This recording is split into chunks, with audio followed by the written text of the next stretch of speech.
Allora, buongiorno a tutti.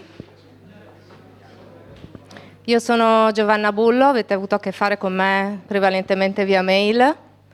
Benvenuti a Veneto Agricoltura. Allora, uso il microfono perché registriamo la giornata in modo che poi i moduli formativi per chi vuole possano essere disponibili anche per chi non ha potuto partecipare oggi o nell'edizione della settimana prossima. Una brevissima introduzione: questa è un'attività che noi svolgiamo, noi Veneto Agricoltura, per conto di Regione Veneto, a fronte di una delibera di giunta che ci incarica appunto di realizzare alcune attività sia formative che informative che divulgative in materia di vigilanza e controllo.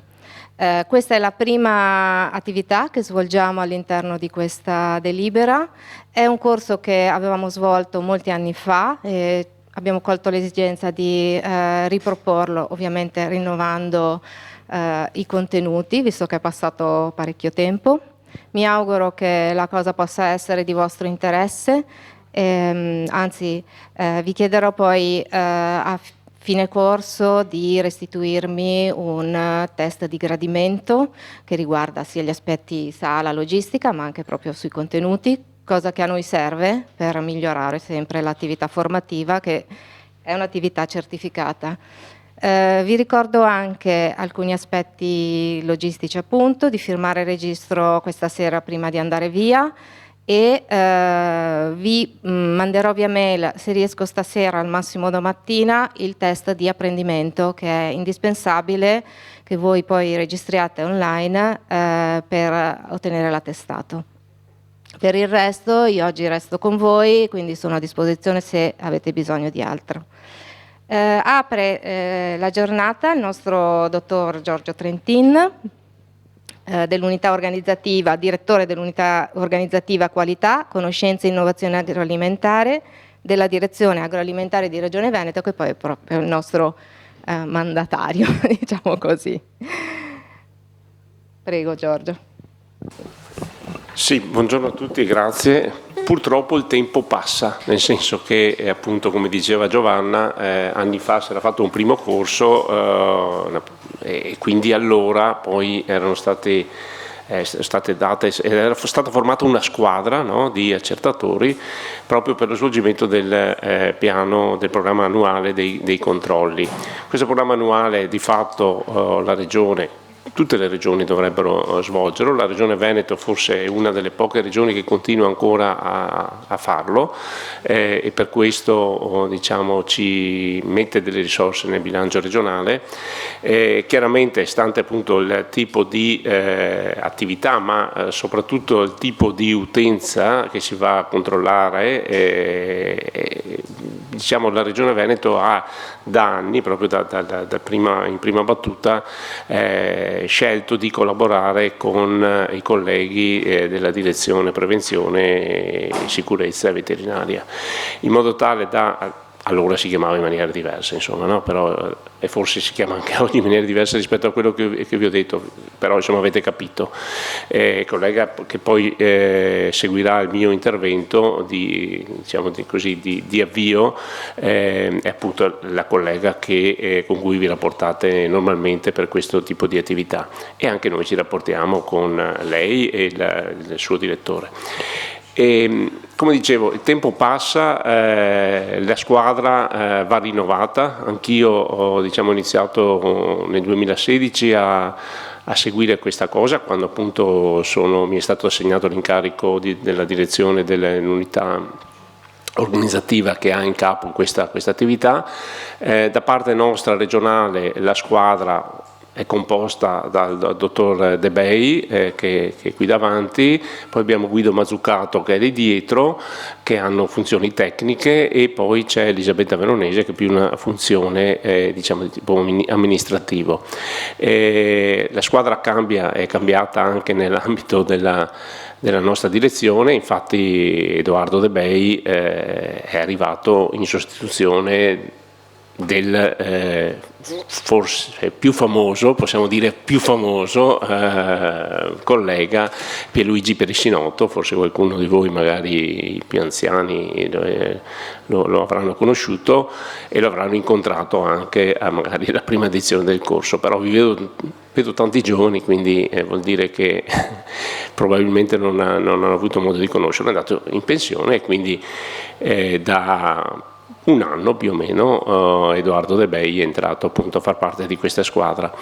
La giornata è intensa perché comunque ritengo che il programma che è stato approntato in collaborazione appunto con Fiorenza, Alessandra e Giovanna copra, diciamo, tanti aspetti, quasi tutti gli aspetti dell'attività e quindi dopo appunto l'intervento di Fiorenza poi ci sarà l'intervento del collega, l'avvocato Tito Munari, che effettivamente ci darà delle chiare informazioni in merito a tutti gli aspetti anche che sono importanti perché poi eventualmente il rilievo possa essere in qualche modo poi sanzionato, comunque essere effettivamente portato a termine il procedimento che è iniziato con diciamo, il rilievo di qualcosa che non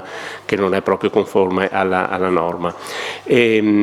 Oltre a questo ci saranno poi degli interventi relativi a tutto proprio gli adempimenti che gli operatori devono seguire proprio per diciamo, assolvere alla norma riguardante l'etichettatura, e poi ci saranno dei casi concreti di fatto presentate quindi da vostri colleghi che operano e hanno operato già su questo ambito e quindi a maggior ragione possono condividere con tutta la squadra problematiche, criticità e vari aspetti.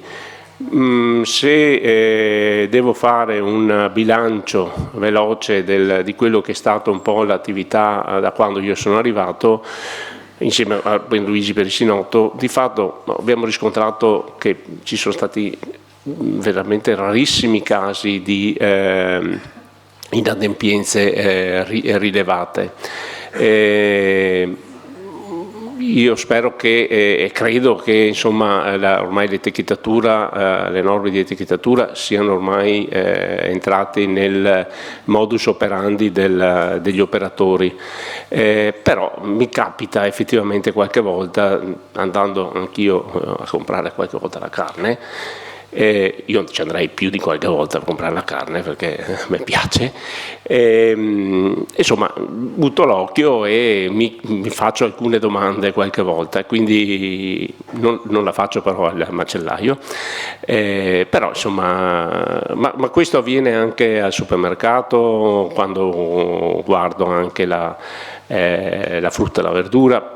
Altre norme da rispettare che non rientrano in questo programma, ma effettivamente ci sono alcune situazioni che non sono ben chiare, insomma ancora ben chiaramente rispettate. Io per cercare di riprendere praticamente il ritardo con cui normalmente si dice il quarto d'ora accademico, siamo a Veneto Agricoltura, non siamo all'università ma siamo ad Agripolis, quindi abbiamo preso anche la licenza di utilizzare questo quarto d'ora accademico. Passerei la parola alla collega Anfuso per la sua presentazione. Scusami, io mi dovrò assentare dalle 10 fino a quando mi terranno impegnato in una videoconferenza. Siamo tutti ormai schiavi di questo sistema delle videoconferenze, che probabilmente è il long Covid che ci perseguiterà per sempre ormai. Buongiorno a tutti, sono Fiorenza Anfuso, medico veterinario. Molti di voi mi conoscono perché abbiamo rapporti direi quotidiani un po' con tutti voi o con molti di voi. Mi fa piacere vedere dei volti nuovi, quindi vuol dire che c'è stato, da quando abbiamo iniziato con l'etichettatura della carne bovina, un bel ricambio generazionale. Quindi questa storia, diciamo, è iniziata nel 2007 e vedremo adesso alcune tappe fondamentali che vi possono dare un'idea di quello che è stato il percorso e tutte anche le modifiche intervenute negli anni, sia dal punto di vista amministrativo che anche dal punto di vista della gestione, diciamo, economica. Quindi anche le delibere stesse negli anni hanno cambiato un po' il loro aspetto. Vi porto i saluti della dottoressa Alessandra Morena, il direttore dell'unità organizzativa sicurezza alimentare, che non è potuta intervenire per salutarvi, ma insomma mi ha mandato al suo posto e speriamo di essere, diciamo, di passare questo quarto d'ora. Quindi io vi rubo pochissimo tempo per farvi un po' un'introduzione. Invito i colleghi dell'agricoltura in qualsiasi momento comunque di intervenire, perché questo è un po' un canovaccio che mi permette di spiegarvi un po' come sono nate, come nascono queste attività. Partiamo subito dal regolamento 1760, che è la fonte, diciamo, primaria della nostra attività. Questo all'articolo 20, come vedete qua, chiede a tutti gli Stati membri di designare le autorità competenti per ciascun Stato membro. Questo è stato fatto anche dall'Italia e l'Italia, con questa nota, con questi riferimenti che vi ho riportato, ha notificato alla Commissione che il Ministero delle Politiche Agricole e Forestali è competente in questa materia. Quindi è questo il motivo per cui noi collaboriamo con l'agricoltura, ma diciamo, l'autorità competente in questo settore rimangono loro, cioè i colleghi dell'agricoltura, quindi l'agricoltura ministeriale e diciamo del Ministero dell'Agricoltura, oggi si chiama con un altro nome, ma di fatto non è cambiato niente. Tenete conto che anche nel tempo la normativa stessa è cambiata, però non è cambiato, diciamo, l'articolo che chiede agli Stati membri di designare la loro autorità competente. Noi l'abbiamo fatto con le nostre materie, con i decreti legislativi successivi al 625, e anche il Ministero dell'Agricoltura ha attivato questa sua procedura e questa è la designazione stessa. Come è nata questa collaborazione? Allora, innanzitutto è nata nel lontano 2007, quando c'è stato un incontro e un accordo con questa direzione. Perché? Perché l'attività di verifica rispetto alle richieste del 1760 avviene nei stessi luoghi che sono oggetto di controllo ufficiale da parte dell'autorità competente locale e quindi dei servizi, in questo caso servizi veterinari. L'allora direttore dell'unità di progetto, chiamato unità di progetto dottor Vincenzi, che diciamo chi ha qualche anno in più lo ricorda e spero lo ricordi anche in maniera affettuosa e comunque di una persona che ha saputo spendersi per la veterinaria in maniera molto, molto forte, ha stipulato questo accordo proprio perché i luoghi del controllo, ma non solo i luoghi intesi come punto fisico, quindi macelli, sezionamenti, che poi vedrete tutte le particolarità nelle presentazioni successive, ma anche le anagrafiche, che è la cosa base per poter programmare delle attività di controllo, quindi avere le anagrafiche e quindi avere la conoscenza proprio del territorio. Inoltre l'idea anche del dottor Vincenzi era proprio quella di creare un'opportunità anche per, diciamo, i servizi veterinari, perché in questo modo potrebbero essere ottimizzati tutti i controlli presso proprio queste strutture. Quindi uno entra in una struttura per un tipo di attività che ha un suo tempo e una sua definizione specifica e successivamente può fare anche degli altri controlli, quindi ricordatevi anche questa possibilità che di fatto è un po' quello che ci ha diciamo, che ha caratterizzato proprio come motivazione questo tipo di attività. Quindi tenete conto anche che poi vedrete successivamente come strumento avrete delle checklist specifiche per questo controllo di attività, però non dimenticate che ci sono anche, diciamo, le attività, ad esempio sulla tracciabilità, che sono previste anche dalle nostre attività di verifica e controllo. Quindi si può ottimizzare e effettuare comunque anche altre attività nel caso ci sia del tempo a disposizione. Quello che mettiamo a disposizione, anzi che mette a disposizione la direzione dell'agricoltura, è invece l'acquisizione di nuove competenze tecniche, quindi la formazione rispetto a questo argomento e questa normativa che diciamo non è direttamente rivolta a voi come autorità competente locale. Questo è il primo atto amministrativo e vi faccio notare che nel titolo c'era sperimentale per il 2007. Quindi innanzitutto vedete l'anno di delibera della Giunta e poi il fatto che aveva una valenza di tipo sperimentale, cioè proviamo a capire se questo tipo di attività di controllo fatta in questo modo e utilizzando i colleghi che già vivono il territorio, che quindi lo conoscono, può andare a buon fine e avere un futuro. E visto che siamo nel 2023 penso che questo futuro è stato grandemente, insomma, c'è stato, con qualche anno magari che non sono state fatte delle delibere, però chiaramente poi anche l'anno del Covid, ad esempio il 2020, non ci sono state delibere su questo fronte perché è stato un anno un po' particolare. Sempre questa delibera del 20 novembre del 2007 nel proprio allegato A parla un po' di voi, cioè quello che voi sarete, cioè degli agenti accertatori dell'etichettatura della carne bovina.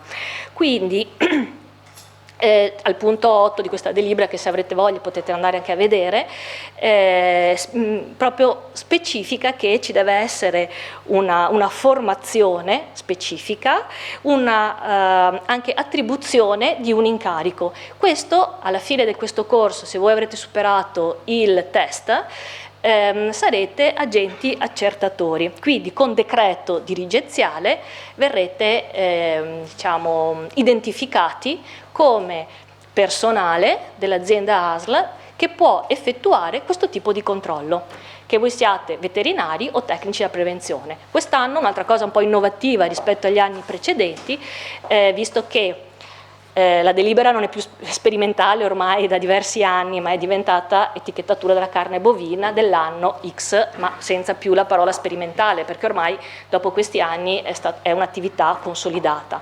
Avete sicuramente all'interno della vostra ASL qualche collega che magari fisicamente non farà più le verifiche, però le ha fatte, per cui potrete avere l'appoggio, parlo con i colleghi nuovi, di chi lo ha fatto magari per tanti anni, e nello stesso tempo avete questa formazione, per cui pensiamo che anche i tecnici della prevenzione, visto che anche loro eseguono campionamenti e controlli ufficiali comunque, possa essere svolta tranquillamente da loro, con anche tutta l'esperienza che è stata, diciamo, acquisita in questi anni.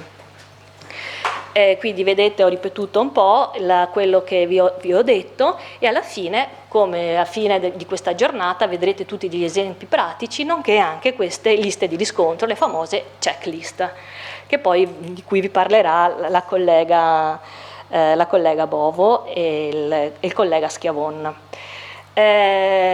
Gli agenti accertatori vengono appunto designati, come vi dicevo, da un decreto. Attualmente sono stati fatti 2 decreti, uno nel 2008 e uno nel 2014. Dal 2014 a oggi l'elenco di questi agenti accertatori è stato in qualche modo sfoltito, perché molti hanno cambiato anche funzione, altri sono andati in pensione, quindi c'era la necessità di fare un nuovo corso per designare nuovi agenti accertatori. L'atto amministrativo che vi designa sarà un decreto del dirigente, presumibilmente dell'unità organizzativa sicurezza alimentare, non so se verrà fatto come decreto di direzione, quindi dalla dottoressa Russo, però insomma questi sono magari aspetti tecnici che stiamo valutando con i colleghi che si occupano della parte legale.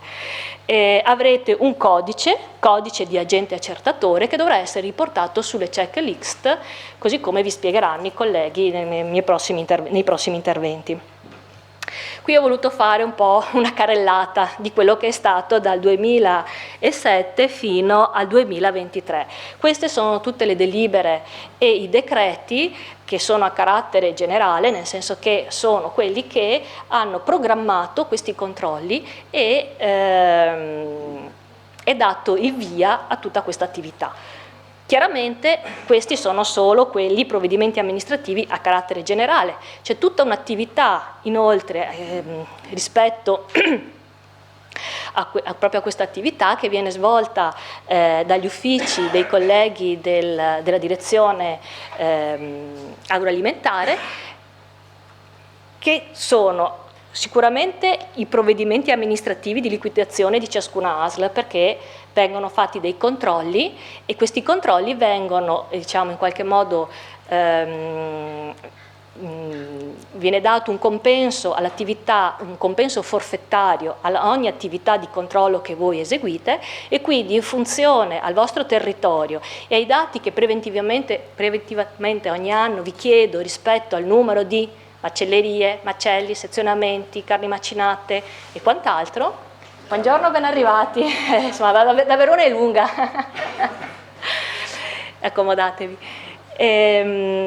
Chiaramente c'è tutta una parte amministrativa anche da questo punto, senza contare a tutta l'attività amministrativa del percorso relativo all'accordo con i direttori generali. A questo punto voi direte: che cos'è questo accordo, soprattutto per chi non ha mai, diciamo, partecipato a questi corsi. Dal 2013 le regole, diciamo così, amministrative ed economiche, possiamo un po' rifarle rientrare così, hanno cambiato, cioè è cambiata la normativa e anche, diciamo, le procedure regionali, per cui non è più sufficiente fare una delibera per l'assegnazione di un certo quantitativo di soldi alle ASL per quanto riguarda l'attività che svolge la direzione dell'agricoltura, ma è necessario stipulare un accordo tra, diciamo, il rappresentante legale regionale, il direttore rappresentante legale della regione, con il direttore generale delle ASL.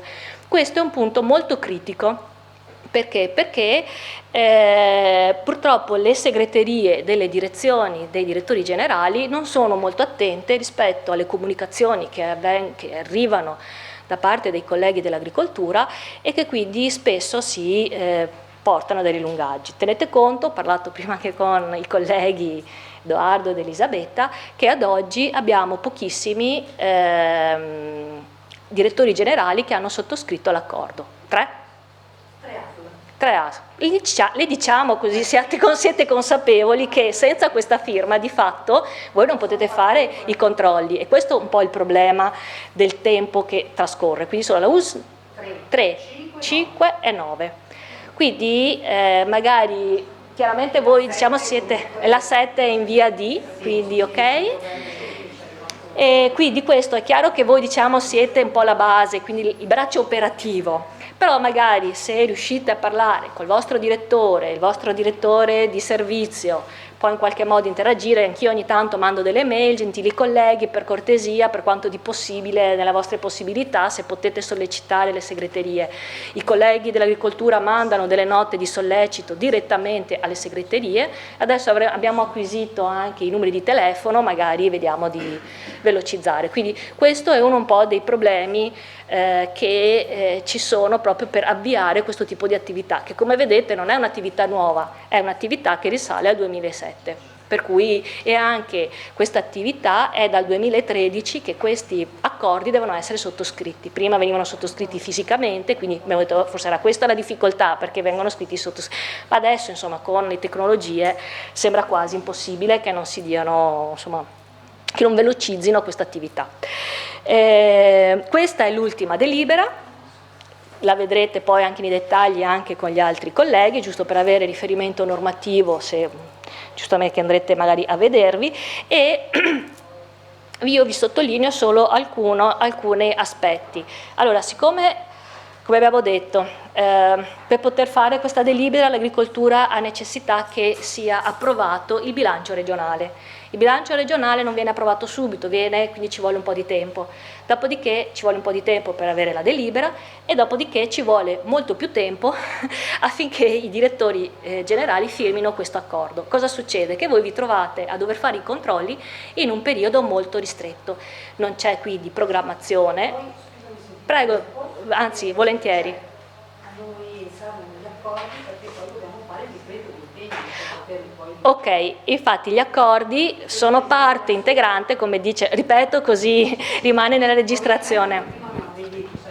Sì, tutti i passaggi del provvedimento. Ecco, magari guarda Elisabetta, grazie, dillo pure tu. È già acceso, sì? Sì, sì. Ecco, sì, dicevo il decreto d'impegno che è necessario per poi poter provvedere alla liquidazione quando hanno fatto I controlli. tutta l'attività. Impegno che possiamo fare quando hanno sottoscritto tutti gli accordi. Quindi fondamentale... È fondamentale anche quell'aspetto, da quel punto avere di quello vista là. lì, sì, che poi noi a livello di ragioneria abbiamo dei termini, cioè, Certo, quindi entro cui siamo fare già questi... avanti perché siamo già quasi a fine settembre. Quindi Questi accordi i non tempi sono sottoscritti. veramente molto stretti. Quindi questo è un problema che adesso magari abbiamo cercato di risolvere in qualche modo, adesso vedremo, però diciamo questo è oggettivamente è una criticità. Una cosa che abbiamo potuto in qualche modo mitigare, che questa delibera, l'ultima delibera, sono state aggiunte entro il 15 novembre e salvo proroghe. Chiaramente le proroghe verranno richieste su richiesta formale e motivata alla direzione agroalimentare che segue tutto il procedimento amministrativo. E poi un altro punto che talvolta mi facevano notare i vostri responsabili di servizio è che questi soldi erano per i servizi veterinari, però poi di fatto non riuscivano ad arrivare ad essere utilizzati direttamente dal servizio.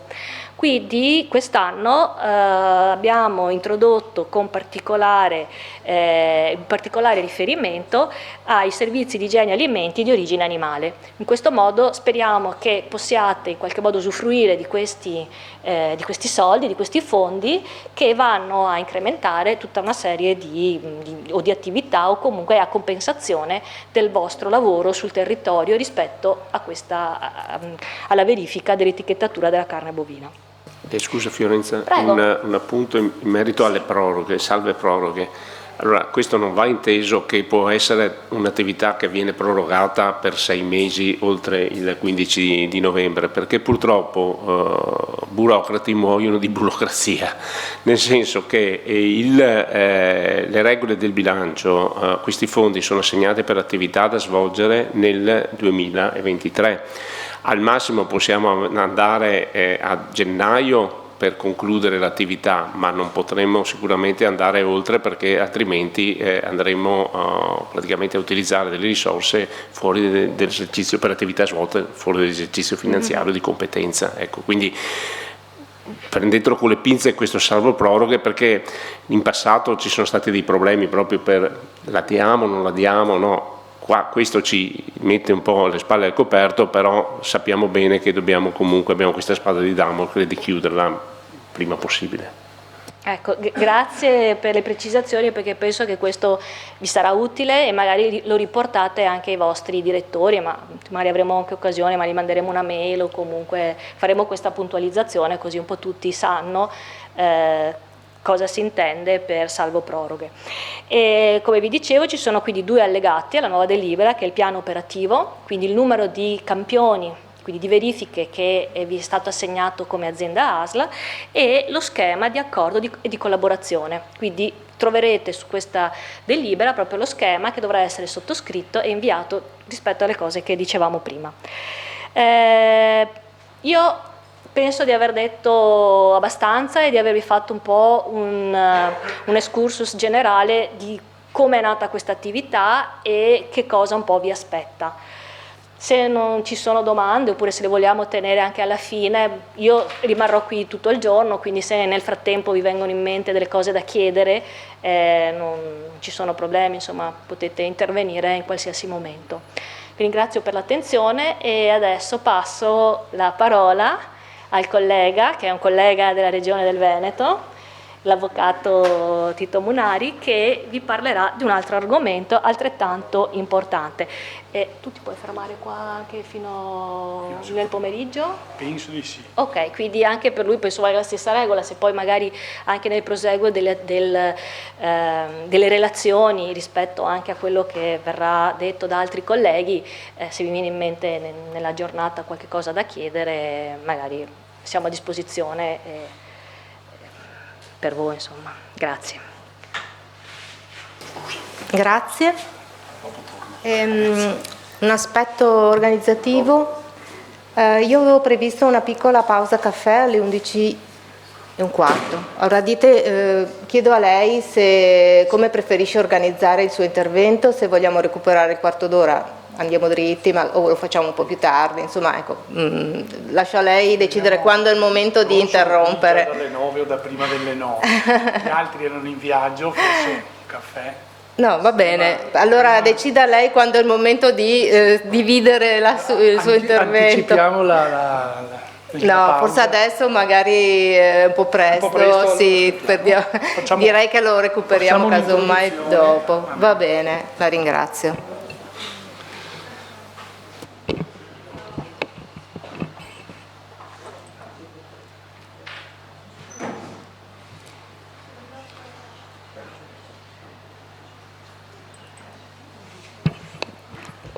Allora, come avete capito, faccio parte dell'avvocatura regionale e diciamo che il fil rouge che c'è tra l'attività che lavoro e questo intervento è che entrambe le cose sono a valle della vostra attività, a valle di tutta l'attività degli altri funzionari amministrativi o tecnici che ci sono in regione, per cui l'avvocatura si occupa delle cause che seguono all'esercizio dell'attività.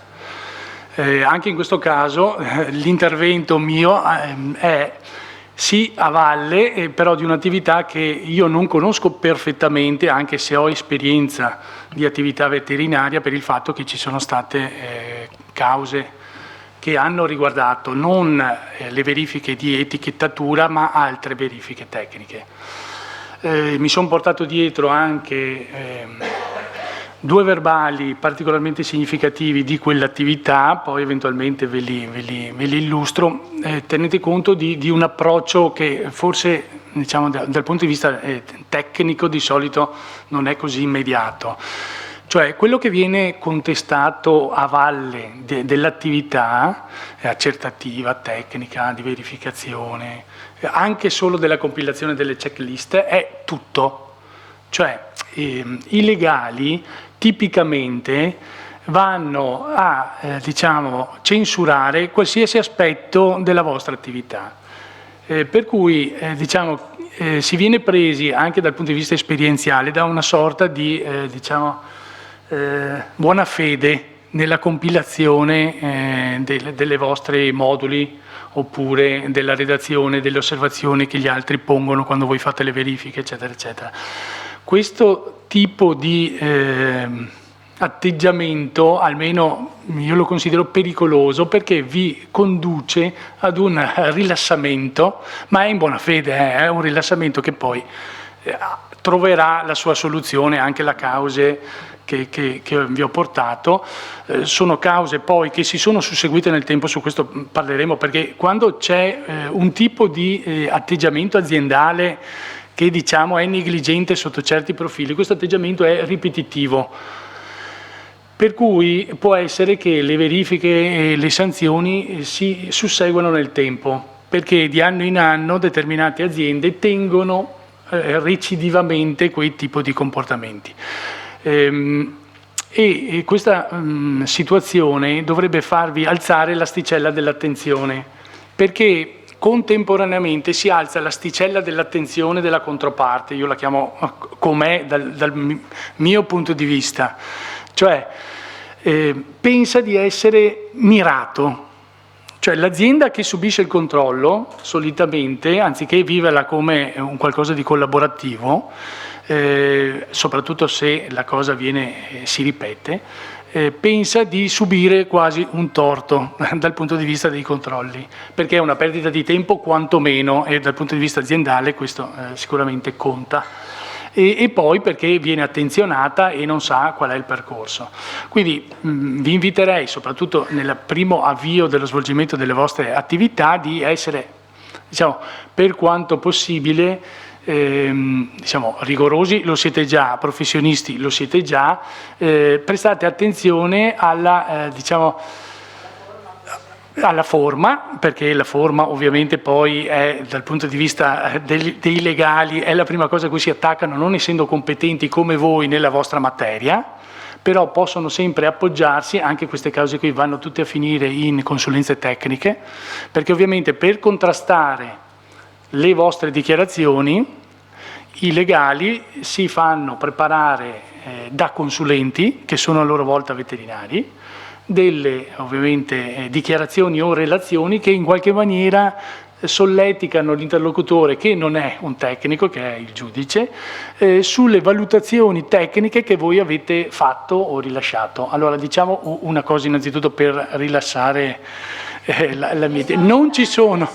non ci sono contenziosi nella materia dell'etichettatura. Significa che il lavoro che è stato fatto finora è perfetto. Quindi non vi dovete preoccupare da questo punto di vista. Cioè, adesso non vorrei dire, ma insomma è qualche decennio che lavoro in avvocatura della Regione, quindi è dal 99 che non ci sono cause su questa materia. Ovviamente non è da principio che c'era, ma già dal 2009 comunque si può dire che avrebbero dovuto piovere contenziosi se qualcosa fosse andato, ma non ce n'è nessuno. Quindi dal punto di vista dell'attenzione delle checklist veterinarie si contano sulle dita di una mano i casi. Io ho portato quelli più significativi perché è inutile disperdere le energie. Allora, fatta questa premessa, che era da un lato il fatto che volevo preoccuparvi, ma dall'altro perché il vostro lavoro è l'inizio di un percorso. Per cui voi dovete pensare che la vostra checklist o il vostro verbale di accertamento è il primo e forse anche l'unico documento che servirà a tutti coloro che lo vedranno successivamente per andare avanti nel procedimento sanzionatorio, il quale può approdare a un nulla, cioè al pagamento di una sanzione pecuniaria magari ridotta, può andare avanti fino all'ordinanza ingiunzione, questo lo dico in maniera sintetica, poi lo vediamo adesso in maniera molto più analitica, può andare avanti. Il vostro verbale può essere visto tranquillamente da persone più o meno competenti come voi, ma nel 90% dei casi sono meno competenti di voi, lo dico io per primo che sono il meno competente essendo a valle di tutta questa procedura, e molte volte devo interloquire con gli uffici veterinari che mi devono spiegare e devo anche scegliere, non è nei vostri casi, se chiamare a testimoniare gli stessi verbalizzatori, che sareste voi. Perché ovviamente ci possono essere delle fasi processuali successive in cui si discute del merito degli accertamenti fatti. Questo non è mai avvenuto nel sistema dell'etichettatura, però è quello che prevede il procedimento. Per cui basta fare i primi atti in maniera diligente e competente, che, come è avvenuto per la materia vostra, non si ha nessuna sorta di problema che si innesca dopo. Ecco, io ho segnato una norma che mi solletica, non è nelle diapositive, per cui ho sentito l'intervento della collega prima. Allora, voi avete una particolarità, avete un luogo fisico in cui avete l'occasione di svolgere o di poter svolgere in astratto più controlli su vari aspetti. Ecco, tenete conto che c'è una norma nazionale che incide su questo tipo di... però io ovviamente rimetto poi ai colleghi dei successivi interventi eventuali spiegazioni. C'è una norma nazionale che è da tempo ormai che esiste, che prevede il registro unico dei controlli ispettivi. È una disposizione che vuole ridurre i controlli al minimo dal punto di vista delle aziende, ha questa come finalità, cioè vuole registrare i controlli e per quanto possibile questi controlli devono essere, diciamo, unificati o riuniti, o comunque devono consentire la prosecuzione dell'attività. Ovviamente si pensa a tipi di controllo di tanti soggetti, e la norma è nazionale ed è trasversale, quindi non viene calata semplicemente sui controlli veterinari, è calata su tutti i tipi di controlli che possono essere fiscali, amministrativi e anche ovviamente veterinari. Quindi è una norma di cui eventualmente bisogna farsi carico. Se voi avete in idea di effettuare più controlli presso una ditta, cercate, quando fate un sopralluogo, di ottimizzare quel tempo in modo da portare a casa più informazioni possibili. Ecco, un'altra cosa che volevo dirvi, ma sarò brevissimo, perché non è che il corso deve essere l'analisi del sistema normativo di riferimento, sono ovviamente le stesse norme comunitarie che ha citato la collega, che sono quelle che vedete scritte. Il sistema comunitario, che può prevedere direttamente delle sanzioni, nel caso dell'etichettatura delle carni bovine, prevede l'obbligatorietà di controlli da organizzare da parte degli Stati membri, ma demanda agli Stati membri il sistema sanzionatorio, cioè non se ne occupa. È uno dei pochi regolamenti, per esempio quello del vitivinicolo non è così. Quello del vitivinicolo prevede dei controlli e delle sanzioni direttamente a livello comunitario, cioè ti dice, ma anche a livello economico, per esempio c'è una sanzione che per essere stata prevista in un regolamento comunitario, insomma, desta una certa perplessità, che arriva anche a sanzionare condotte e dal punto di vista pecuniario per 1.500 euro. Quindi significa che il regolamento, dove vuole, va nel super dettaglio, dove non vuole, come in questo caso, lascia agli Stati membri tutto il potere di disciplina. Infatti noi non ci occupiamo delle disposizioni comunitarie, perché non hanno un contenuto che, diciamo, serve alla vostra attività, serve inteso in senso stretto. Ci sono alcuni punti che sono stati evidenziati. Tenete conto che l'importante per l'ordinamento comunitario è che il sistema sia coerente, cioè che sia efficace. In qualche maniera le sanzioni che gli Stati membri devono prevedere devono condizionare le condotte in maniera virtuosa. Punto. Per cui se devo reprimere devo andare giù pesante, se non devo reprimere devo richiamare l'attenzione, chiedere di modificare le cose e solo alla fine revocherò determinate autorizzazioni, cioè come estrema ratio. Quindi un sistema che deve tenere questa logica. Ecco, l'adeguatezza delle sanzioni è addirittura nei considerando dei regolamenti. Voi sapete che i regolamenti vengono scritti con alcuni principi base che vengono prescritti, scritti rispetto alle disposizioni di regolamento. Quei principi sono quelli che devono fare da anche diciamo, riferimento interpretativo rispetto alle norme stesse del regolamento, oltre che a quelle nazionali, perché se si trova una discrasia ovviamente la norma nazionale viene disapplicata. E c'è un'altra regola, ve la comunico: se ci fosse nel corso del tempo una discrasia tra il regolamento e le norme nazionali, sia l'autorità amministrativa sia quella giurisdizionale sono tenute per obbligo a disapplicare quella nazionale.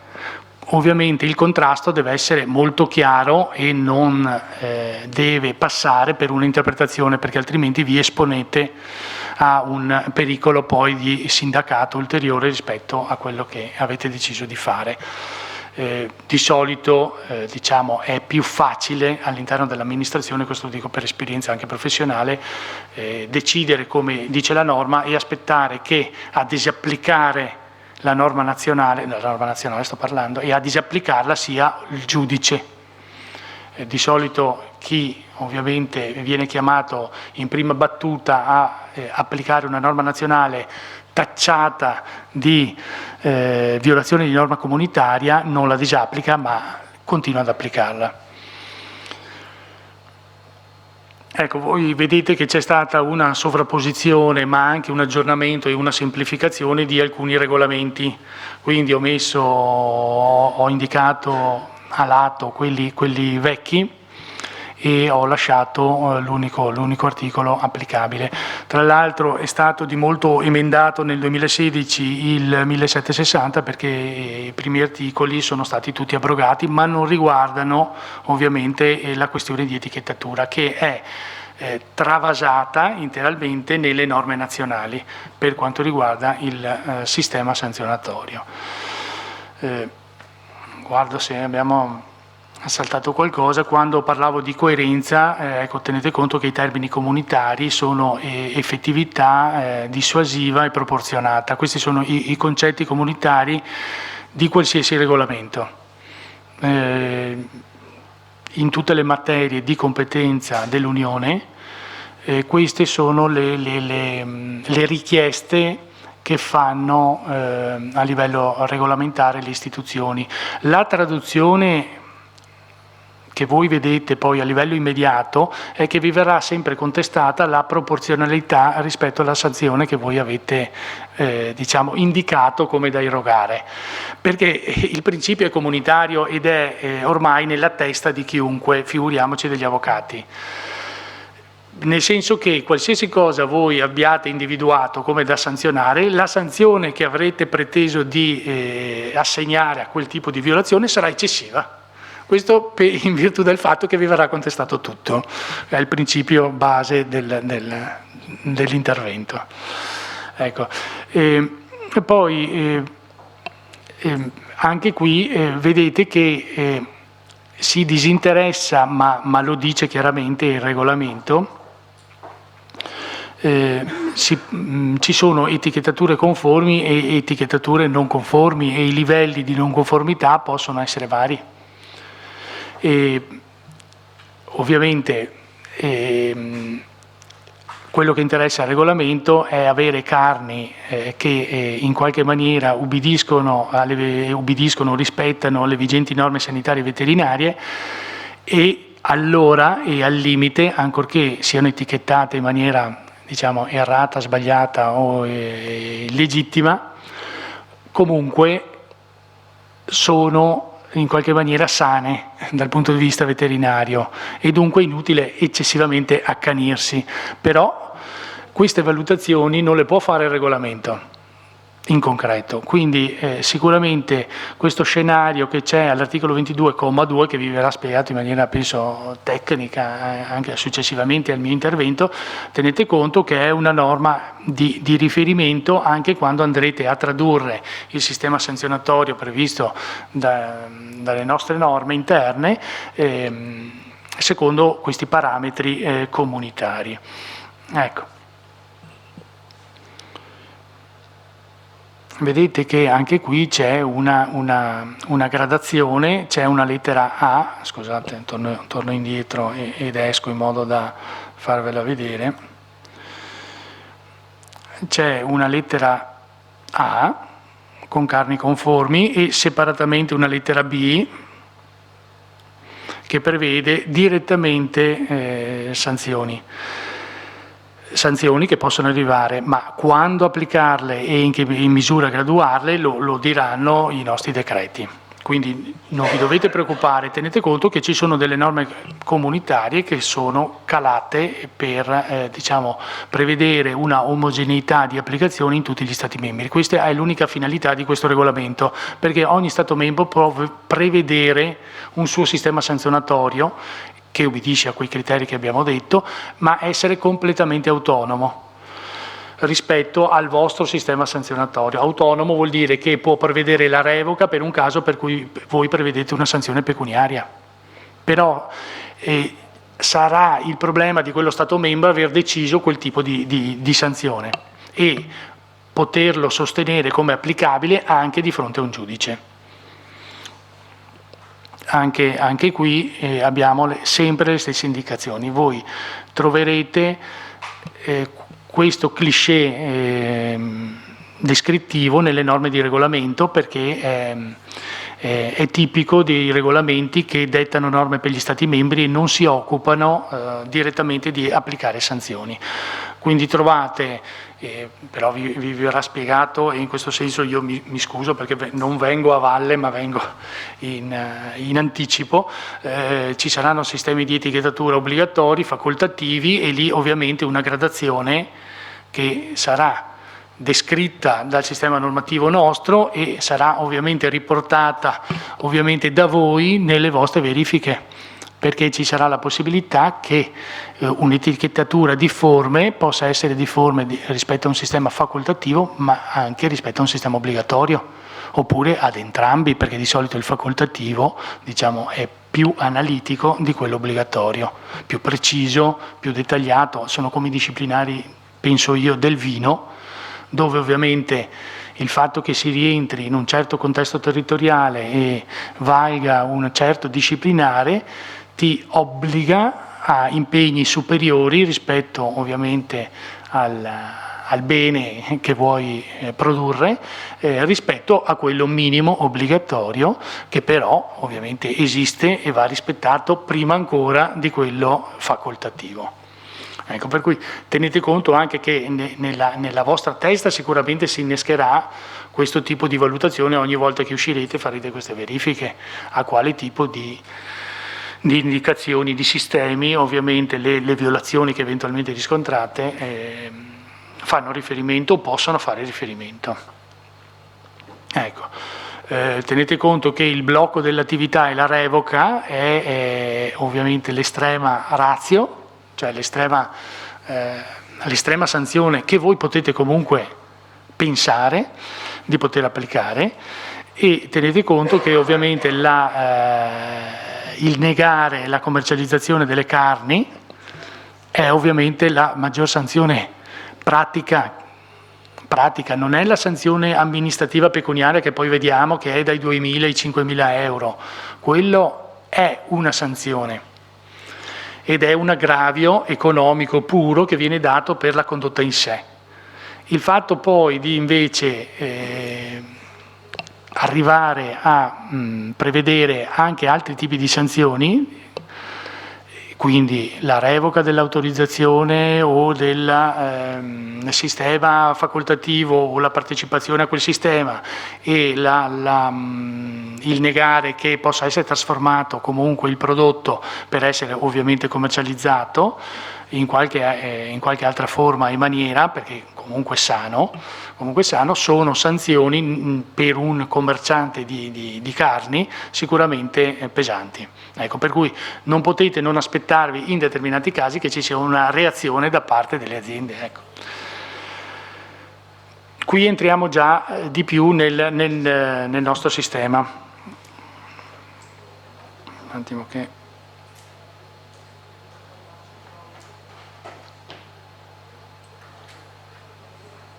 Nel nostro sistema nazionale non so se si vede tutto, forse è un po' abbassato, e successive modificazioni, ma non c'è scritto niente. Entriamo nel nostro, ed è questo il vostro riferimento. Allora, voi avete due facilitazioni da questa norma di decreto legislativo. La prima cosa che potete notare è che nella colonna di destra sono tutte sanzioni pecuniarie, quindi avete una prima facilitazione che vi viene offerta dall'ordinamento, potrebbe essere un caso, come no. Allora, sono sanzioni pecuniarie, quindi usciamo da un certo punto di vista da una serie di problematiche dal punto di vista normativo che poi eventualmente vediamo. Sono sanzioni, alcune che hanno un range molto ampio, altre minore, però tutto sommato abbiamo la circostanza che sono sanzioni pecuniarie per le quali tutte queste sanzioni è prevista la possibilità di oblazione. Lo dico adesso, dopo lo vediamo. È un modo di estinzione della sanzione, cioè se tu paghi subito, paghi bene, paghi senza alcun tipo di iniziativa, si estingue la sanzione, si estingue pagando. Quindi vuol dire che non viene più conservata traccia del fatto che tu sei un trasgressore e non serve più tenerne conto anche ad altri fini. Uno è la recidiva che si compie nei 5 anni successivi. Quindi una delle facilitazioni che possiamo diciamo, leggere e tradurre da questa norma è che l'invito a pagare in misura ridotta quello che voi erogherete, e molto ridotta, è un'agevolazione di cui sicuramente l'azienda si può avvalere. Forse anche per questo che non esiste dal punto di vista dell'avvocatura nessun contenzioso in materia di etichettatura, perché fate conto che in altri sistemi ci sono sanzioni in cui quella pecuniaria è proprio l'ultima. Fate conto che nel sistema adesso regolamentare tantissime sanzioni sono l'esclusione dalla partecipazione a bandi pubblici. Quindi essere tenuti fuori da contributi pubblici per 3 anni è un peso. Gli investimenti dei fondi comunitari ovviamente sono, voi sapete, alcuni diciamo, sono su mezzi, strumenti, eccetera, altri sono su beni immobili. E la conservazione dell'investimento sul bene immobile implica che se io faccio un controllo a distanza di anni, fino a 7, e che è un'intera programmazione comunitaria, e poi trovo che quell'investimento non è stato diciamo, rendicontato in maniera legittima e quindi è revocato, poi le sanzioni conseguenti non sono il fatto che io do a questa azienda una multa di 10.000 euro, è il fatto che rimarrà fuori dagli investimenti o da successivi bandi e successive richieste molto tempo. E questa cosa, diciamo, adesso che molte attività sono finanziate dai fondi comunitari, è un peso che le aziende non si possono permettere, perché ovviamente il sistema concorrenziale è un concorrenziale, diciamo, in qualche maniera misto, perché effettivamente la sovvenzione pubblica c'è in molta parte del primario, penso il 100% del primario.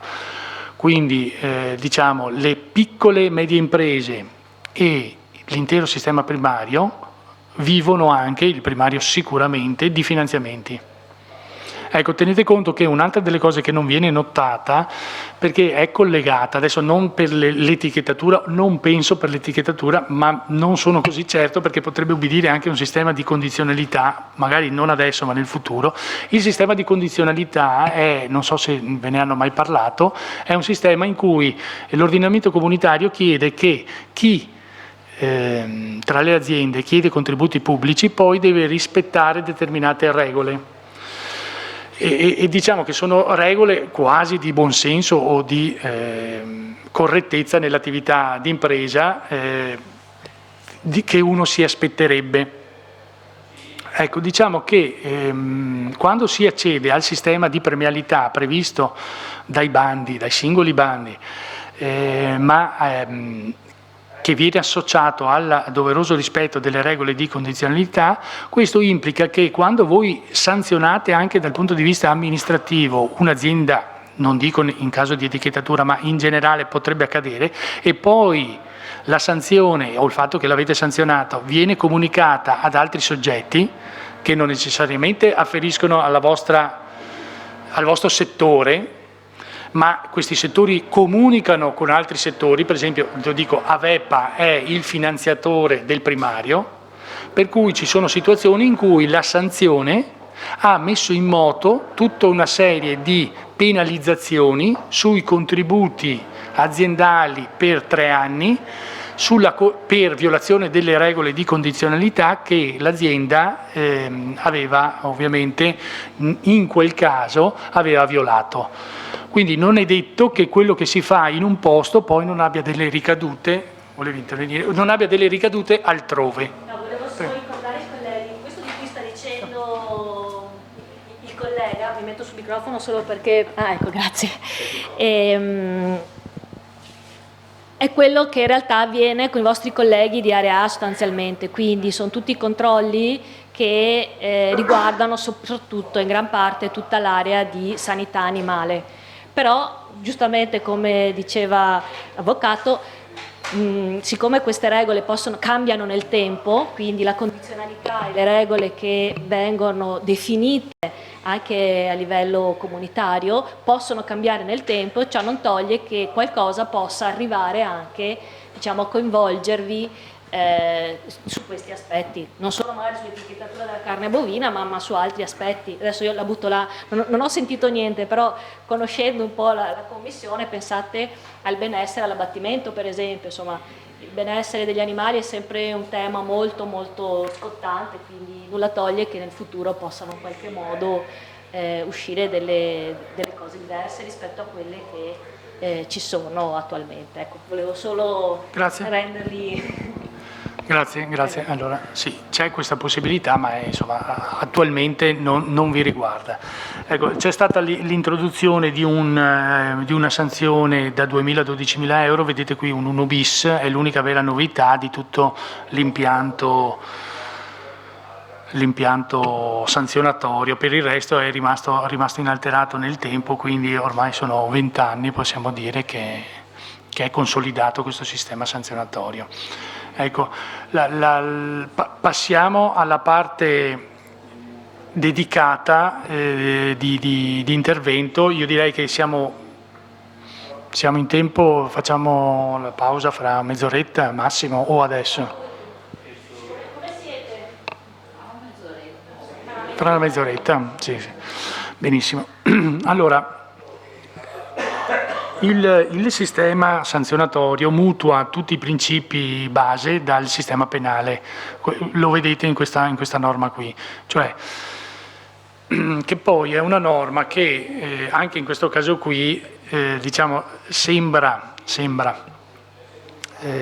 una scontata, ma non lo è, soprattutto in settori molto tecnici. Poi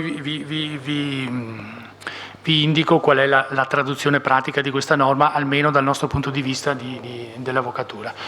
Quindi voi in questa norma potreste leggere un qualcosa, cioè dovreste verificare la volontarietà della trasgressione. Perché? Perché c'è l'elemento soggettivo che viene richiesto dalla norma. Cioè voi potete dare una sanzione amministrativa pecuniaria di quelle che abbiamo visto un attimo fa, graduata come intendete voi e perché intendete voi, altra cosa che sarà molto più utile dopo parlarne, però a chi ha commesso l'azione o l'omissione in maniera volontaria. E questa è un'indagine che è praticamente impossibile. Impossibile soprattutto perché chi avrete come interlocutore vi giustificherà magari in mille maniere sempre che troviate violazioni, mille maniere il fatto che non ha potuto, non era in grado o in qualche maniera non era stato messo in grado di poter etichettare bene, facciamo così. Ecco, non è un vostro problema, ve la traduco facilmente. Voi andate a controllare, diciamo, dei professionisti dell'etichettatura. Quindi non potete pensare che il professionista sia il buon padre di famiglia, come dicono in altre occasioni, o qualsiasi cittadino. Cioè avete di fronte delle aziende che dal punto di vista imprenditoriale e professionale si occupano di quella cosa. Quindi la diligenza che è richiesta agli vostri interlocutori è nettamente superiore a quella che viene richiesta a qualsiasi altra persona. È come se venisse chiesto a uno che non ha la patente di saper guidare, anche no. Poi c'è gente che senza patente guida, però quello è un altro problema. Allora, direi che questa norma non vi deve preoccupare. È un problema di chi vuole giustificare, quindi l'impresa che viene sanzionata, di chi vuole giustificare il fatto che non avrebbe potuto fare altrimenti o che il sistema normativo è troppo complesso, che il sistema di riferimento è troppo diciamo collegato ad altri sistemi o che non funzionava qualcosa, eccetera, eccetera, che deve provare. Voi non vi dovete preoccupare di questa cosa, dovete preoccuparvi solo della parola omissione. Ma perché? Perché l'omissione è un comportamento negativo, ovviamente, e quindi voi dovete, quando fate una sanzione, attribuirlo a qualcuno. E diciamo, la cosa più facile che io vi posso spiegare, che non c'è vediamo se qui, niente, l'ho solo sottolineato, non so se si collega attivamente, comunque vi spiego una cosa sull'omissione. Voi non dovete cercare di attribuire in concreto la trasgressione omissiva a qualcuno dell'impresa. Vi tenete, diciamo, osservatori imparziali, e sapete che in ogni caso la violazione omissiva è attribuita all'imprenditore, cioè al legale rappresentante dell'azienda. Perché non potete fare un'indagine impresa per impresa, organizzazione per organizzazione, su chi è stato in concreto il trasgressore di un'omissione. Siamo d'accordo? Anche per l'azione io direi di fare così. È ovvio che se si tratta di un'azienda molto organizzata e molto strutturata, potrebbe esserci un institore, si chiama, oppure un rappresentante a sua volta di quel ramo d'impresa, che però deve risultare dalla descrizione in Camera di Commercio, cioè da una visura semplice in Camera di Commercio. E nel 99,9% delle volte non c'è. Quindi voi andate e potete andare a colpo sicuro nell'individuare nell'imprenditore il responsabile ultimo dell'azione o d'omissione. Tra l'altro, essendo l'imprenditore un professionista del settore, non avete il problema di dovergliela imputare dal punto di vista soggettivo. Voi sapete che è responsabile. Sarà lui che dovrà trovare dei giustificativi per eludere questo tipo di responsabilità, evitare questo tipo di responsabilità. Secondo me voi avete un target di intervento che è diverso da questo. Cioè voi dovete occuparvi di verificare se l'etichettatura è stata fatta diligentemente o no. Ecco, non vi preoccupate, voi dovete però sapere che, per esempio, un'altra delle cose che consiglio, se dovete indicare o se c'è qualcosa per cui vi viene chiesto di indicare il trasgressore, voi potete anche mettere tranquillamente legale rappresentante pro tempore, che significa del momento in cui io sto facendo il verbale, e non vi dovete preoccupare di nient'altro, né di individuare chi sia in visura di Camera di Commercio, né di individuarlo lì per lì perché non avete presente chi sia. Non è fondamentale, non è importante. La dicitura legale rappresentante pro tempore copre tutti. È quella che usiamo anche noi per le notifiche. Un ricorso in Cassazione che devo notificare a un'azienda, lo notifico al legale rappresentante pro tempore, perché può essere cambiato il giorno prima e voi non lo sapete. Quindi piuttosto, ecco, tenete conto che di occuparvi del merito e della motivazione del vostro accertamento.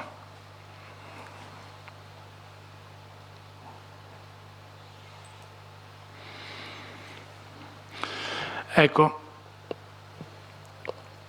la norma che vi ho fatto vedere prima sull'elemento soggettivo trova la sua soluzione nella parte evidenziata della norma sulla solidarietà, perché la persona giuridica è responsabile in persona dell'imprenditore, del legale rappresentante, e questo ovviamente vi libera da tantissime altre circostanze. E ovviamente quando non è chiaro, determinato e univocamente responsabile un autore della violazione che individuate. Questo potrebbe essere l'unico caso in cui voi trovate due destinatari del vostro verbale: il trasgressore di un'azione, quindi non di un'omissione, di un'azione.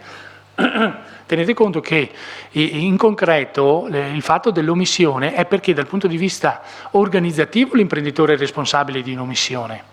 Se c'è stata un'omissione che qualcuno ha commesso, ovviamente questa cosa dipende da un sistema organizzativo del lavoro, non importa, tale per cui è l'impresa che risponde del lavoro dei propri dipendenti e come ovviamente la Regione risponde, l'ULSS risponde del lavoro dei propri dipendenti. Poi ci sarà un eventuale rivale, ma non sono problemi vostri, sono problemi aziendali. Voi occupatevi del vostro. Queste due norme tenute insieme vi liberano di questa problematica. Voi avete sempre il legale rappresentante dell'impresa pro tempore che risponde di un'azione o di un'omissione. Ecco, questo è il sistema, ma è ovviamente il coobbligato è sempre considerata l'impresa, l'ente, cioè il legale rappresentante dell'impresa dell'ente, insieme al trasgressore, ma nel 99% dei casi, per la mia esperienza pratica, il trasgressore è a sua volta l'imprenditore. Ecco, in questi casi il problema è la notifica. Nei casi in cui abbiate due soggetti distinti, nella persona del trasgressore e nella persona dell'imprenditore, avete solo un problema di comunicare ad entrambi i soggetti, ma non è un problema da poco, comunicare ad entrambi i soggetti il verbale e poi ad entrambi i soggetti andrà anche l'ordinanza ingiunzione, poi vediamo il percorso perché ovviamente a seconda di quello che succede dopo la notifica del verbale ci può essere l'avvio di un ulteriore percorso che è amministrativo fino a un certo punto e poi può approdare in un percorso giurisdizionale oppure è un percorso che si chiude lì. È ovvio che, siccome abbiamo visto la norma sulla coobbligazione, se uno dei due paga, estingue per entrambi. Quindi voi non vi dovete preoccupare di chi effettua il pagamento, voi dovete preoccuparvi di fare un verbale, diciamo, consono. Prego. Certo? In questo caso l'obbligato insolito può essere anche solo la dell'azienda o deve essere per forza l'azienda come figura? Sì, volevo chiedere, in questo caso l'obbligato insolido si può anche citare solamente l'azienda come figura giuridica o deve essere indicato il rappresentante legale? Allora, noi indichiamo il rappresentante legale perché ovviamente anche l'ente risponde delle proprie obbligazioni attraverso una persona fisica. Qualunque persona giuridica si muove attraverso persone fisiche, non esistono persone giuridiche prive di persone fisiche. In questo caso la dicitura migliore è ovviamente l'ente in persona del legale rappresentante, che è la dicitura completa univocamente accettata per queste indicazioni. Quindi, come vedete, la persona giuridica o l'ente o l'imprenditore è obbligato in solido con l'autore della violazione al pagamento della somma dovuta. Torno su questa perché vi dà la risposta. Vi dà la risposta nel senso che qui sono esaminate tutti i tipi di persone giuridiche. Ovviamente c'è una società che può essere unipersonale, allora è l'imprenditore, però è un'azienda individuale, unipersonale, ci sono tante forme di società, tanti enti, e allora sono tutti ricompresi, persona giuridica o l'ente o l'imprenditore è obbligato in solido con l'autore della violazione. Se non è già obbligato in proprio come trasgressore, in proprio nel senso come rappresentante legale, perché magari l'omissione non l'ha fatta lui, ma in concreto l'organizzazione che ha determinato quell'omissione fa riferimento a lui e quindi è responsabile.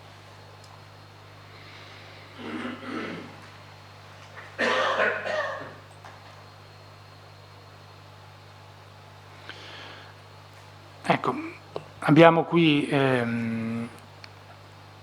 la situazione in cui potrebbe essere il caso. Allora, dal punto di vista tecnico, io ho letto molto sommariamente il tipo di violazioni che voi potete accertare, che è la famosa slide del decreto legislativo. Ovviamente per un non tecnico alcune potrebbero essere molto similari o molto somiglianti, alcune. Ovviamente ce ne possono essere più di una che ovviamente in una etichettatura sbagliata o in un sistema di etichettatura magari condisciplinare facoltativo sono state violate, e allora voi dovete reperire e distinguere le diverse violazioni. Allora, una delle cose che vi dico è facile da fare per i verificatori e difficile da capire per chi non è il verificatore, è il fatto che per voi l'indicazione mera della norma violata è sufficiente a dire qual è la violazione. Allora, voi dite, è stato violato l'articolo 5,2, adesso dico delle fesserie ovviamente, però, e l'articolo 7, no, magari, e l'articolo 7,1, facciamo così. Perfetto. Se spendete più parole in concreto sulla violazione accertata in concreto, viene molto meglio ai successivi interessati a leggere i vostri verbali di accertamento che cosa intendevate, perché anche quando ci si spiega davanti a un giudice che non è tecnico, al pari di un avvocato è vero, però l'avvocato si occupa di quella causa in particolare e si è letto tutte le vostre carte. Quando va davanti al giudice, a sua volta il giudice, diciamo facilmente, soprattutto all'inizio della causa, non ha letto le carte e non se ne è occupato per settimane o mesi come l'avvocato. Così voi siete dei professionisti della materia, per cui per noi diventa, anche un semplice amministrativo, diventa difficile capire che cosa avete visto e che cosa avete fatto. Uno dei consigli che di solito quando ci sono questi corsi mi sento di dare, e qui torniamo all'inizio proprio dell'impostazione del lavoro o come volete darla, è di non farsi prendere dalla quantità di cose da fare o da verificare, cioè di andare, adesso poi ovviamente correggetemi perché magari è vero che i vostri accertamenti sono molto documentali, però anche è vero che potrebbero non essere così semplici. Per cui io mi sento di dare alcuni consigli quando ci sono queste occasioni qui, perché è capitato altre volte in altre materie. Cioè, se voi vedete o avete la sensazione che la cosa vi potrebbe portare via più tempo del previsto o anche vi potrebbe creare più difficoltà del previsto, potrebbero arrivare più persone, ognuno a dire la loro, eccetera, eccetera, io non so come vengono svolte, voi non fate il verbale di accertamento in azienda, perché non avete l'obbligo di farlo là. Cioè, dopo lo vediamo, ma ovviamente le norme negative non esistono nell'ordinamento, quindi non ci sarà scritto potete fare il verbale dove volete, però lo desumiamo. C'è un'unica norma di riferimento che è quella del, per quanto possibile, il verbale è a contestazione immediata. Per quanto possibile? Ma per quanto possibile? Lo decidete voi. Non è che lo decide l'azienda o lo decide la direzione o lo decide l'unità di progetto o lo decide l'avvocatura. Lo decidete voi, quindi prendetevi pure il tempo necessario per fare le cose fatte bene. Tempo necessario vuol dire che al limite, perché adesso i mezzi ci sono, fate tutte le foto del caso, fate un sopralluogo, non fate un accertamento, fate un sopralluogo e portatevi a casa quello che vi serve per redigere il vostro bel verbale di accertamento. E allora lì sì, avete 90 giorni di tempo per fare le vostre cose. Quindi il mio consiglio rispetto al fatto che potreste, in quel caso specifico, avevamo visto la norma delle più violazioni, se voi avete una sensazione di questo tipo, ma questa si occupa solo di pagare, poi voi avete il problema di redigerli i verbali, di vedere se ci sono più violazioni e di capire anche quanto ciascuna può essere graduata. Perché queste cose qui, ovviamente, a seconda di quello che c'è, di quello che trovate, di quello che vi capita, potrebbero essere tranquillamente pensate nelle vostre stanze, nei vostri uffici, anche condivise con colleghi. Cioè, quindi gli approfondimenti non sono negati dalla norma, anzi, quei famosi 90 giorni, io ho visto che tutte le volte in cui c'è stata la discussione in giudizio sul fatto che il verbalizzante si era riservato settimane o mesi per portare a conoscenza del verbale il trasgressore, sono stati tutti condivisi dall'autorità giudiziaria, cioè non c'è stato mai chi ha detto che il tempo necessario per l'autorità amministrativa di fare gli approfondimenti prima della notifica del verbale di accertamento sono stati inutili. Ecco perché tenete conto che poi non è che cambi la vita, questa azienda che è stata controllata aspetta semplicemente il verbale, nel 99% delle multe stradali avviene la stessa cosa, vi arriva a casa dopo mesi il verbale di accertamento. Prego, certo. Un attimo che arriva il microfono così. Sì. Chi sta parlando? Allora, fare sintesi, io faccio il controllo e devo redigere un verbale di ispezione, di scheda di controllo ufficiale, di checklist, dove vado a indicare le eventuali violazioni. Rispetto a quello che stava dicendo, mi sembra di capire che non è sufficiente riportare violazione dell'articolo o del comma, ma cercare di essere un po' più precisi eventualmente. La norma, la 689, mi dice che il verbale di accertamento sanzione amministrativa io lo posso redigere, compilare in ufficio e notificare alla ditta nei 90 giorni se ha la sede qui o 360 se è fuori dallo Stato. Intende questo quando parla di verbale di accertamento? È la sanzione, cioè è quanto io vado a contestare e a far pagare al trasgressore?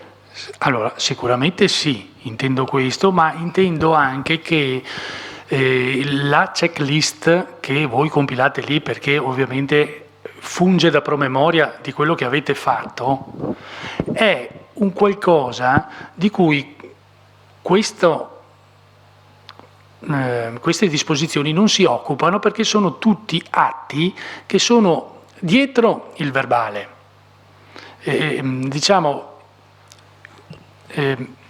Sono tutti strumenti che agevolano il lavoro, ma che sono destinati ad approdare come traduzione nel verbale di accertamento.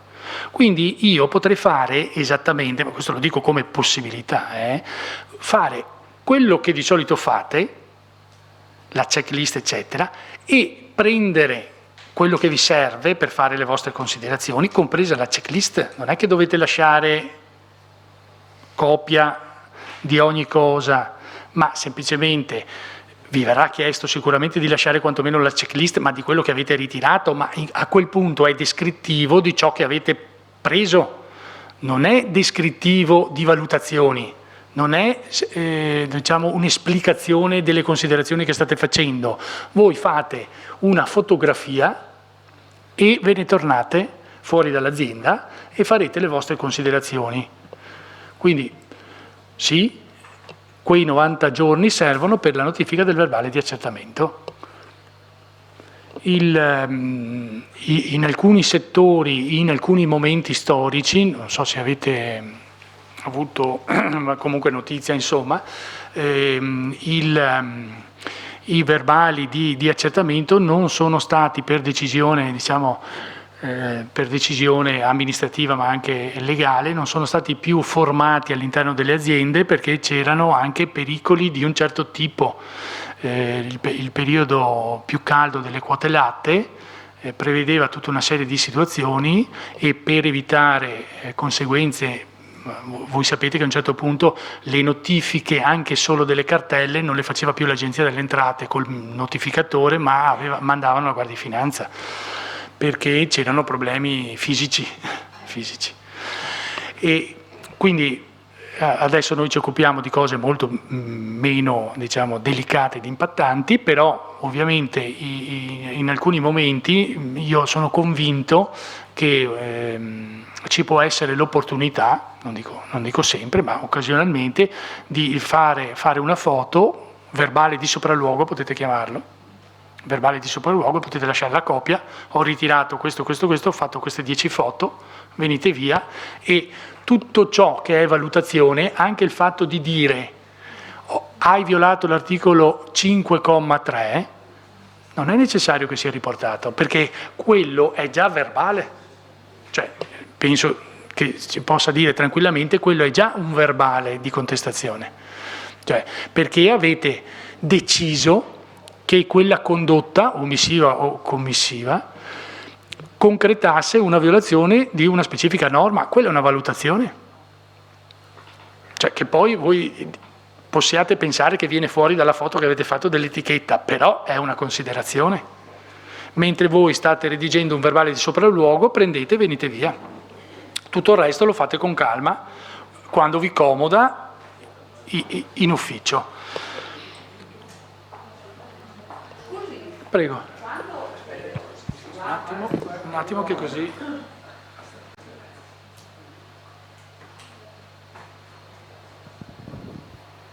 Dico, quando si va a fare questo sopralluogo, e quindi noi, almeno nella mia ASL, siamo abituati sempre a lasciare una copia della nostra presenza, diciamo, nell'esercizio. E questo implica che c'è una firma nostra e una firma da parte dell'OSA, dell'operatore del settore alimentare. In questo caso, nel quale noi compiliamo questa checklist che ci è fornita, diciamo, da Veneto Agricoltura, e quindi che possiamo compilare una volta rientrati in ufficio, dobbiamo darne copia anche all'operatore del settore alimentare? Siamo obbligati, o possiamo invece solo rilasciargli un verbale dove diciamo abbiamo fatto questo intervento e insomma la relazione è stata favorevole nei vostri confronti, oppure c'è stata un'omissione? L'operatore è dell'azienda, giusto? Certo, per l'operatore noi intendiamo l'azienda stessa, la ditta come lei la chiama. Allora, voi siete tenuti a rilasciare solo quello che avete fatto all'azienda, cioè se avete fatto un sopralluogo potete firmare congiuntamente il verbale di sopralluogo, nulla lo vieta, e quindi lasciargli copia con quello che avete fatto. Sì. La vostra presenza è sicuramente un fatto, quindi sicuramente... Ma se noi questo verbale lo redigiamo quando siamo... Ho capito, voi redigete il verbale di sopralluogo sulle attività svolte. Lì. Ecco. Se l'attività svolta non vi ha consentito di, supponiamo, redigere la checklist, esatto, voi la potete tranquillamente compilare in ufficio. Potete decidere poi, quando notificherete il verbale, e questa è una decisione tranquillamente che potete prendere, poi ci saranno sicuramente chi vi consiglia e chi vi dirà anche nei prossimi interventi, e potete decidere di, quando notificherete il verbale di accertamento, anche di notificare la checklist. E quindi non c'è necessità di... Facciamo un salto. Adesso sì, scusate, rispondo a questa domanda con una cosa che volevo dirvi alla fine. La dico adesso e dopo facciamo una pausa. Allora, vi faccio vedere cosa è successo in una causa.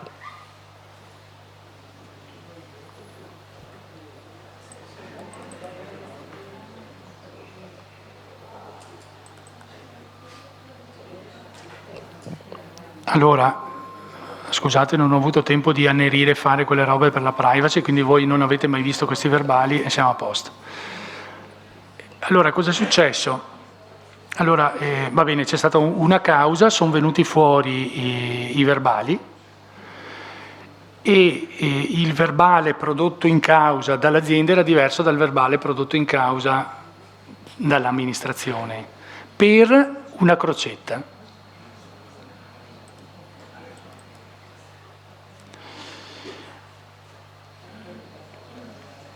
Allora, scusate. Niente,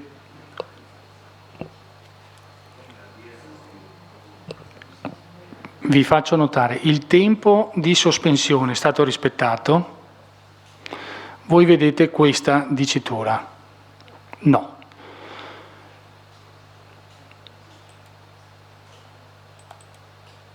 Questo è il verbale prodotto dall'azienda. Ecco. Allora, due cose di cui ci occupiamo oggi. Allora, una è quella che abbiamo detto qua e là persa. Se noi diciamo è stato rispettato sì o no e le norme di riferimento sono automatiche sui tempi di sospensione dei farmaci eccetera, quelle che prevedono le violazioni, diciamo una cosa essenziale, questo sì, che però per chi non è tecnico non è neanche così facile da capire, perché poi deve andarsi a vedere tutti gli altri documenti, quelli di accompagnamento della bestia, quelli della farmacia magari ce l'hanno aziendale, quelli dei consumi eccetera, poi magari hanno portato una perizia eccetera eccetera, non importa. Diamo l'essenziale, un minimo di descrizione, qualche cosa, è meglio darla per chi è tecnico o per chi vuole valorizzare il fatto che è molto evidente una cosa, così l'attenzione di qualsiasi altra persona che si occuperà della vicenda è chiara a sua volta. Anche qui hanno usato 3-4 righe. Qual è il vero problema di questa situazione? È che moltissime delle sanzioni che sono state irrogate e essenzialmente la condizionalità, perché poi era quello che interessava il premio sulla condizionalità, perché le sanzioni amministrative che sono andate al comune sono poca cosa come quelle vostre, la condizionalità dipendeva dal rispetto dei tempi di somministrazione dei farmaci e quindi quella era una delle regole di condizionalità previste per gli operatori di questo settore. E quindi dopo da lì è nata la causa. Di fatto questo è quello che è successo. È quello che è successo, che ha una traduzione molto pratica. Adesso io ve lo dico, ma ci sono voluti mesi per capire questa cosa. Perché io ho portato l'intera cartella per farvi capire che poi le cose si complicano. Cioè è vero che siamo noi stessi ufficio complicazioni affari semplici, come si dice in gergo. Però è anche vero che questo tipo di causa, qui ci sono cartelle con atti e atti. Allora, queste situazioni qui si complicano poi, quindi è difficile, una volta che si è complicata la vicenda e si è ricevuta in causa una querela di falso, portare indietro le lancette dell'orologio. Per cui l'abbiamo evitata annullando tutto e riducendo la sanzione, perché poi avevamo già verificato negli anni successivi, questo lo dico a beneficio di quell'altra situazione della pluriennalità delle violazioni, tanto ci eravamo accorti che questi signori avevano continuato a violare. Poi i rapporti tra i legali si sono sistemati e quindi è stato possibile veicolare determinati consigli anche all'azienda tramite i legali, perché ecco un'altra delle cose, noi siamo lì, è vero, per controllare, ma non siamo dei censori a cui interessa la violazione in sé, a noi interessa la violazione perché l'etichettatura funziona a certi fini. Una volta che abbiamo sistemato, abbiamo consigliato, abbiamo incanalato verso comportamenti virtuosi le aziende, abbiamo fatto il nostro dovere, cioè si può anche collaborare, guarda che se no, e si spiega. Quando ci sono questi rapporti anche tra i legali, questa cosa può tornare utile anche all'azienda. Per esempio, insomma, è stato fatto capire ai legali che dovevano smettere di consentire l'accesso alla farmacia aziendale a tutti gli operatori del macello, cioè non poteva essere che chiunque. Come? No. Dell'allevamento, sì, scusate, che però sì, aveva il problema, sì, è vero, dell'allevamento. Tenete conto che era familiare anche il macello, e il problema era la macellazione speciale d'urgenza, che ovviamente non viene fatta al macello, ma viene fatta... no, esatto, no, viene fatta... Sì. Quindi, in ogni caso, quello che interessa qui è che quello che è successo è che chi aveva redatto quel modello di checklist semplificata, in quel momento aveva scritto una cosa. Ma perché? Poi si approfondisce, ma perché? Perché c'erano più farmaci rilevati, alcuni che avevano rispettato, altri che non avevano rispettato, e non era facile perché probabilmente nella fretta di chiudere i verbali, nella difficoltà di verificare tutto, si è flegata una cosa, e poi quando si è tornati indietro e si sono sistemate le carte, perché ovviamente qui c'erano altri pacchi di carte, e quando si sono sistemate le carte si è corretto quel flag. Peccato che una copia del check era presso l'azienda e quella non è stata corretta, perché questa copia della violazione è andata al comune, è andata in regione, è andata in avvocatura, e l'altra è rimasta all'azienda. Quindi anche per questo può valere la risposta per cui lasciate meno cose possibili se vi vedete, non dico in difficoltà, ma incalzati. Cioè è inutile fare un verbale da incalzati. Cioè voi dovete fare le cose con la tranquillità che vi compete, perché siete professionisti e dovete fare delle considerazioni. Se uno vi dice no, mi devi lasciare qualcosa, va bene, ti lascio il verbale di sopralluogo. Siete a posto. È un foglietto, una...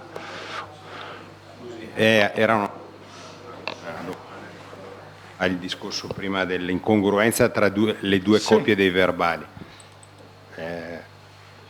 Così a naso, diciamo, per esperienza, probabilmente il collega che è andato fuori a fare la visita per l'MSU l'ha spuntata pensando che non ci fossero problemi, e magari non ha neanche visto il registro del trattamento dei farmaci.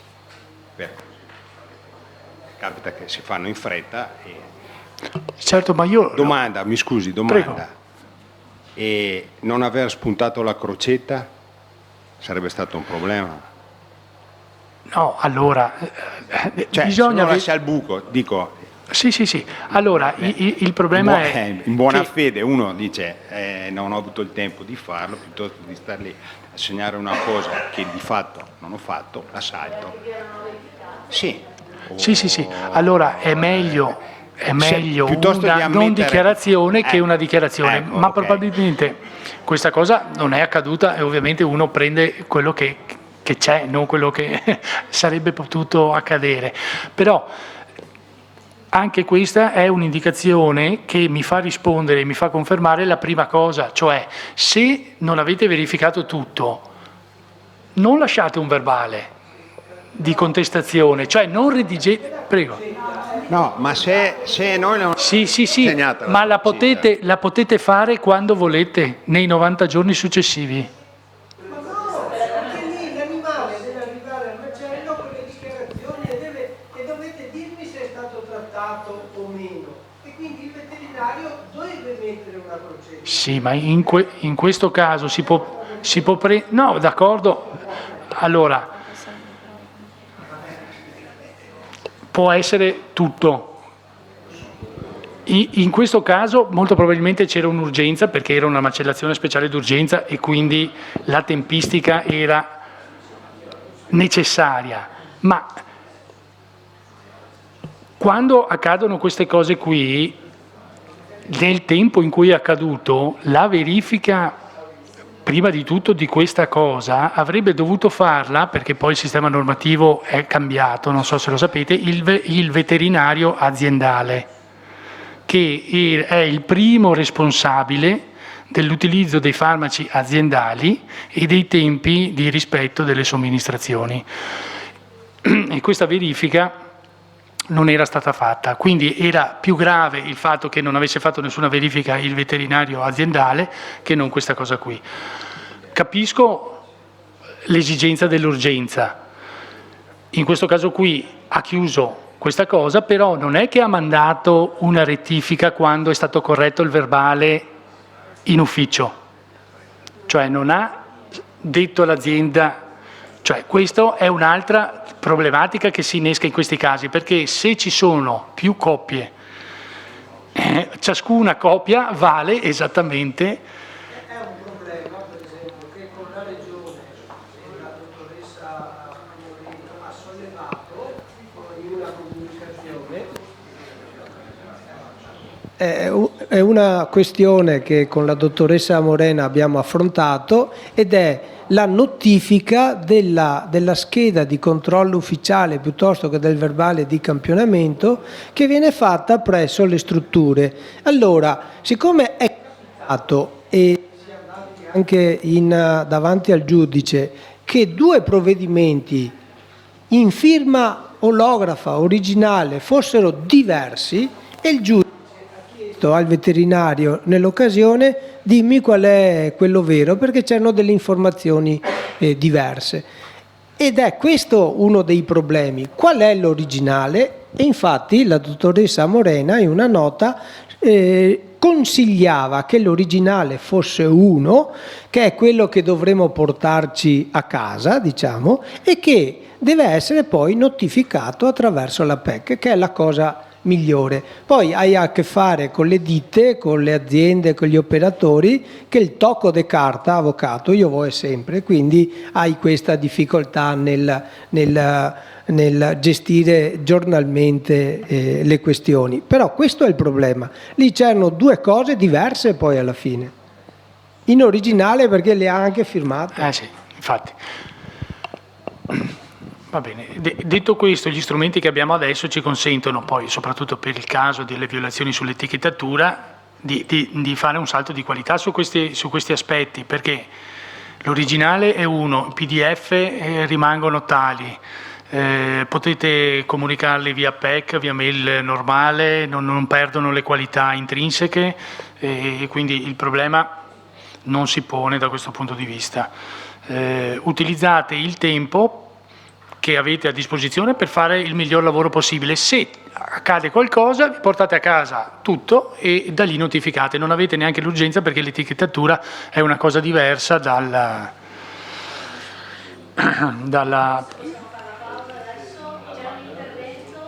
macellazione d'urgenza. Prego. Sulla correzione del verbale. Sulla correzione del sì. verbale, sulla concetta che Sì. sarebbe stato apprezzabile annotare già che ora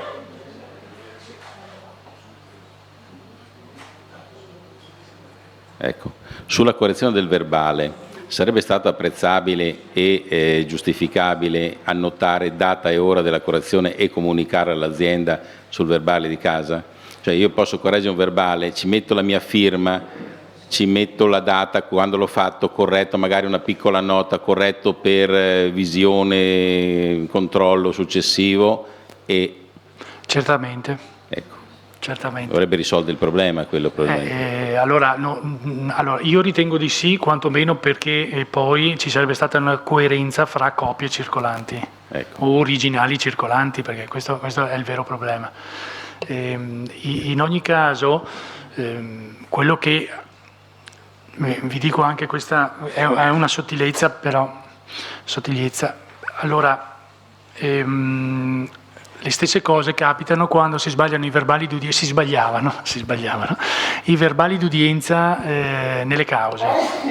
Allora non potevi cancellare perché non sapevi cosa c'era scritto sotto.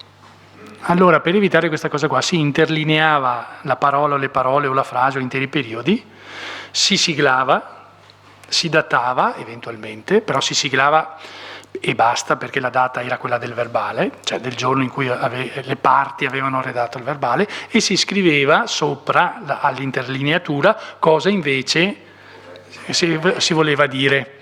Tutto qui, cioè sono degli accorgimenti che servono per ridurre i conflitti. Ecco. Va bene. Poi, siccome gli avvocati sono già in conflitto, era già sicuro che volevano vedere anche quello che c'era scritto sotto, o traslucido o a vetro, per cui questa è stata trovata questa soluzione. Adesso non c'è più perché il verbale è telematico, lo redige il giudice, quindi alla fine la soluzione è altrove. Ecco, cioè, pausa. No, ultima domanda. Sì. Sì, grazie Avvocato. Allora lei consiglia di redigere un verbale sopralluogo in cui si scrive che noi siamo stati in quel giorno, in quell'ora, presso tale struttura. E se facciamo le foto, dobbiamo scrivere anche quante foto abbiamo fatto e poi successivamente volevo chiedere, dobbiamo fare anche copia della foto che abbiamo fatto e lasciarla all'ente oppure è una cosa che possiamo fare successivamente? Allora, le foto sono digitali, quindi di lasciare copia non so se occorra. Il numero di foto lo potete indicare tranquillamente, poi quelle che utilizzerete non è detto che siano tutte per la contestazione, quindi se voi fate un reportage fotografico per raccogliere più informazioni e poi ne utilizzate 2, cioè si tratta, voi lo capite dagli atteggiamenti che ci sono, che vivete in azienda, quindi io direi la regola generale è, per quello che vi può capitare, secondo me i verbali saranno quasi tutti negativi, quindi potete tranquillamente chiudere il verbale e lasciarne copia. Ci sono invece delle verifiche che vi portano via o vi porterebbero via più tempo del previsto perché notate qualcosa che va un po' considerato o riconsiderato. Trasformate la vostra visita in verbale di sopralluogo, portate a casa, dice scattate 15 foto. Le hanno viste, chi c'era o vi ha assistito o vi ha condotto sa che foto avete fatto e potete anche scrivere e si riserva l'invio della copia col verbale. Punto. Poi ovviamente può essere una selezione, possono essere tutte. Cioè è inutile aggravare in quel momento lì, perché voi questa cosa qui che dice va bene sono così diligente che è un aggravio, di fatto noi stiamo cercando di snellire per andare via e fare delle considerazioni che possono portare anche all'archiviazione, cioè a un verbale diciamo, positivo per l'azienda, nel senso che non si riscontrano violazioni, quindi lo capite solo vivendo questo lavoro, lo capirete solo vivendo. Tanto grazie, ci vediamo fra un po'. Allora riprendiamo, scusate.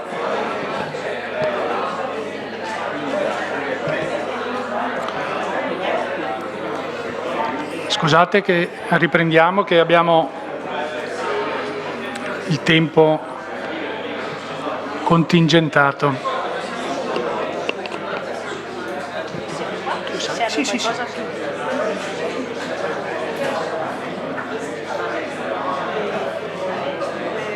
A memoria non... Anch'io, no, ma penso che sia.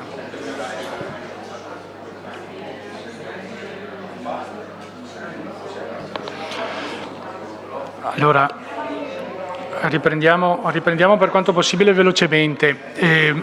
Mi sono... Sì. Sappiamo che esiste e che può essere applicato. Allora,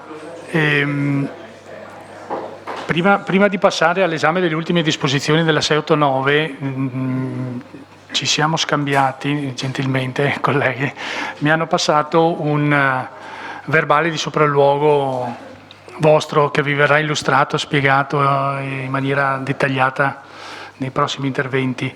Ecco, ovviamente c'è una parte descrittiva che è il famoso chi sto controllando, dove e chi partecipa alla attività di sopralluogo. Ecco, poi vi viene illustrato, quindi io non me ne occupo in dettaglio.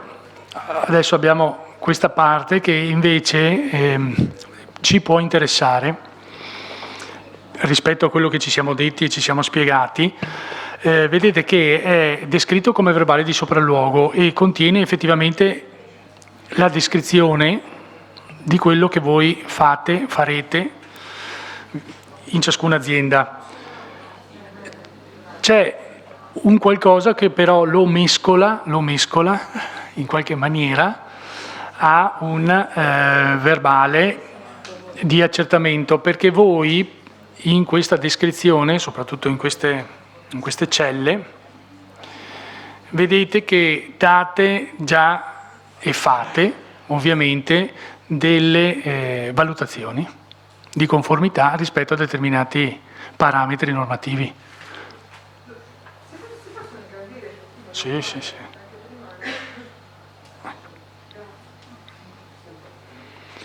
Ecco, è un verbale di sopralluogo, contiene delle valutazioni di conformità che ovviamente voi potete e dovrete fare direttamente sul luogo del sopralluogo in azienda.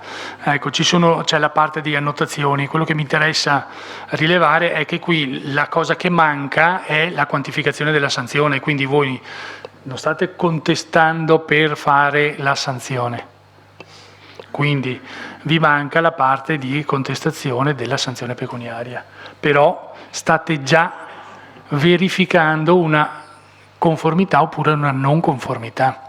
Quindi una valutazione dentro questo verbale di sopralluogo c'è.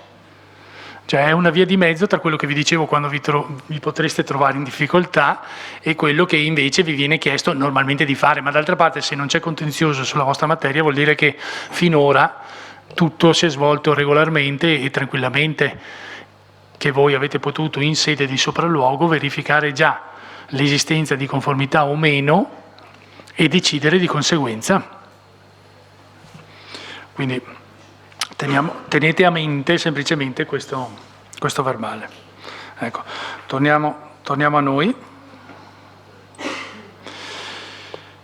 Ecco, questi concetti della 689 dell'81, che è una norma, cioè è un sistema normativo molto vecchio, fate conto che dal punto di vista processuale il sistema collegato è stato modificato abbastanza di recente per essere norme processuali, e tutto questo viene trattato a livello giudiziario con il rito del lavoro. Questa cosa è stata decisa nel 2011, dopo che per 20 anni buoni è stato tutto lasciato uguale e il rito era quello civile. Il rito del lavoro è semplicemente un rito più snello, in cui però tutto viene fuori subito e si cerca di accorciare il tempo del processo. Tutto viene fuori subito perché occorre portare tutti i documenti e non si ha più tempo di fare memorie, contromemorie, repliche, eccetera, e tutto viene discusso possibilmente in un'udienza successiva alla prima. Ecco, questo ve lo dico anche se a voi ovviamente interessa poco, ma insomma è per dirvi che sono considerate queste questioni delle sanzioni amministrative abbastanza di minima per l'ordinamento giudiziario civile. Proprio in virtù di questo fatto è stato scelto un rito molto snello, mentre per il lavoro il rito era snello perché bisognava dare una risposta giudiziaria al problema. Qui invece ci sarebbe da dare una risposta giudiziaria a problemi anche spinosi, tecnici e che impattano sull'attività amministrativa organizzata. Quindi ci sarebbe la contraria esigenza, mentre vi dico che a parte le sanzioni automobilistiche, quelle stradali, che impegnano i giudici di pace, le vostre andrebbero al tribunale. E i tribunali non sono abituati a fare questo tipo di contenzioso, infatti è considerato poca cosa rispetto al resto, così poca cosa che viene gestito con un rito semplificato che è del lavoro. Ma i giudici non sono attrezzati come lo sono i TAR, per esempio, a leggere i documenti amministrativi o le disposizioni. Non importa, andiamo avanti. Questo è quello che vi dicevo sul fatto che il sistema è comunque stato pensato per essere deflattivo. Nel vostro caso a maggior ragione perché le sanzioni sono solo pecuniarie. Allora più le sanzioni vengono ridotte, più il sistema appare deflattivo e si accompagna al fatto che l'importante è che chi viene controllato sappia che va incontro a determinate conseguenze, ma che non sono penalizzanti in senso assoluto rispetto all'attività che fa. Nel senso che non sono bloccanti per l'esercizio dell'attività commerciale. Ecco, voi vedete che ci sono più violazioni, potrebbero essere state commesse secondo ovviamente quello che voi riscontrerete. Più violazioni possono essere state commesse con una o più condotte, l'importante è che voi le sanzionate con un'unica sanzione. Quindi dopo che avete compilato il vostro verbale di sopralluogo e vi ritrovate compilate più parti di non conformità, andrete a vedere come ritenete rispetto a quella norma di riferimento la condotta. Una o più azioni e la sanzione sarà unica, aumentata fino al triplo. Quindi avete margine per decidere, avete margine, vi consultate o con la direzione o con i colleghi che hanno più esperienza, eccetera, è abbastanza normale fare così. Ecco, anche questo è un aumento un aumento delle sanzioni è previsto per chi combina guai ripetutamente. Ecco, i guai devono essere un po' distanti nel tempo, altrimenti possono essere considerati unitariamente rispetto alla norma che precede l'articolo 8. Ecco, tenete conto che questa cosa ha un impatto, quello della reiterazione, rispetto al fatto che voi tranquillamente potete considerare qualcuno che ha dei precedenti come un'azienda, insomma, che può essere sanzionata più gravemente, e il riferimento potete darlo esplicitamente al fatto che ha avuto ovviamente precedenti trasgressioni contestate, omissive o commissive, non ha importanza, cioè il fatto che abbia dei precedenti. Tenete conto che i precedenti sono 5 anni e sono esclusi quelli oblatti, dopo lo vediamo, e quelli pagati, che sono quelli pagati in misura ridotta, e lo vedete subito, non opera nel caso di pagamento in misura ridotta. Quindi se qualcuno vi paga subito poco e bene, misura ridotta vuol dire questo, il sistema deflattivo, voi non avete più nessun problema quando andrete a riconsiderare l'azienda ai fini dei controlli. Se anche subisce una nuova contestazione, voi non avete il problema di pensare anche solo lontanamente a dover irrogare una sanzione aumentata, perché non potete farlo. Ecco, altra cosa di cui tener conto è questo, l'ho lasciata, ecco, è questa. Se il procedimento segue la via non dell'oblazione, ma del fatto che poi c'è una contestazione, c'è l'audizione, adesso lo vediamo un secondo in velocità, e poi alla fine approda in via giudiziaria ed è annullato il provvedimento sanzionatorio, tenete conto che voi non potete considerarlo ai fini della reiterazione. Quindi io direi l'unica cosa importante che voi dovete fare è, se è ancora in corso un procedimento amministrativo che non sapete se approderà in via giurisdizionale, prudenzialmente non tenete conto ai fini della reiterazione, basta. Per il resto fate quello che dovete fare ogni volta. Cioè non andate a complicarvi la vita, perché gli effetti delle sentenze sono retroattivi, quindi non potete poi rimediare a questa situazione in cui qualcosa che era in piedi, di cui avete considerato la reiterazione, è stato annullato, e quindi voi dovreste a vostra volta annullare l'aggravamento di sanzione che avete previsto, perché avete considerato la reiterazione come da sanzionare ulteriormente, ma poi è venuta meno per effetto di una sentenza civile successiva, si dice postergata rispetto all'accertamento che avete fatto. Ecco, il consiglio è evitatelo. Ecco, questo è quello che succede. Vi diranno che potete decidere voi anche la sospensione di alcune considerazioni, eccetera. Io direi che questa vi complica via. Allora,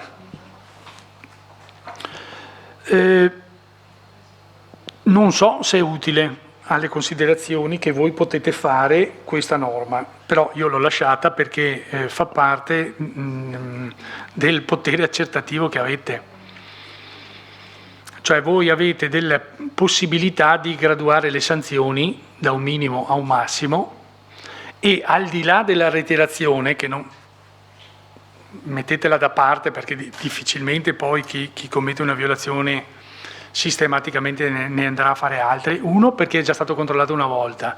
Due, perché ovviamente essendo stato già selezionato pensa di essere anche, diciamo, attenzionato negli anni successivi, quindi sicuramente ha una, diciamo, psicologicamente non è indotto a, diciamo, fare ulteriori violazioni, e poi semplicemente potete tenerlo tranquillamente fuori dal novero dei sorteggi di quelle da controllare. Non so se avete il 5%, l'1%, lo 0, non sono percentuali, ma decidono la propria attività fatta negli anni precedenti. Ecco, voi potete decidere tranquillamente di ricontrollarlo, non è vietato da nessuna norma. Ci sono eccezioni anche su questo, perché aziende che vengono controllate tutti gli anni da 5 anni tenderebbero a costruire un sistema di difesa che è quello per cui è impossibile che siano sorteggiate. Infatti non sono sorteggiate, ma noi lo diciamo tranquillamente ai giudici, sono scelte. Cioè l'amministrazione ha deciso che, ma può tranquillamente farlo il veterinario, di andare a ricontrollare certe aziende perché molto probabilmente, guarda caso, riscontra più violazioni reiterate. Allora è una scelta, ma la scelta è tranquillamente fuori da un contesto per cui dovrebbe essere solo il sorteggio casuale a favorire o sfavorire l'attività amministrativa di controllo. Non può essere così. È come se un'attività amministrativa che parte su segnalazione non può essere fatta perché nel campione sorteggiato non c'è quell'azienda. Ma dove sta scritto? Cioè, no. Anche se ci sono norme che dicono che deve esserci un numero minimo di aziende da controllare estratto a sorte in base a determinati criteri, eccetera. Va bene, ci sono quelle norme, ma non escludono l'applicazione di queste. Va bene? Se posso aggiungere, a me viene in mente un po' quello che facciamo con il rischio di uno stabilimento, quindi un stabilimento che per una serie di parametri diventa più rischioso viene controllato di più, quindi segue quello che sta dicendo il collega, un po' segue anche questa logica, e quindi ad esempio a seguito di non conformità una delle azioni che vengono fatte potrebbe essere anche quella di aumentare i controlli, quindi rientra assolutamente in questa logica, che è una logica anche di tipo amministrativa legata all'attività. Bene.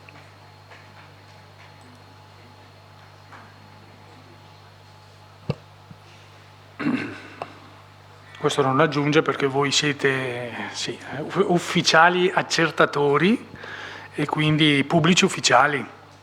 Ecco, c'è una norma del Codice Civile che è abbastanza interessante, in cui quello che viene dichiarato avvenuto alla vostra presenza è, diciamo, vero fino a querela di falso. Quindi quello che voi dichiarate di aver fatto e chi c'era nel verbale di sopralluogo che abbiamo visto prima non può essere smentito perché l'avvocato dice non è successo così, è andata colà. Lì si fa una querela di falso, cioè una causa apposta per decidere se quello che c'era scritto lì è vero o falso. Quindi voi siete pienamente nel pieno dei vostri poteri e quindi quello che viene dichiarato lì voi sapete che è, diciamo, incontestabile. Ecco, qui iniziamo a entrare nel giuridico, diciamo, perché abbiamo la famosa contestazione, cioè una volta che avete terminato la vostra attività col verbale di sopralluogo, con la redazione del verbale di contestazione in cui dite quello che ti avevo, vediamo se riusciamo a rivederlo, scusate.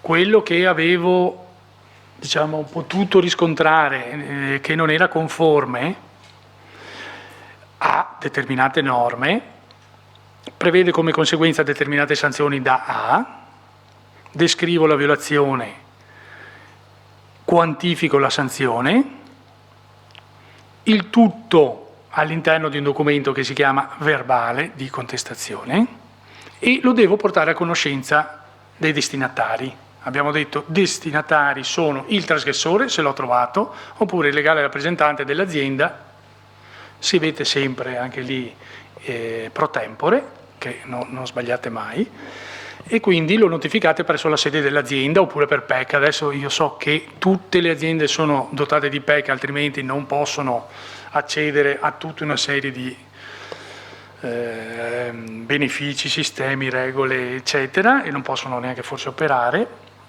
Tanti registri pubblici, tra l'altro, vengono aggiornati direttamente dalle aziende e a sua volta gli uffici procedono all'aggiornamento dei registri pubblici telematicamente, però tutti devono avere gli strumenti di comunicazione, quelli ufficiali, o piattaforme o PEC, cioè entrambe, insomma.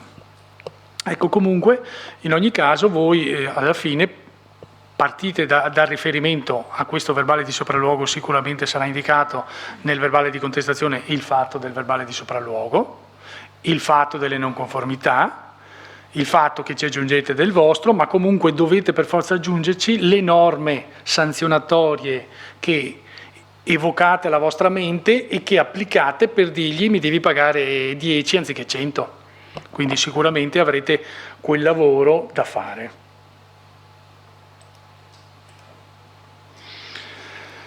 Ecco, qui avete una doppia situazione, la ricollego anche alla diapositiva successiva, andremo avanti e indietro rispetto alla successiva. Qui inizia la procedura in cui voi perdete di vista quello che avete fatto, nel senso che fino a questo momento è tutto vostro. Io lo dico vostro per dire è tutto sotto il vostro controllo, a vostra diretta conoscenza e anche nei rapporti che avete col terzo ci siete solo voi, il terzo è l'azienda ovviamente. Da questo momento qui, dal momento in cui voi fate la contestazione, ovviamente c'è la possibilità che le cose prendano una piega che voi non controllate più, ma perché non siete più i titolari del procedimento, cioè il procedimento si complica o si estingue. Allora, la prima cosa che può avvenire è questa, ed è la più semplice, è l'estinzione, cioè il fatto che ci sia l'oblazione e quindi che quello che avete contestato è digerito, bene o male a voi non interessa, è digerito e si estingue con il pagamento. Sono, abbiamo detto, tutte sanzioni pecuniarie e tutte oblabili e quindi voi potete tranquillamente, ma ci sarà già l'indicazione che si estingue nel caso di pagamento in misura ridotta, sarà già prestampato penso nel verbale di contestazione, se non c'è potete scriverlo o aggiungerlo, penso che sia una cosa abbastanza ovvia. Ecco, anche qui abbiamo lasciamo anche questa. Abbiamo la possibilità di fare la contestazione immediata oppure a 90 giorni. Da come sono impostate il verbale di sopralluogo e che rimane separato dal verbale di contestazione, sicuramente voi redigete e lasciate copia del verbale di sopralluogo e vi occupate con calma della quantificazione della sanzione che obbedisce a quei criteri. Gravità, cosa ha fatto per evitare le conseguenze, sempre che abbia fatto qualcosa per evitare le conseguenze, insomma le considerazioni che ritenete di fare, recidiva se c'è e se siete sicuri che ci sia, nel senso che ovviamente potrebbe essere che il percorso giudiziario, quando voi fate la seconda verifica, si sia già chiuso e la vostra sanzione sia stata confermata in giudizio. In quel caso la recidiva, se è entro i 5 anni, c'è assolutamente, io direi, di tenerne conto, perché che non si pensi che l'amministrazione ha la memoria breve.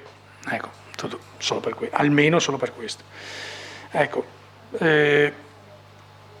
tenete conto che ovviamente il percorso della contestazione poi segue il fatto di una notifica che avverrà sicuramente per PEC. Io ritengo che non ci sia più motivo per andare in azienda per notificare a mani, anche se lo potete fare, perché in qualità di ufficiali verificatori siete anche messi notificatori di voi stessi, tra l'altro, di voi stessi. E quindi potrebbe anche essere una via, però diciamo la cosa più facile da fare è la notificazione per PEC.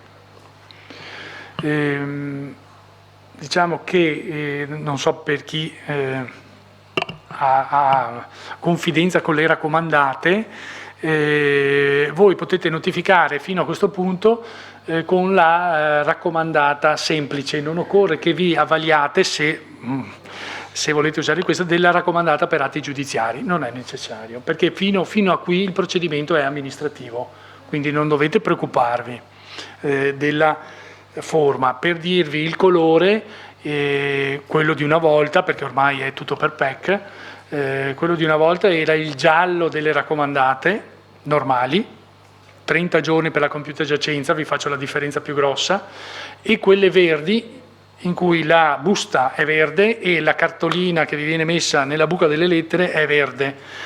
Quella relata di notifica sulla verde è più dettagliata della gialla. La gialla è niente, c'è solo uno spazio per la firma se vi trovano, se no vi viene lasciata la stessa roba gialla con l'indicazione di andare in posta, basta. Quella a 30 giorni per compiuta giacenza, la verde 10, perché è un po' più forte la relata collegata. Però non vi preoccupate di queste cose qui, io direi non c'è niente che vi deve preoccupare di questa partita di notificazione, perché ormai siamo nel 2023 e dove c'è una PEC lì arriva tutto e non si fa più sconti a nessuno, ecco, diciamo. Cos'è che importa? Importa quello che succede dopo. Ecco, per darvi un'indicazione, è vero che voi vi spogliate di competenza, ma non è vero che vi spogliate del fatto che potete essere ancora interloquiti sulla faccenda.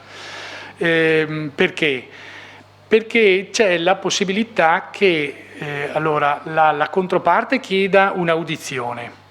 Questo non è nella vostra disponibilità, è solo nella disponibilità dell'azienda. Cioè l'azienda inizia un percorso di contestazione che all'inizio è amministrativo e avviene con l'audizione.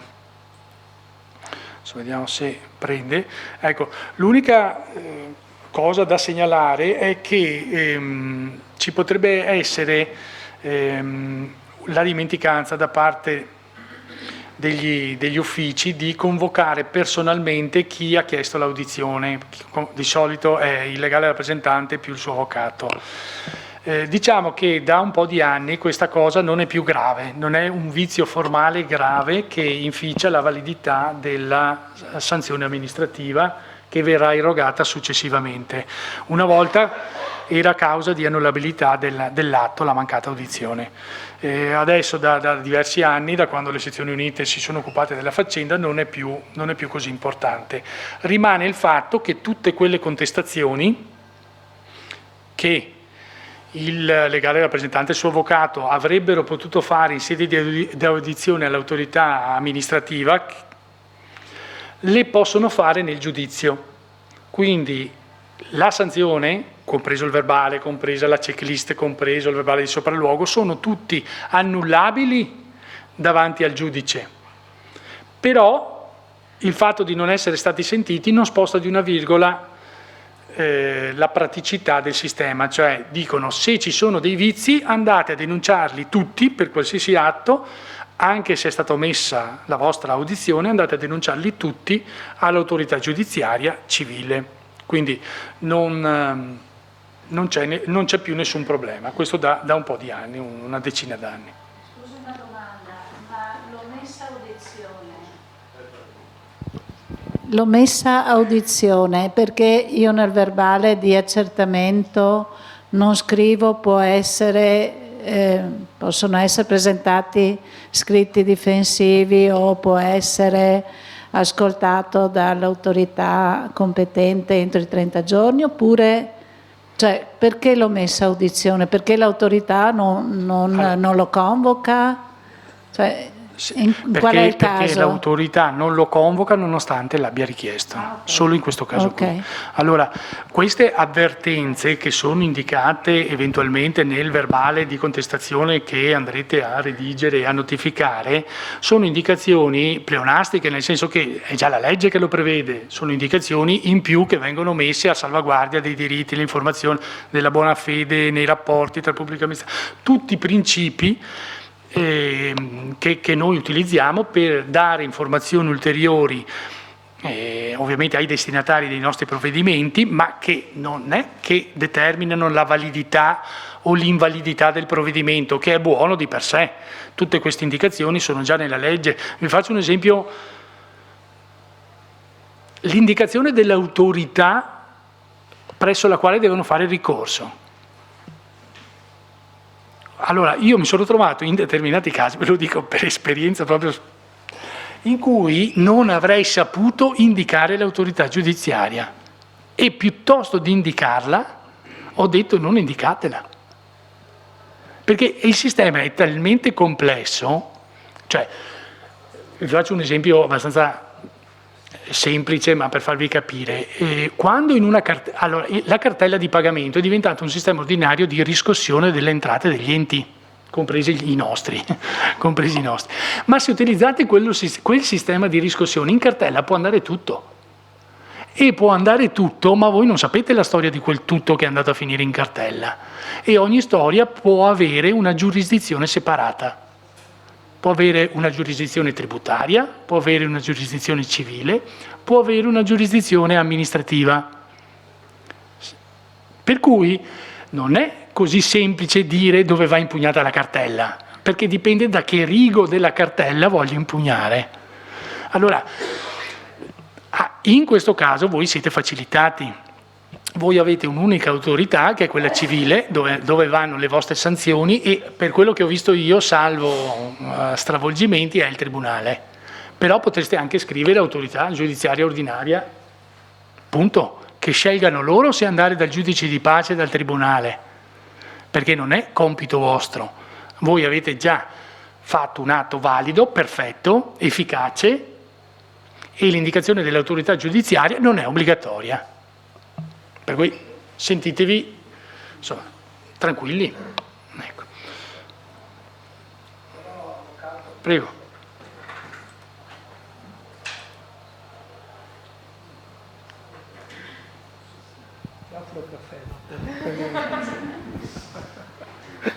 Chiedo scusa. Allora, noi dobbiamo redigere verbale di sopralluogo con eventuali non conformità. In presenza di non conformità, redigere il verbale di accertamento sanzione, e questo va notificato alla ditta nei tempi previsti, che sono i 90 giorni. Sì. 90 giorni mi sembra di ricordare. Relativamente poi alla discrezionalità sull'importo da indicare come oblazione, la legge 689 è abbastanza precisa. Io devo andare a specificare un terzo, sì, ecco, c'è scritto qua, un terzo del massimo, il doppio del minimo.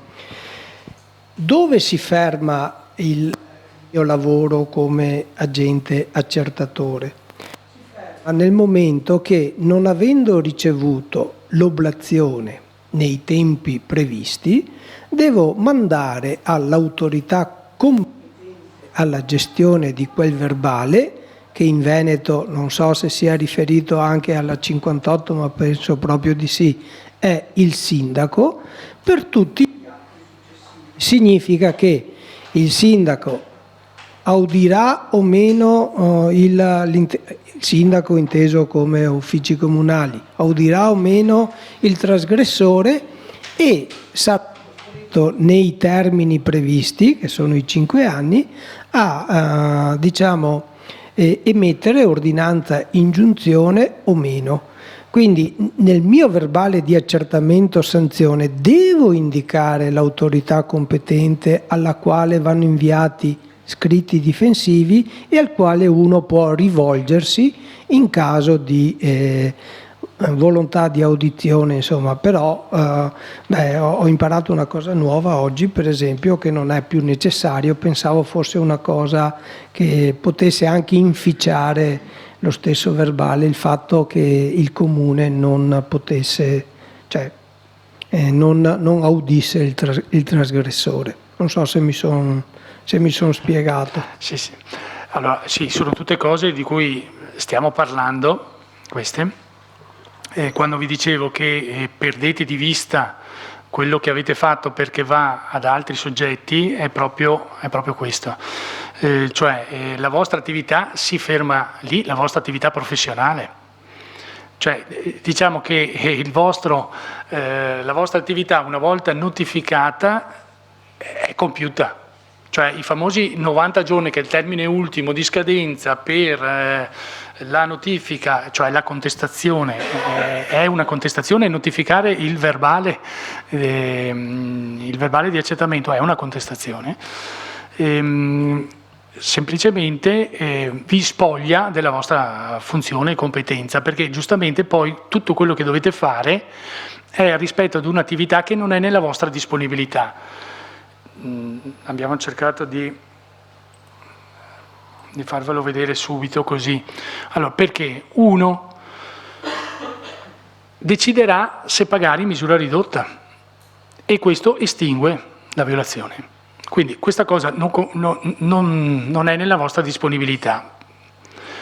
Però diciamo che tutto il percorso è andato a buon fine in qualche maniera, perché diciamo che l'attività amministrativa, che era finalizzata a garantire determinati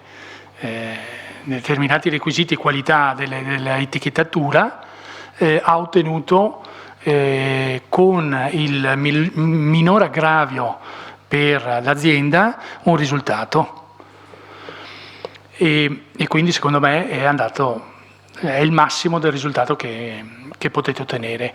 Un'altra cosa che potete ottenere, diciamo le pause caffè servono, è il fatto che dal punto di vista della disciplina non ci sono indicazioni, ma si può ovviamente invitare con una diffida l'azienda stessa a mettersi a posto con l'etichettatura, nella misura in cui ovviamente questo può essere richiesto e può essere anche apprezzato, perché secondo me è una delle cose che nei rapporti ultimamente tra privati e pubblica amministrazione viene richiesto. Non so se avete sentito parlare della compliance tributaria. È stato introdotto un sistema per cui gli uffici tributari possono, per le irregolarità che non fanno venir meno all'erario, ma sono dichiarazioni mancanti da correggere, da integrare, eccetera, e non fanno venire, mandano degli avvisi di prendere contatto.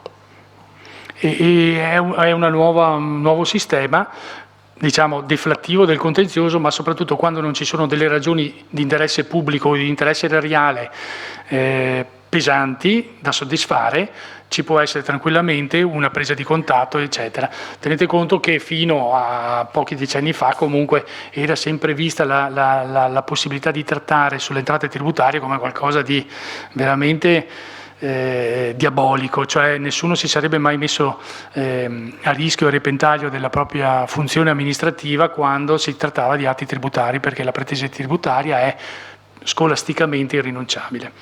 Ecco.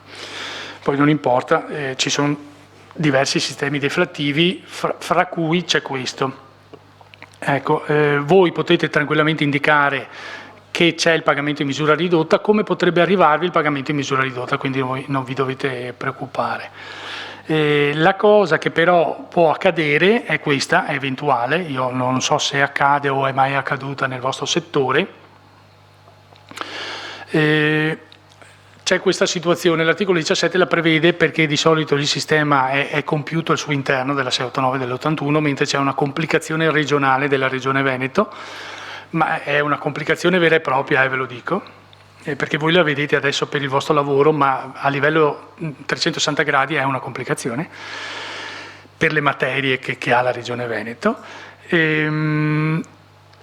Poi magari un passaggino ve lo dico, ed è quella per cui il rapporto informativo va al Comune.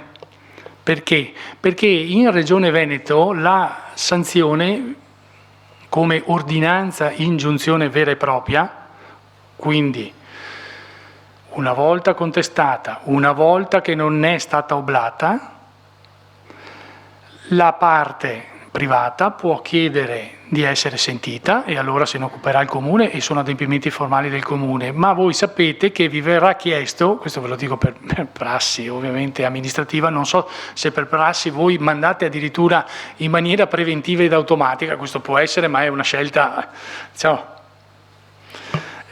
vostra, siete così solerti che comunque fate avere il rapporto informativo all'autorità che manderà fuori l'ordinanza ingiunzione vera e propria, cioè quando tutti questi altri step sono saltati, alla fine voi vedete, avete questa situazione, la legge regionale 10 del 77, cioè quando la regione è stata istituita, ha fatto questa legge che è considerata una legge generale trasversale per materie.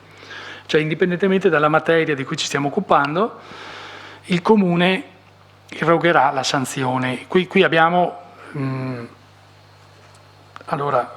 problema che sembra essere risolto, siccome il gettito delle sanzioni è un gettito aggiuntivo per gli enti, infatti i comuni fanno cassa sulle multe stradali e lo mettono a bilancio.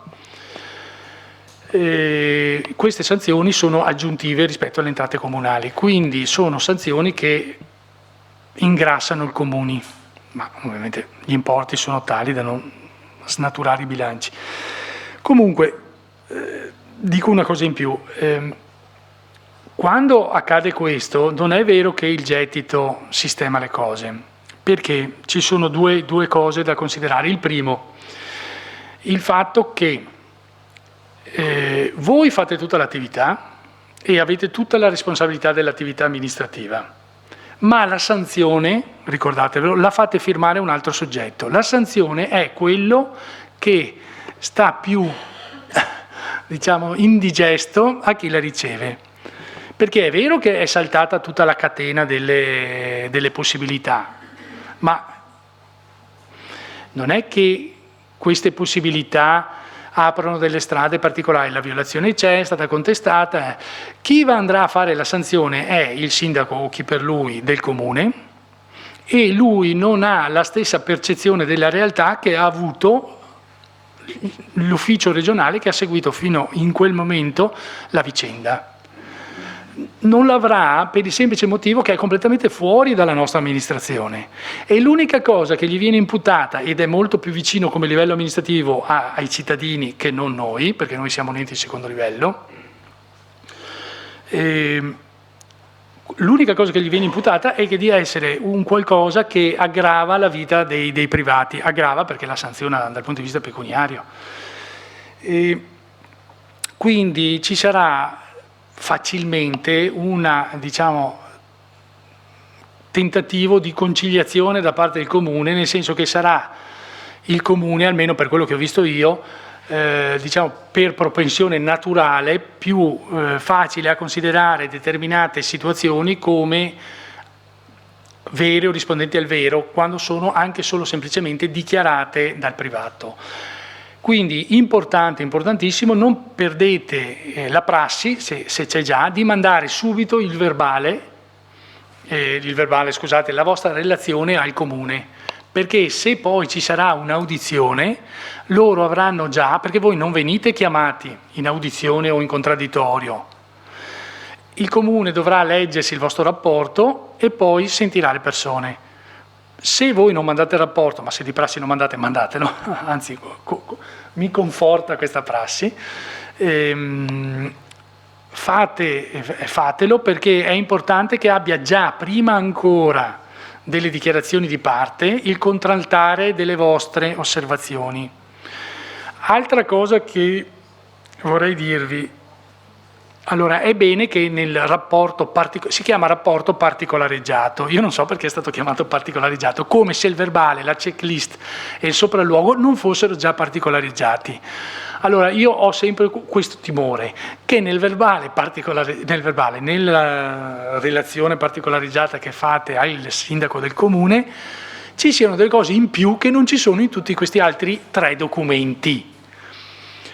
Ecco, se avete questo dubbio, toglietevelo subito, cioè tutto quello che avete pensato, detto e pensato di dire, scrivetelo in questi primi 3 documenti in modo che il rapporto particolarizzato sia la conseguenza analitica di questi 3 documenti. Non tenetevi fuori qualcosa, perché dal punto di vista legale questa cosa crea dei vulnus, si dice comunque delle criticità all'interno degli atti presupposti, perché è come se voi vi foste riservati qualcosa da dire, magari non essenziale in quel momento, ma che diventa essenziale dopo ed è fuori da quelle carte. Siccome quelle carte sono carte che poi sono le uniche vere che servono per fare il processo, mentre il rapporto particolarizzato non serve a fare il processo, perché è qualcosa che voi dite fra amministrazioni, altrimenti la 689 nasce come rapporto particolarizzato tra voi e un ufficio diverso che fa la sanzione, perché nella logica delle 689 dell'81 si pensava che tutto rimanesse all'interno di uno stesso ente, ecco, questa era la logica. Invece la 10 del 77, che è la nostra legge regionale, ha demandato ai comuni. In quel momento c'era una forte spinta verso il decentramento amministrativo.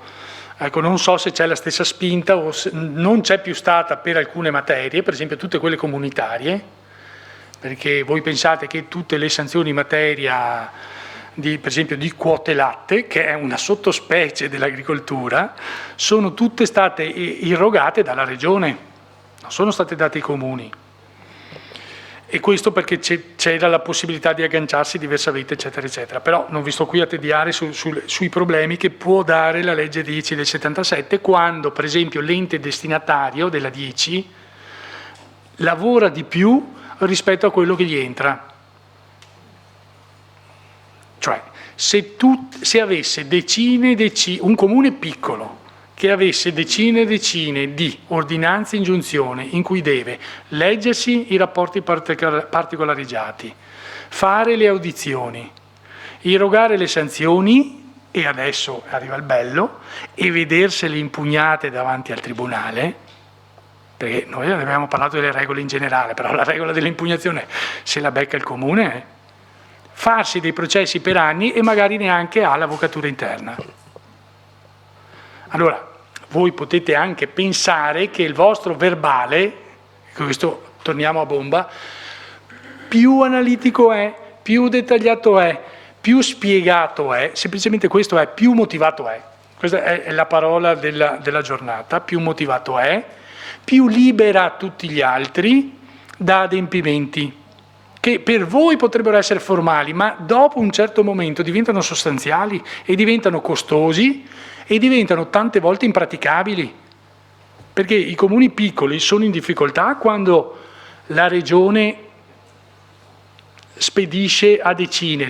Per esempio, se un comune ha molto territorio e lì sono localizzate tante aziende di un certo tipo, di una certa natura, e tutta l'attività la fanno le URSS o la fanno le regioni e poi i verbali arrivano da loro, voi potete pensare che questo comune, per quanto svolga diligentemente l'attività amministrativa, non può ripiegare tutte le sue funzioni o anche solo per certi periodi sull'attività di questo tipo qui.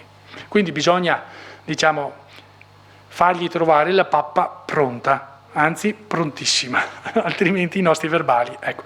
Tenete conto che per esempio in quel caso là, quando c'è stata l'audizione, forse non c'era stato neanche il rapporto particolarizzato, dopo l'audizione il comune aveva annullato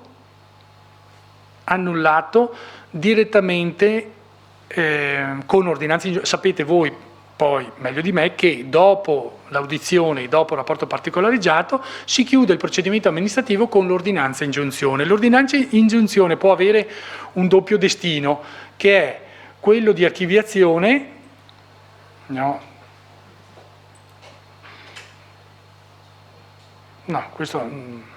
bene.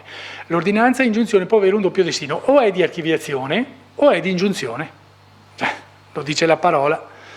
Quindi quello che esce da quella fase comunale è un provvedimento alternativo, o chiude o va avanti. Siccome se è arrivato fino lì voi avete avuto interesse a spingervi fino lì e anche controparte ha avuto interesse a spingervi fino lì, bisogna che la cosa, ogni volta che redigete un verbale, sia ovviamente un verbale che sa che può avere quel destino. E quindi, insomma, più motivato è, meglio è, anche per una lettura da parte di terzi. Ecco. Allora, ma secondo me questo è il punto sintetico.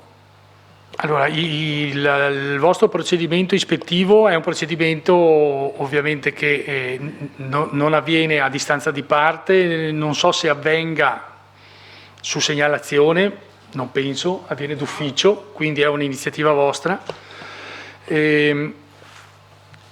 Ha una checklist che si può tradurre come verbale di sopralluogo e la vostra attività amministrativa vera e propria, certificativa e anche si chiude con la notificazione, arriva al verbale di accertamento e contestazione di illecito. Allora,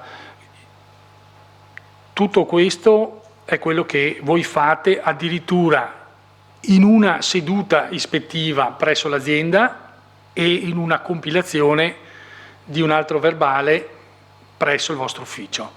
Quindi alla fine la traduzione pratica di tutto quello che ci siamo detti, per chi è esperto, avviene in due momenti più o meno vicini nel tempo e quindi più redigete questi due documenti nell'immediata prossimità temporale, più siete diciamo, in grado di ricostruire quello che vi manca o quella parola che può servire, eccetera. Il mio consiglio è di non fare le cose a distanza di tempo, anche se avete i 90 giorni. Cioè cercate di chiudere tutto abbastanza velocemente perché anche la freschezza dei ricordi aiuta. Se non c'è quella c'è la freschezza della checklist, se non c'è quella c'è la foto. Ecco. Per cui non ci sono diciamo, grosse cose o grosse criticità in questo tipo di attività che non ha mai dato luogo, lo ripetiamo, a nessun tipo di problema. Volevo vedere se c'era... Beh, siamo a posto, come tempi ci siamo, quindi vi lascio la parola se ho qualcosa o ci sono domande, sono qui, sono a disposizione anche dopo. E altra cosa, se mi viene in mente qualcosa magari forse ci sono un paio di domande. No, non so se è perché il corso è iniziato così dalle sanzioni, invece se ci arriviamo, penso che in caso di non conformità sull'etichettatura ci possa essere anche un sequestro della merce o una diffida, e ho visto casi ad esempio con i NAS che loro mettono come autorità competente l'Ispettorato Centrale della Repressione Frodi, ad esempio, per quanto riguarda l'etichettatura. E quindi dico, vabbè, ci possono essere questi atti e non so se verranno spiegati più avanti o vuole dirci qualcosa. Quello forse può essere il fatto dell'etichettatura in generale o era uno caso specifico sull'etichettatura? No, etichettatura in generale. Sappiamo che il 1169 effettivamente questa seconda parte viene effettuata dall'ispettorato, ex ispettorato frodi, quindi in quel caso lì è codificato anche questo tipo di attività e di prosecuzione. E qua probabilmente siamo in un contesto diciamo più ordinario, dove ancora il sindaco ha il suo ruolo all'interno di questi procedimenti. Sì. L'altra domanda qual è? No, era se c'entra qualcosa il sequestro o la diffida, insomma, in caso... Beh, quelli comunque sono degli atti che anche potete fare nel caso ci siano delle necessità o degli eventi che necessitano, perché è comunque... Ricordatevi che siete lì per l'etichettatura della carne bovina, però di fatto qualsiasi altra non conformità che venga rilevata di una certa gravità deve essere comunque, siete comunque autorità competente in quella materia, quindi in quel senso appunto, lì, ecco. No, dicevo appunto forse perché questo cosa è iniziato al contrario, forse, quindi sì, forse magari prima... la parte pratica andava comunque, esatto, sì, allora effettivamente, magari capiva. Poi questo, se magari rispetto anche alla presentazioni, o magari c'è anche già Chiara che può dire qualcosa, volentieri, magari se le passi il microfono così...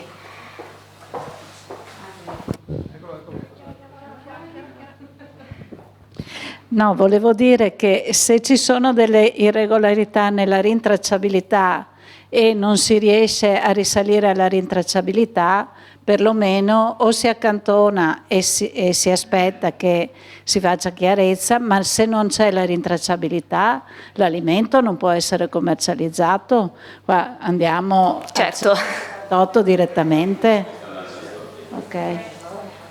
Sì, è un'altra storia, ma che le storie un po' si intrecciano, no? Nel senso che quando si entra in uno stabilimento, di qualsiasi tipo sia, quello che si trova poi si agisce di conseguenza. Prego.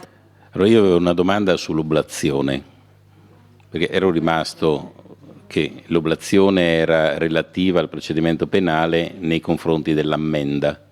Qua invece siamo in un procedimento amministrativo. Si può parlare comunque di oblazione e questa è in grado di estinguere la reiterazione nei 5 anni? Il pagamento, cioè il cosiddetto pagamento in misura ridotta? Rispondo sì a entrambe le domande. Allora, non so se magari non l'ho detto o se mi ripeto, la rubrica della 689 è modifica al sistema penale, quindi mutua principi e regole del sistema penalistico e le trasfonde nelle sanzioni amministrative pecuniarie, quindi dietro alla logica delle ammende penali, tant'è che la legge si intitola modifica al sistema penale. Per quello è mutuato anche il termine oblazione, anche se è estinzione della violazione per intervenuto pagamento. Noi diciamo è un'oblazione, cioè pagamento in misura ridotta. Diciamo che questo sistema poi è invalso anche nelle multe stradali, cioè è stato replicato questo sistema, se paghi entro pochissimo, non so, qualcuno prenderà, anch'io, cioè, per l'esperienza, multe stradali, ma se pagate in 5 giorni c'è un grossissimo sconto. E tra l'altro non so come impatti questo meccanismo sul concetto della patente a punti, perché andiamo ancora, per fortuna non è ancora, però ubbidisce tutto a quel sistema deflattivo. Ecco, quindi di oblazione in questo caso qua possiamo parlare solo se c'è il pagamento in misura ridotta entro i 5 giorni, se invece va a pagamento normale entro i 30, no. Allora, il pagamento normale è un'altra forma di estinzione dell'obbligazione, perché lui paga la sanzione e la estingue per il suo coobbligato. Nel senso, in questo tecnicamente, nel senso, voi sapete che la sanzione può essere, c'è anche la disposizione della 689, e la estingue per il coobbligato, cioè il pagamento di uno vale per entrambi. Non estingue il fatto che la violazione è stata accertata, dichiarata, è stato sanzionato, ha pagato, e quindi quel pagamento vale a considerare per i 5 anni la recidiva. Quindi sì, allora in questo senso qui... Vale a non considerare la recidiva? Vale a considerarla, sì, è una sanzione vera e propria, definitiva, non impugnata, pagata. Sì. Quella persona o quell'azienda è in violazione, per 5 anni può subire altri controlli, essere sanzionato come recidiva. Con la recidiva. Quindi allora riassumo, solo il pagamento in misura ridotta diventa oblativo. Sì, solo il pagamento in misura ridotta estingue la violazione, che non può essere più riconsiderata a nessun fine. È come avere il casellario penale cancellato a vari fini, cancellato e riportato a zero anche se si è fatto un patteggiamento. Ecco, questo è il discorso. L'estinzione, il sottogruppo e la specificazione era solo perché l'estinzione si verifica con quel pagamento nei confronti dell'altro soggetto, perché possono essere sempre più soggetti e quindi potreste avere anche comportamenti diversi. Diciamo non in questo caso, non è il vostro caso, ma ci sono situazioni molto più complesse di queste, in cui per esempio, faccio un esempio tanto per darvi l'idea, ci sono dei disboscamenti abusivi che possono dar luogo a violazioni di diverso livello, in cui i soggetti che sono intervenuti in disboscamento nel corso del tempo sono chiamati e non vogliono rispondere come coobbligati. Quindi le vostre situazioni sono basiche, Quindi avete un'azienda solo, un legale rappresentante solo, un trasgressore solo e c'è la coincidenza di questi soggetti. Quindi voi avete tutto semplificato. Ci sono situazioni molto più complesse, molto più pesanti, perché ci sono aree del nostro territorio che sono state impattate dal punto di vista ambientale. Per esempio, voi sapete l'abbandono incontrollato dei rifiuti che dà luogo alle scariche abusive, eccetera, eccetera. Tutte situazioni in cui ovviamente la realtà supera anche la fantasia, perché sono aree che vengono cedute, subcedute, affittate, eccetera. Ci sono delle situazioni insomma, che non rispondono a questa semplificazione, opposte. Sì. Altro? Sì, un paio di domande. Allora, se non ho capito male, anche in campo riguarda l'etichettatura della carne bovina c'è la possibilità del pagamento cosiddetta ultra ridotta, insomma siamo nell'ambito dell'agroalimentare, quindi io applico la sanzione al trasgressore e se il pagamento avviene in 5 giorni ho la possibilità di ridurre del 30% questa somma che riguarda non ricordo bene la normativa e quindi però dovrebbe essere forse la legge 98 2013, comunque che ha esteso, allora mentre era chiaro che si poteva applicare in ambito agroalimentare e non alla sicurezza alimentare, abbiamo chiarito che dobbiamo farlo anche nella sicurezza alimentare. In questa materia, che personalmente è nuova, ok, ho anche questa possibilità, mi sembra di aver capito, volevo solo una sicurezza da parte sua. Seconda questione, dopo questa giornata formativa, se diventerò agente accertatore per quanto riguarda l'etichettatura delle carni bovine, io gli accertamenti li faccio solo dopo che c'è tra regione e ASL o quando sono fuori nella mia normale attività di vigilanza devo verificare o posso verificare anche questo aspetto e quindi eventualmente sanzionare, perché il tutto si concentra in un'attività che va svolta in 1 mese, 2 mesi, che coinvolge un certo numero di attività collegate a quella che è la realtà produttiva della singola ASL.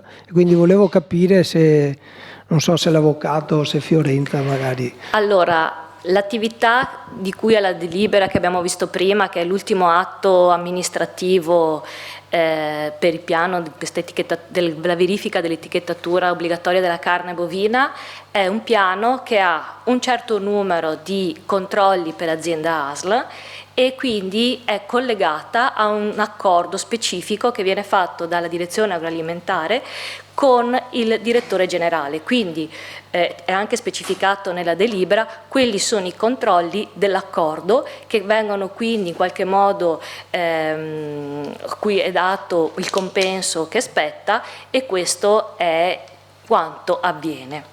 Se a un certo punto nell'ambito delle vostre attività magari effettivamente avete necessità di fare dei controlli con un numero superiore a quelli previsti, in accordo col vostro direttore e anche rispetto alla vostra organizzazione, non è che è vietato farli. Sappiate che però quelli non vi verrà corrisposto nessun tipo di pagamento dato l'accordo, questo così. Per quanto riguarda invece i tempi per iniziare questa attività, lo diceva oggi anche la collega, la dottoressa Veronese, che deve esserci innanzitutto intanto riuscire che questo accordo sia sottoscritto e inviato all'agricoltura, dopodiché viene fatto un impegno di spesa da parte dell'agricoltura e poi cominciate l'accordo. La US 3 è una di quelle ASL che hanno già mandato l'accordo, quindi diciamo che rispetto ad altre ASL la vostra ASL è un po' più avvantaggiata nel procedimento, diciamo così, amministrativo. Posto? Prego.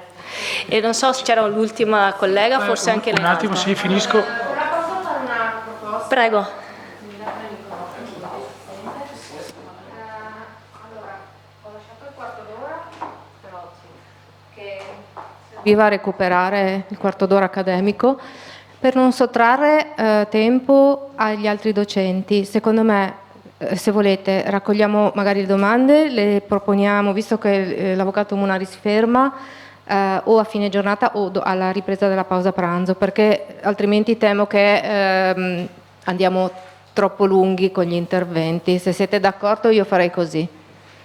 Allora chiedo al dottor Gobbi di raggiungere il tavolo. Sì, Grazie. io aggiungo solo una parola per la 689. La 689 è una disposizione generale, per cui dove c'è disposizione specifica, tipo quella evocata, si applica quella. Va bene? Poi gli istituti, come vedete, nella nomenclatura si riprendono, cioè sono i nomi, le denominazioni, le descrizioni, eccetera, eccetera. Se c'è soprattutto in questo settore qui, una disposizione più favorevole, si applica, perché è tutto mutuato dal famoso sistema penale contravvenzionale. Va bene? Grazie ancora a voi anche dei solleciti interventi. Buongiorno a tutti, sono Adriano Gobbi, sono un medico veterinario libero professionista che collabora ormai da anni con CS4 Certificazioni, sia per gli aspetti relativi all'etichettatura carni bovine, sia per molti altri standard di qualità e certificazione di prodotto. Questa presentazione la seguiremo a 4 mani, oggi ci sono io e la prossima settimana per un altro gruppo di colleghi ci sarà la collega, l'autoressa Ceola. Faccio una piccola premessa, mi è stato detto che la maggior parte di voi non hanno un'esperienza operativa nel settore, per cui è nostro piacere, mio piacere dare un taglio molto pratico, operativo all'intervento che condivideremo assieme. Tuttavia le slide le abbiamo pensate e create in maniera molto, diciamo, densa, perché come materiale possano avere tutti i riferimenti tecnici, legislativi o quantomeno i distillati che possono servire anche nell'attività operativa. Parleremo di etichettatura delle carni bovine e per le informazioni obbligatorie, ovviamente, che è l'ambito di attività e lo scopo del corso. Se rimane del tempo faremo un accenno anche alle informazioni facoltative che tuttavia esulano da quello che ho capito dal vostro ambito di attività. Una cosa, se ci sono domande, chiarimenti, qualsiasi cosa, proprio perché si vuole dare un taglio operativo, intervenite in qualsiasi momento lo riteniate opportuno. Bene, allora un piccolo cenno alla normativa di riferimento, che immagino già conosciate, il regolamento, insomma, quelli in alto, regolamento 1760, col suo regolamento attuativo il 1825, a cui è seguito un aggiornamento con regolamento 275/2007, poi è intervenuto il regolamento 653 che ha un attimo scompaginato a livello europeo le carte in tavola per quello che riguarda gli aspetti di etichettatura facoltativa, che poi è stata ripresa in Italia col decreto del MIPAF 876. Poi ci sono un paio di circolari che vedete scritte, invece quelle in grigetto sono circolari che hanno attinenza con gli aspetti di etichettatura facoltativa delle carni bovine. Benissimo. Allora, partiamo dal regolamento 1760, titolo 1. Ogni Stato membro istituisce un sistema di identificazione e registrazione dei bovini. Il sistema di identificazione comprende gli elementi che vedete: marche auricolari, basi dati informatizzate, passaporti per gli animali e registri di stalla. Nulla di nuovo, immagino. Come detto, l'etichettatura delle carni bovine si distingue in 2 macroambiti: etichettatura obbligatoria ed etichettatura facoltativa. Focalizziamo l'attenzione anche su quella che è la definizione di etichettatura posta dal regolamento 1760 e 653, ovvero per etichettatura si intende la posizione di un'etichetta sul singolo pezzo di carne o su pezzi di carne o sul relativo materiale di imballaggio o, per i prodotti non preimballati, le informazioni appropriate, scritte e visibili al consumatore al punto vendita. Perché sto leggendo in maniera pedissequa questa definizione? Non perché per ribadire l'ovvio, ma perché se si va in un punto vendita, se si va in una macelleria e magari c'è una bella brochure con scritto, sì, non è il vostro ambito, ma carne di Angus allevato al pascolo, se questo non poggia su un disciplinare approvato dal Ministero, è un'informazione che ne può essere fornita al consumatore. Oppure se mette carne italiana di prima qualità e poi ha animali francesi, irlandesi e quant'altro, magari un focus, un approfondimento su questa modalità di comunicazione che non è un'etichetta come la intendiamo, ma è pur sempre rientra nell'ambito della etichettatura, va presa in considerazione. Chiaro, non mi voglio sovrapporre all'avvocato Munari, non è il mio ambito, però noi che siamo sul campo, insomma, su queste non noi, tutti noi tecnici che siamo sul campo, questa attenzione ce l'abbiamo. Facciamo un altro passaggio su quelle che sono le definizioni, ma perché ci servono dopo. Carni bovine, tutti i prodotti dei codici doganali che vedete scritti. Organizzazione, un gruppo di operatori del medesimo settore o di settori diversi negli scambi di carni bovine, per cui tutto quello che c'è dopo l'allevamento rientra nell'ambito cioè rientra nel cappello dell'organizzazione. Carni macinate, carni disossate che sono state sottoposte a un'operazione di macinazione in frammenti e contengono meno dell'1% di sale, da cui i codici doganali, per cui l'etichettatura obbligatoria delle carni bovine si applica solo a questo tipo di carni. Un hamburger ricettato non rientra in questa classificazione, in questa denominazione. Rifilature, piccoli pezzi di carne riconosciuti idonei al consumo umano e risultanti esclusivamente da operazioni di mondatura della carne ottenuti al momento del disossamento delle carcasse o del sezionamento. Carni sezionate, le carni sezionate in cubetti, fette o altre porzioni individuali che non richiedono un ulteriore taglio da parte di un operatore prima di essere acquistate dal consumatore finale e che sono direttamente utilizzabili da quest'ultimo. Non rientrano in questa definizione le carni macinate e le rifilature, per cui tutte le vaschette di fettine o qualsiasi cosa noi abbiamo classificabile come carne rientrano nel campo di applicazione della norma su cui stiamo facendo il corso. Tutto chiaro fin qui? Immagino di sì. Bene. Allora, partiamo con fare una disamina puntuale di quelle che sono le informazioni obbligatorie previste dal 1760 e dal 653. L'ordine non risulta nemmeno a noi logico, nel senso paese di nascita, allevamento, macello, sezionamento e quant'altro, però abbiamo ripreso quello che è sui regolamenti. Allora, prima informazione obbligatoria è il nesso fra l'identificazione della carcassa o il quarto o il taglio di carne e il singolo animale o gruppi di animali di cui trattasi, ove sufficiente a consentire di verificare informazioni che figurano sull'etichetta. Va bene, insomma, il nesso inequivocabile fra un codice, un'identificazione di un prodotto finito con l'animale o il gruppo di animali da cui ha avuto origine. È costituito da un numero o codice di riferimento che può essere il numero di identificazione del singolo animale da cui provengono le carni o il numero di identificazione di un gruppo di animali. Per cui ci sono organizzazioni, come immagino sappiate, che scelgono di trasferire fino al prodotto destinato al consumo umano l'auricolare dell'animale di provenienza, altre che invece lo splittano nei vari passaggi, nei lotti di lavorazione e trasformazione. E sono tutte ovviamente scelte conformi alla normativa.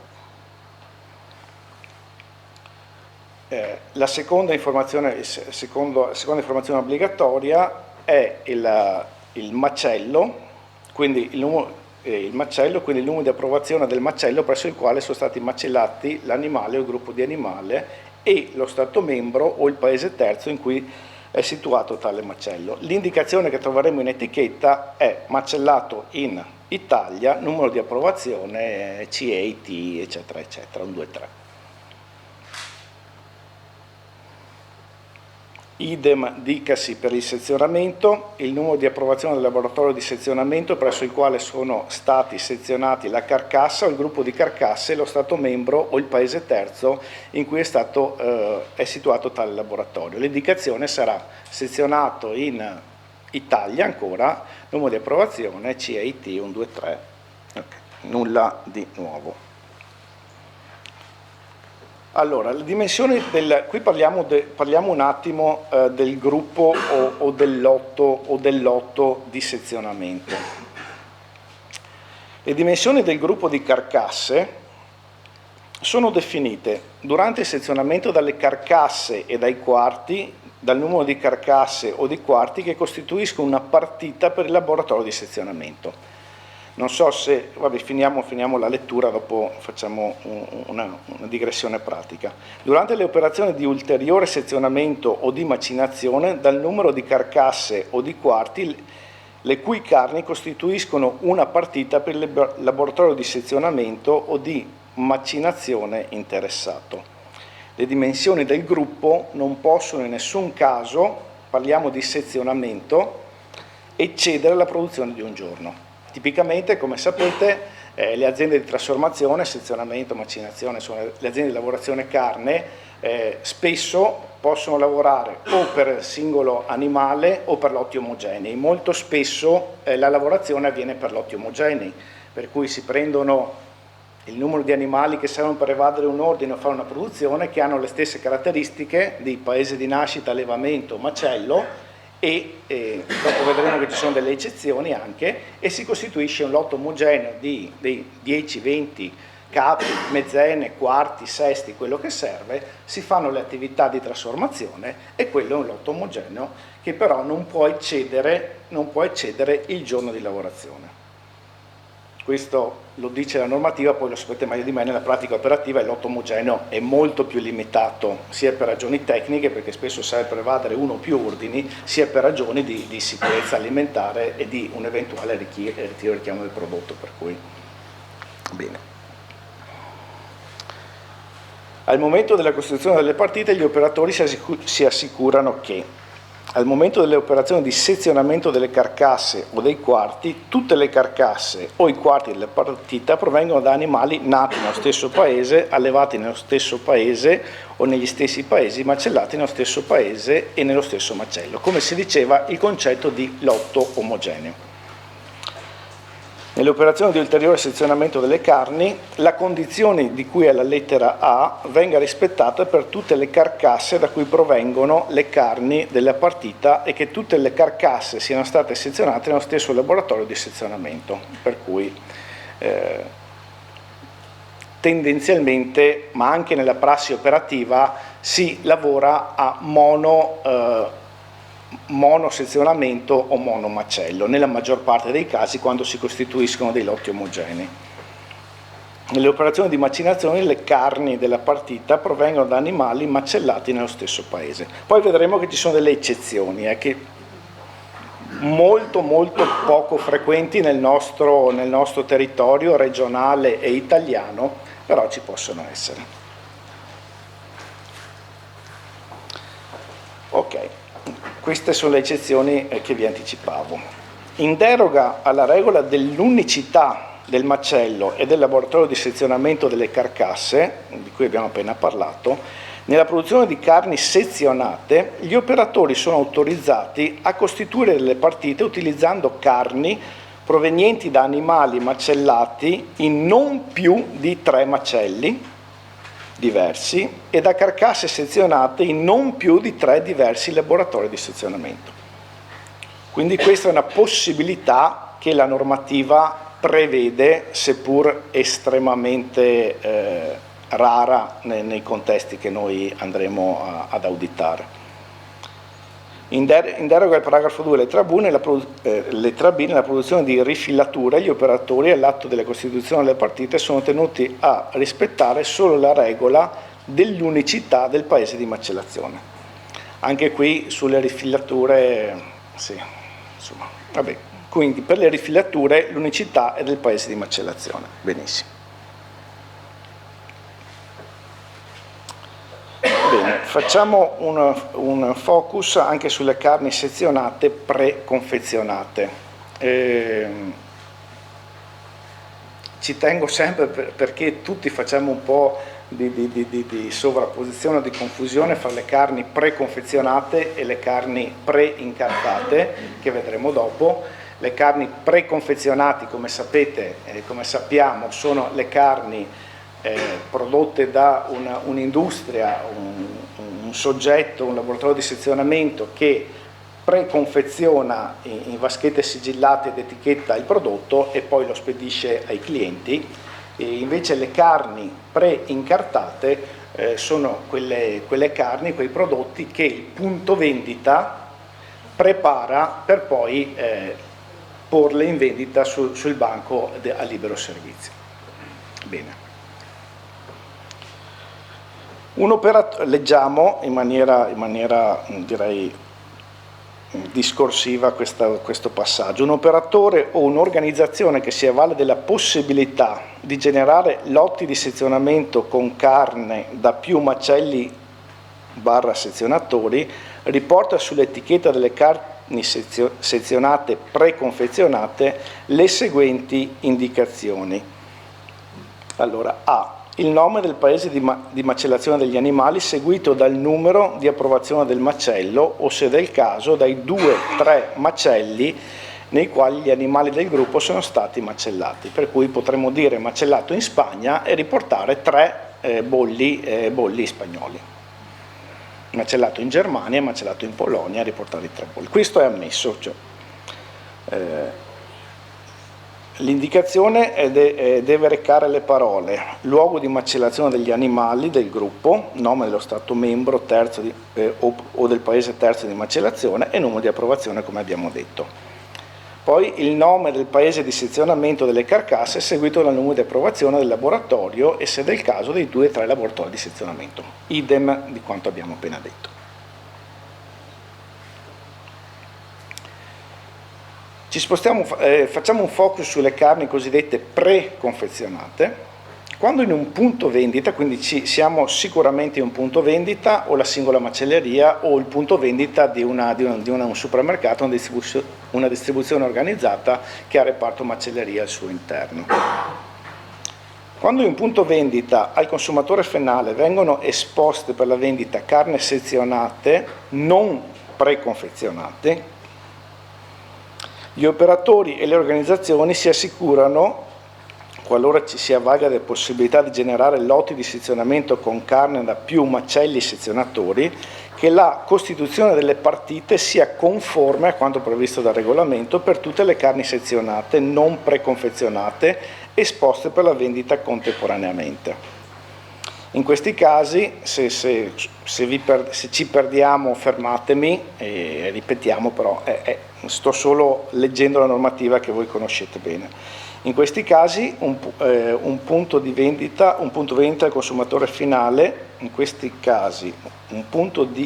al consumatore finale, gli operatori e le organizzazioni indicano sulle etichette delle carni sezionate non preconfezionate esposte alla vendita il nome del paese di nascita, di allevamento e di macellazione degli animali dai quali provengono le carni, seguito dal nome dei paesi di sezionamento della carcassa, omettendo i codici di autorizzazione degli stabilimenti. Per cui in un punto vendita è conforme alla normativa l'indicazione dei paesi di nascita, allevamento, macellazione e sezionamento, anche con l'omissione dei relativi bolli sanitari degli stabilimenti che li hanno prodotti. Nell'esposizione per la vendita, le carni ottenute da animali di cui i paesi di nascita e di allevamento e di macellazione sono diverse devono essere chiaramente separate fra di loro. Per cui se abbiamo animali nazionali e animali polacchi, la separazione sul punto vendita ci deve essere.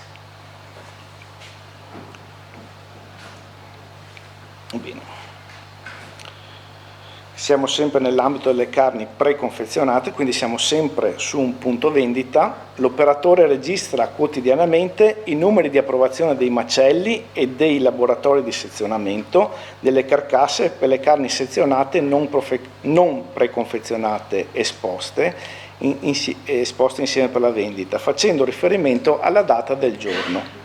Egli comunica suddette informazioni al consumatore che gliene faccia richiesta. Per cui, in sintesi, non è derogato dall'indicare i bolli di riferimento degli stabilimenti, ma deve tenerne traccia sul suo registro.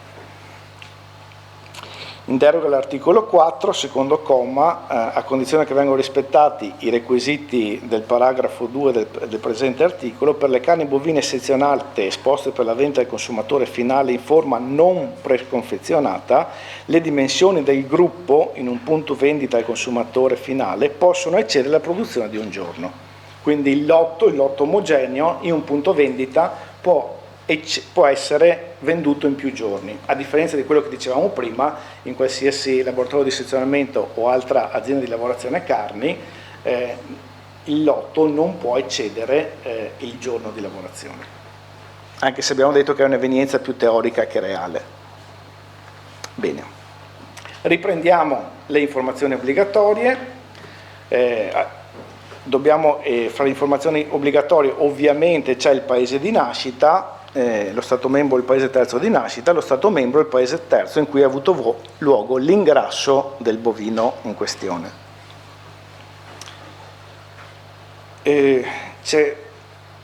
Abbiamo ritenuto di di fare un focus anche su questa, chiamiamola eccezione perché è ammessa dalla normativa.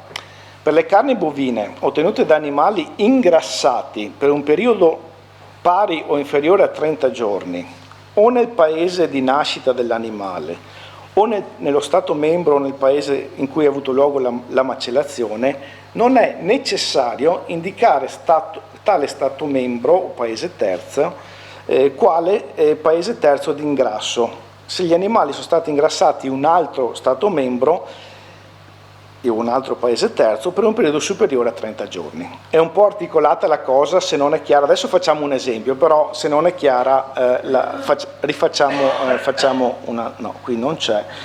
Quindi se l'animale nasce in Polonia e viene trasferito prima dei 30 giorni in Italia,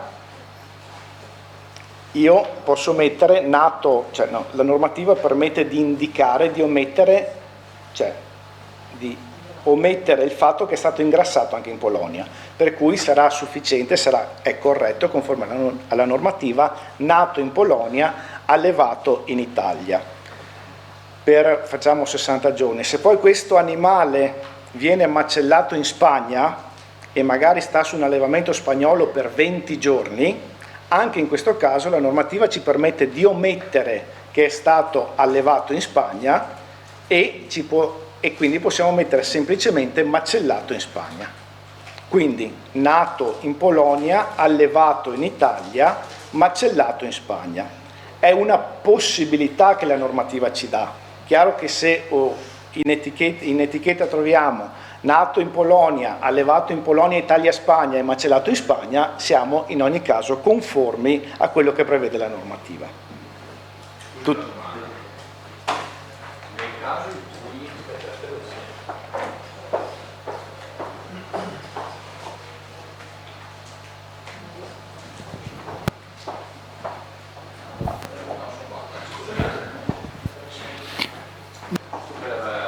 Assolutamente.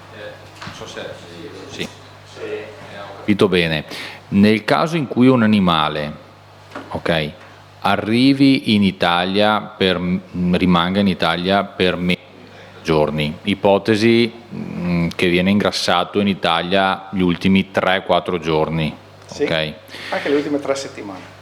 Sì, ma mettiamo proprio estremamente poco. Sì. Comunque può essere riportato allevato in Italia, oppure per potersi fregiare del titolo che è allevato in Italia devono essere trascorsi almeno un intervallo di tempo, i 30 giorni, oppure già se rimane in Italia 2 giorni io posso è corretto che lo mettano allevato in Italia?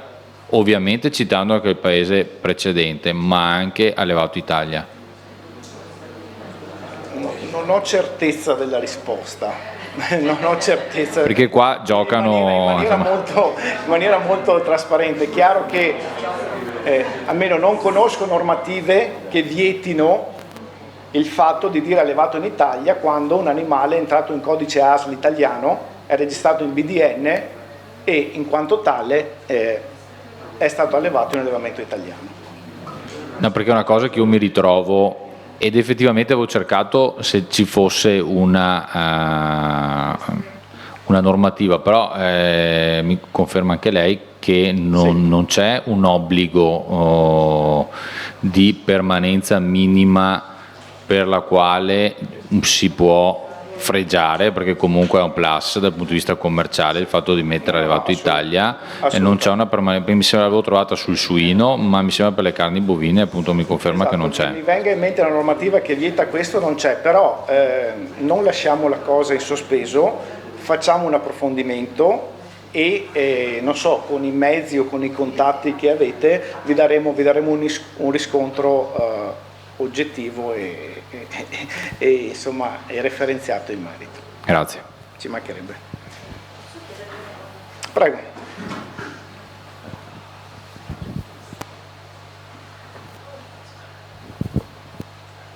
Sì, scusi, sempre sul fatto dell'ingrasso. Dicevamo che nel punto vendita per le non preconfezionate devono essere comunque tenute separate se provengono da paesi di ingrasso diversi. Ma in questo caso qua, se io ho potenzialmente un animale che è stato allevato per meno dei 30 giorni in un paese, tipo in Francia, e poi 30 giorni in Italia e mi mettono un allevato Italia e ho un altro animale che è macellato Italia poi, e un altro animale che magari è irlandese, cioè è stato allevato in Irlanda e poi in Italia mi dichiarano solo l'allevato Italia. Domanda, le devo tenere separate? Sì? Hanno un'origine diversa. Però hanno un'origine diversa. Hanno un'origine diversa, per cui se noi leggiamo quanto sopra... Comunque sono diverse. Esatto. Perché comunque fa fede paese di nascita. Esatto. Ok. Di solito, leggendo la normativa, noi applichiamo questa razza. Sì. Non okay, sono un legale, sono un operativo, però applichiamo questa razza. Grazie.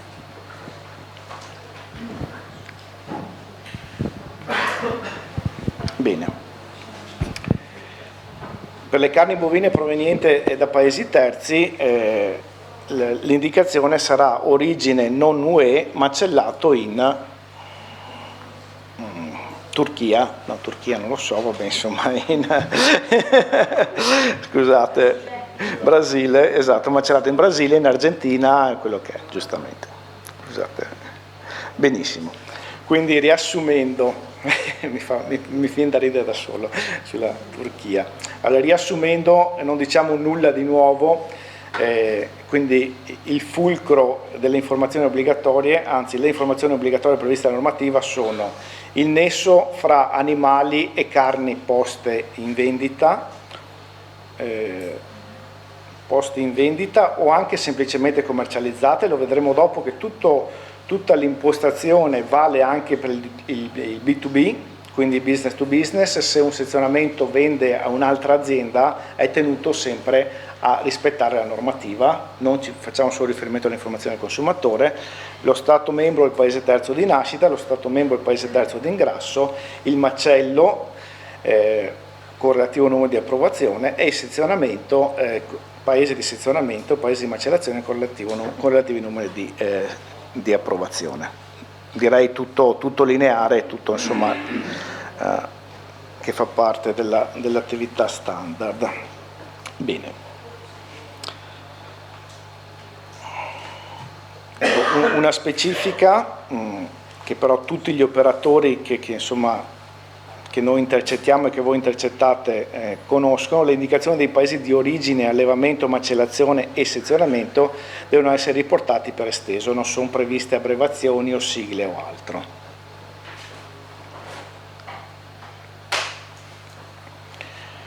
Rintracciabilità dell'origine. e magari fermatemi quando io non ho il tempo, quindi quando decidiamo di fare pausa, magari mi avvertite 5 minuti prima, chiudiamo l'argomento e via.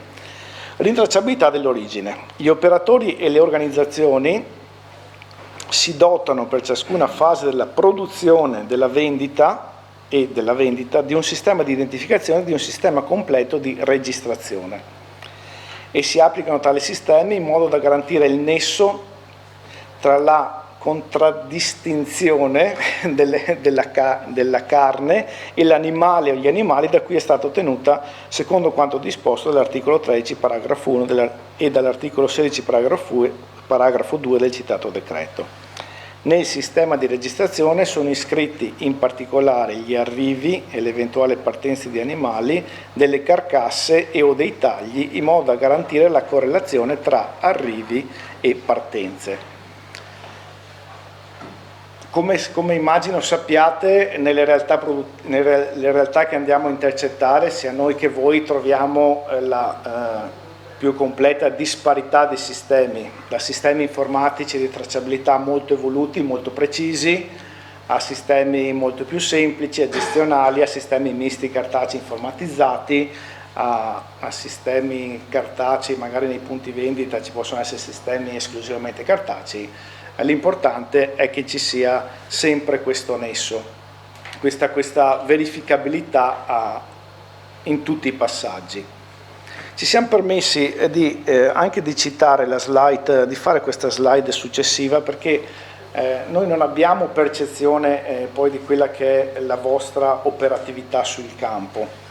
Chiaro che su un'ispezione si vede quello che c'è al momento e poi insomma sta di fatto che spesso, anzi non spesso, a volte le discrepanze possono ingenerarsi sia a livello operativo, errore nella digitazione dell'etichetta o del lotto o delle informazioni, a volte anche nei sistemi, cioè facendo prove di rintracciabilità o bilanci di massa. Come diceva prima il collega, lo sappiamo tutti, l'italianità è sicuramente un plus, per cui eventuali non corretta gestione di animali italiani ed esteri la si può intercettare a volte facendo le prove di rintracciabilità ben settate o bilanci di massa che permettono di vedere quanti tagli anatomici escono da X capi in entrata. Chiaro, lo sapete meglio di me, che fare dei bilanci di massa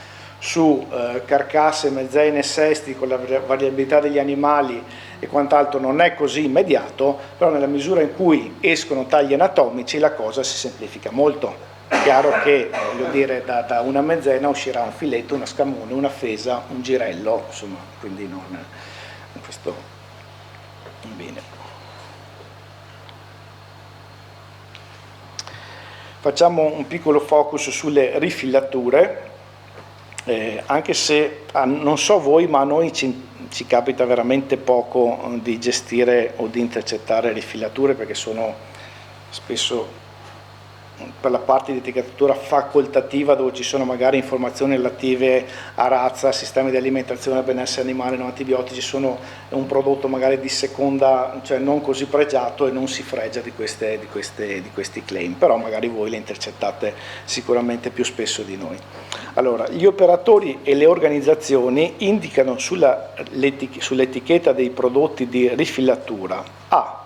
Il nome del paese di macellazione degli animali da cui provengono le rifilature.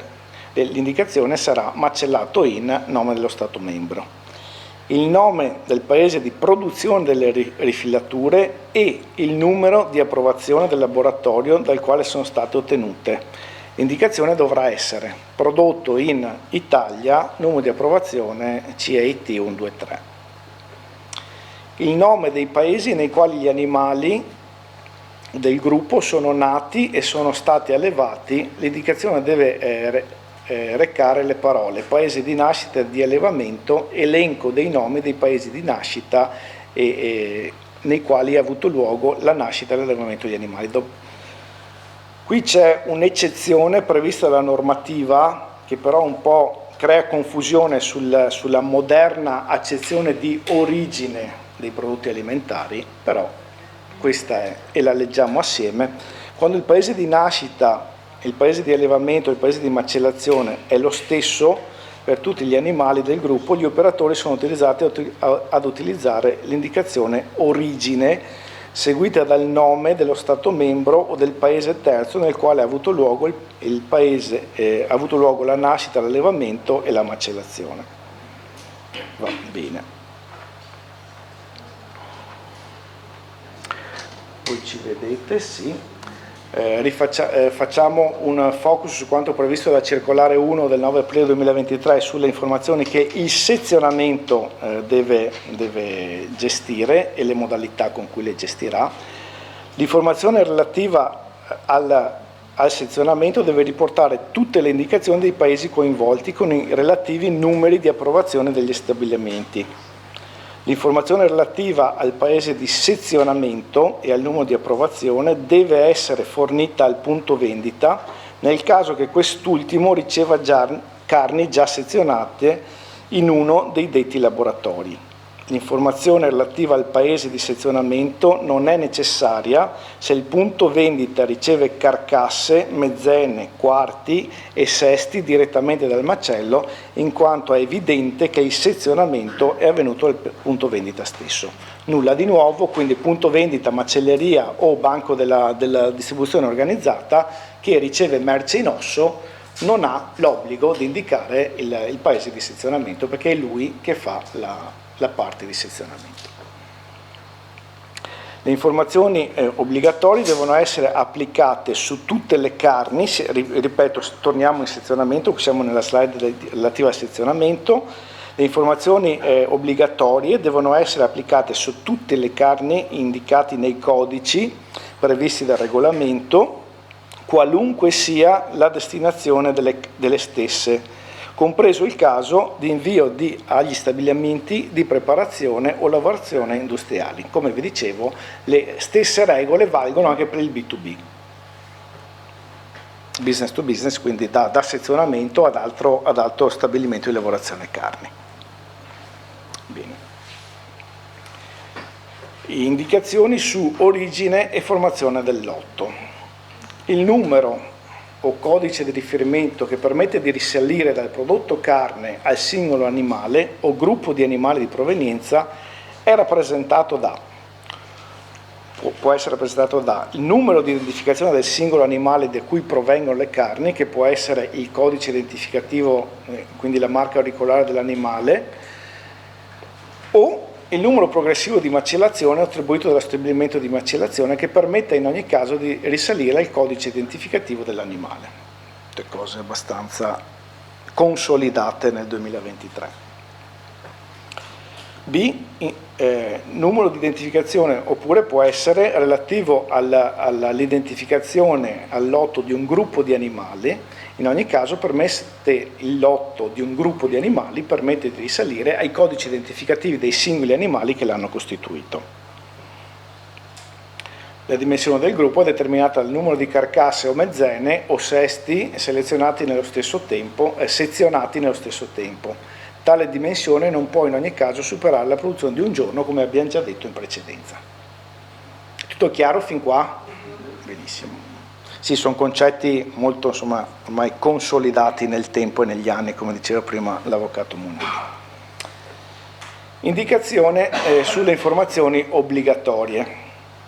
Lo stabilimento di macellazione individua le carcasse, le mezzene, i quarti e i sesti, indicando sempre in etichetta il numero identificativo del singolo animale da cui provengono. Ciò anche quando per motivi organizzativi vengono costituiti lotti. Quindi nella singola mezzena, quarto o sesto, il macello, ci deve essere sempre il riferimento all'identificativo dell'animale. Poi ci può essere anche l'identificativo del lotto o di un lotto più grande, ma sulla merce in osso in macello ci deve essere sempre riferimento all'identificativo dell'animale. Ok, ciò anche quando appunto per motivi organizzativi vengono costituiti lotti. Nella costituzione di tali lotti è necessario che lo stesso stabilimento rispetti il principio di omogeneità sia per le informazioni obbligatorie che facoltative che compaiono in etichetta. Pertanto il numero di identificazione del lotto deve essere abbinato in etichetta al numero di identificazione del singolo animale, cosa che abbiamo appena detto. Bene. Indicazioni obbligatorie relative al laboratorio di sezionamento, sempre riportate nella circolare 1 del 9 aprile 2003. Nel laboratorio di sezionamento o di macinatura delle carni, la lavorazione, oltre che per singolo animale, può avvenire per gruppo di animali, ovvero lotto omogeneo. Il lotto costituito deve essere sempre omogeneo per le informazioni obbligatorie e facoltative. Il numero identificativo del lotto deve consentire di risalire agli animali che ne fanno parte. Il raggruppamento in lotto nel laboratorio di sezionamento deve avvenire in fase antecedente alla lavorazione. Anche questa è una cosa scontata, però teniamola sempre a mente. Il lotto non lo faccio quando ho lavorato 10 mezzene e dico questo è il lotto, no. Il lotto omogeneo è costituito da queste 10 mezzene che hanno lo stesso paese di nascita, allevamento, nascita, ingrasso, macellazione, e quello è il lotto omogeneo che poi mi apparirà anche nell'etichetta del prodotto lavorato, non viceversa. Quindi non è coerente alla normativa dire lavoro 10 carcasse, ognuna ha il suo identificativo, IT123, IT125, IT126, e dopo tutto il prodotto che mi esce è lotto omogeneo. Quelle vanno prima della lavorazione a costituire un lotto omogeneo che poi viene lavorato.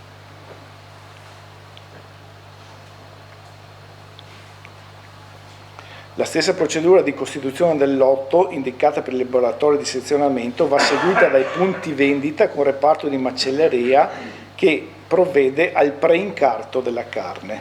In tutti i casi è necessario che il lotto sia identificato con un numero progressivo che accompagna eventualmente la data di lavorazione. Quindi l'omogeneità del lotto, insomma, è consolidata e vale anche nei punti vendita. Questo è l'esempio molto basico di un'etichetta che si trova, quindi macellato in Italia, sezionato in Italia, cioè nato, vabbè, un po' storta, nato in Italia, allevato in Italia, macellato in Italia, sezionato in Italia, e il codice identificativo di riferimento. Bene. Carni macinate. Per le carni macinate, in deroga a quanto abbiamo detto in precedenza, gli operatori e le organizzazioni che preparano carni bovine macinate indicano in etichetta preparato in Italia. Quindi preparato dove le carni sono state preparate. Origine, nel caso in cui lo stato o gli stati di nascita e allevamento non siano quelli in cui è avvenuta la preparazione,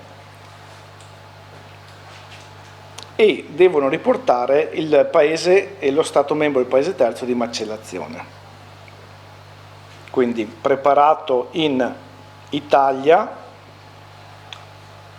origine Polonia, macellato in Germania, potrebbe essere, ma comunque dopo c'è un esempio, lo vediamo. Questo è quello che devono mettere, devono, sottolineo devono. Qui è quello che possono mettere in aggiunta. Tuttavia detti operatori o organizzazioni possono completare l'etichetta delle carni bovine macinate con una o più indicazioni di quelle previste dall'articolo 13 e o con la data di preparazione delle carni in questione. Qui facciamo l'esempio, sempre se le carni utilizzate provenienti da animali nati e allevati in Francia, Germania, Irlanda e la macellazione e la produzione del macinato avviene in Italia, nell'etichetta apparirà numero di riferimento, codice di tracciabilità, preparato in Italia, origine Francia, Germania, Irlanda, macellato in Italia. L'informazione obbligatoria preparato in deve essere sempre riportata da tutti gli operatori e le organizzazioni che preparano carni bovine macinate. Da questo obbligo non sono pertanto esclusi i titolari di punto vendita che preparano e pongono in vendita pre-incartati di carne bovina macinata. Quindi anche la macelleria che fa la vaschetta di carne macinata o il sottovuoto di carne macinata dovrebbe mettere preparato, finisco un attimo il discorso, preparato in. Quindi torniamo a questa indicazione, come vedete questo e quello sono le informazioni obbligatorie, come si diceva prima l'azienda può scegliere di mettere anche nato in, cioè tutto quello previsto dall'articolo 13, quindi può mettere il numero di riferimento, preparato in Italia, nato in Polonia, allevato in Germania e Irlanda e macellato in Italia. Ecco, può mettere, ma questo è il minimo sindacale. Prego. In certi punti vendita mettono l'etichettatura normale come del pezzo anatomico, aggiungendo preparato in questo esercizio. Può assolvere l'obbligo questa forma? Dipende da voi. La normativa prevede questo. E stiamo parlando di preincartati, stiamo parlando di preincartati. Quindi, cioè, allora, da regolamento in etichetta dovremmo mettere preparato in Italia, eccetera, eccetera. Ha messo preparato in questo esercizio, l'informazione automatica è desumibile che sia in Italia, no? Assolutamente. Qui entriamo nella parte legale in cui a buon senso assolutamente sì. Sì, a buon senso sì. Dopo non posso... No, anche non mettono origine, ma mettono nato, allevato, macellato, sezionato, si arriva a sezionato, se lo metto preparato in questo esercizio, basta. Sì, chiaro. Come il sezionato, che mettono sezionato in questo esercizio se tirano giù la mezzena. Certo. Ecco, quindi l'informazione c'è secondo me. Però. Allora, a buon senso condivido, però non posso garantire che dal punto di vista legale questa indicazione sia inattaccabile. Chiederemo all'avvocato allora. Esatto. Bene. Carni macinate, chiudiamo questo capitolo. Le informazioni relative anche alle carni macinate devono essere chiare, trasparenti ed univoche. Qualora si costituisca un lotto, lo stesso deve essere omogeneo per le informazioni obbligatorie, il numero di riferimento, paese di preparazione, paese di macellazione, paese di nascita e allevamento, nonché per quelle facoltative allorché previste da un disciplinare approvato. Posso ritornare un attimo sulla... Certo. Grazie, mi ricollego a quello che ha detto il collega. Siccome ho notato, però correggetemi se sbaglio, che si parla di origine nel caso specifico della carne macinata. Non potrebbe invece questa cosa essere fuorviante mettendo un'etichetta che è riferito al taglio anatomico intero, in quanto io consumatore origine intendo nato, allevato e macellato in Italia ed è considerato un fiore all'occhiello per molte GDO o comunque qualsiasi dettagliante. Quindi mi permetto di essere un po' perplessa sul fatto che possa andare bene un'etichetta del taglio anatomico intero per definire la carne macinata, però è un dubbio. Del taglio anatomico? Sì, quello che diceva il collega precedentemente, cioè nel punto vendita inserire come informazioni per il consumatore l'etichetta del taglio anatomico intero da cui dopo è derivata la carne macinata, perché in carne macinata c'è la definizione origine, la parola origine. No, assolutamente, ed era quella che si diceva prima che un po' cozza con la moderna o con le recenti evoluzioni normative in tema di origine. Questa effettivamente è datata rispetto alle evoluzioni. Origine è un plus che presuppone nascita, allevamento e macellazione nello stesso paese ed è un plus giustamente che molte organizzazioni, grandi e piccole, provano a cavalcare per avere un plus commerciale. L'ho premesso, non l'ho focalizzato qui, l'avevo focalizzato prima, che il termine origine è fuorviante, ma proprio per la normativa, però questo ad oggi è ciò che comanda, quello che comanda, cioè la legislazione di riferimento è questa. Okay. Dopo sulle pieghe legali ce la giochiamo. Alzo le mani, c'è l'avvocato Munari, insomma, quindi però esatto, questo Questo è.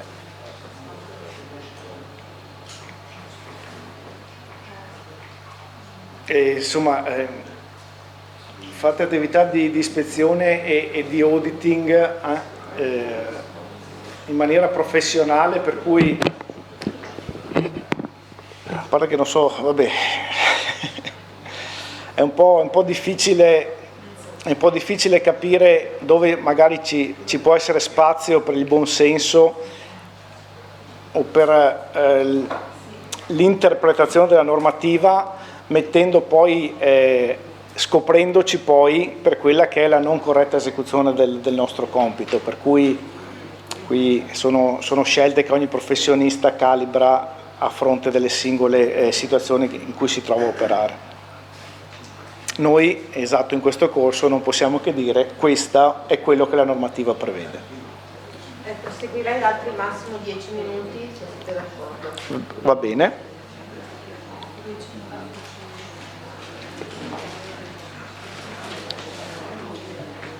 Va bene, questa l'abbiamo già vista. Etichettatura dei singoli pezzi di carne.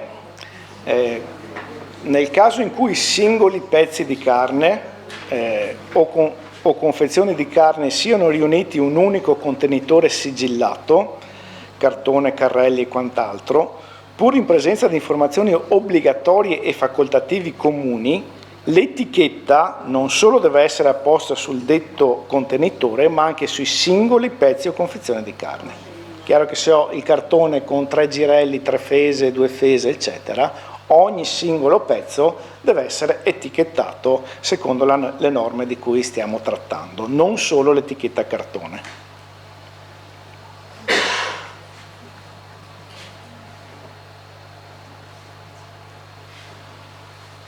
Punti vendita privi di reparto macelleria, è un po' scontata questa slide. I punti vendita privi di reparto di macelleria possono commercializzare esclusivamente carni bovine preconfezionati.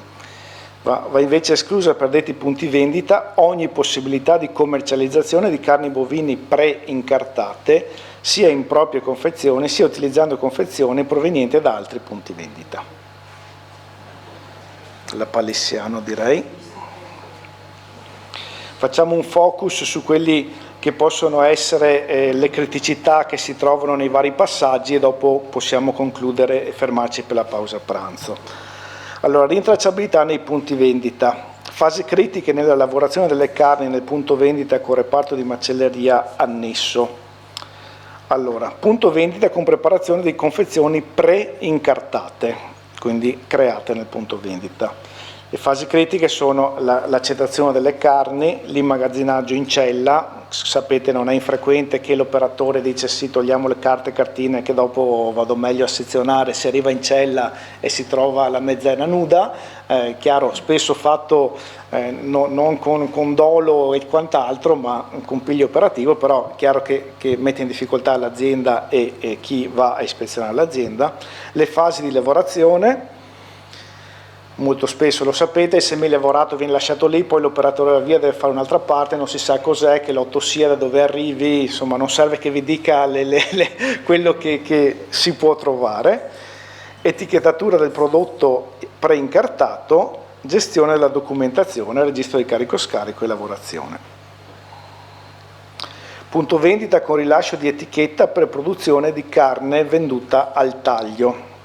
Ovviamente dove non c'è il preincarto sapete bene che nello scontrino della bilancia o quantomeno un'etichetta annessa al prodotto venduto ci saranno le informazioni oppure saranno esposte ovviamente. Accettazione della carne al punto vendita, immagazzinaggio in cella frigorifera, le stesse, fase di lavorazione, gestione a banco di vendita, rilascio etichetta, gestione della documentazione.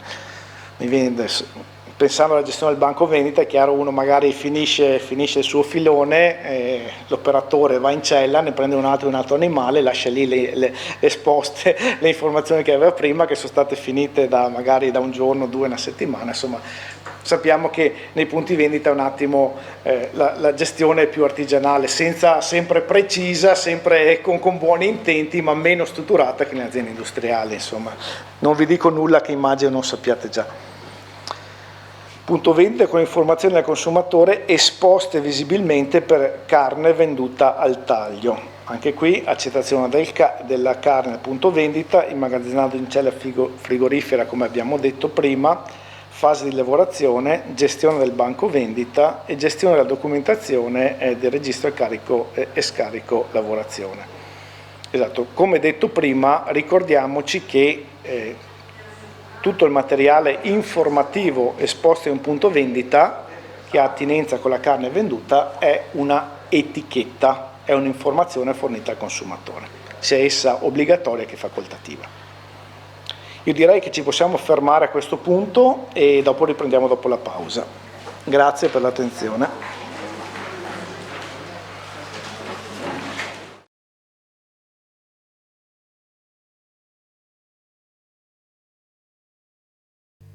Bene, possiamo ricominciare.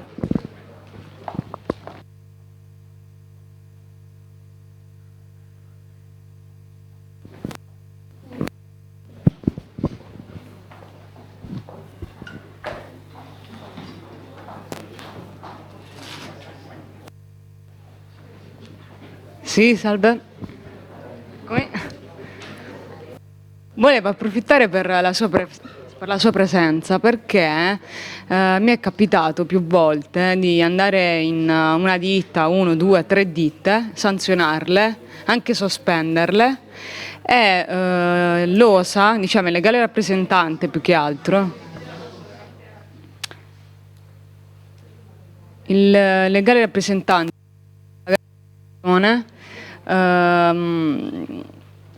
presentava il swap, cambiava il legale rappresentante, cambiava la regione sociale con una virgola e la sanzione non veniva pagata. E così è successo più e più volte, nel senso che adesso in quel punto vendita c'è ancora lui, ma ci sono 3 o 4 sanzioni non pagate. Ci è anche capitato, abbiamo fatto delle sanzioni, delle prescrizioni, dopo 20 giorni alla scadenza delle prescrizioni siamo andati a verificare, quell'attività non c'era più, era stata venduta, chi ha comprato non sapeva di e quindi abbiamo dovuto rifare le sanzioni perché naturalmente non erano stati fatti i lavori. Quindi dico, le nostre sanzioni una volta che dichiarano fallimento. Allora, sì, ci sono varie cose da dire su questa vicenda. Allora, la prima è che di solito con le ditte piccole ci possono essere queste difficoltà, cioè la ditta chiude, riapre sotto altro nome, viene intestata a un parente stretto, a chi che sia, ma diciamo queste operazioni sono all'ordine del giorno, nel senso che è più facile eludere l'ordinanza ingiunzione che ovviamente pagarla, perché anche i costi di queste operazioni sono minimali adesso. Poi anche la ricostituzione delle società, sapete, anche se fosse in forma di società di capitali, sono addirittura minime, quindi ormai non c'è neanche la spesa per costituirla una società di capitali. Comunque, a parte questo, l'unica cosa dal punto di vista della forma che posso aggiungere è quella famosa dicitura del pro tempore, che è utile. Voi inchiodate la persona destinataria, che sia trasgressore o obbligato, non è più importante a questo punto, è l'imprenditore o l'imprenditore individuale, e voi dovete far trascorrere meno tempo possibile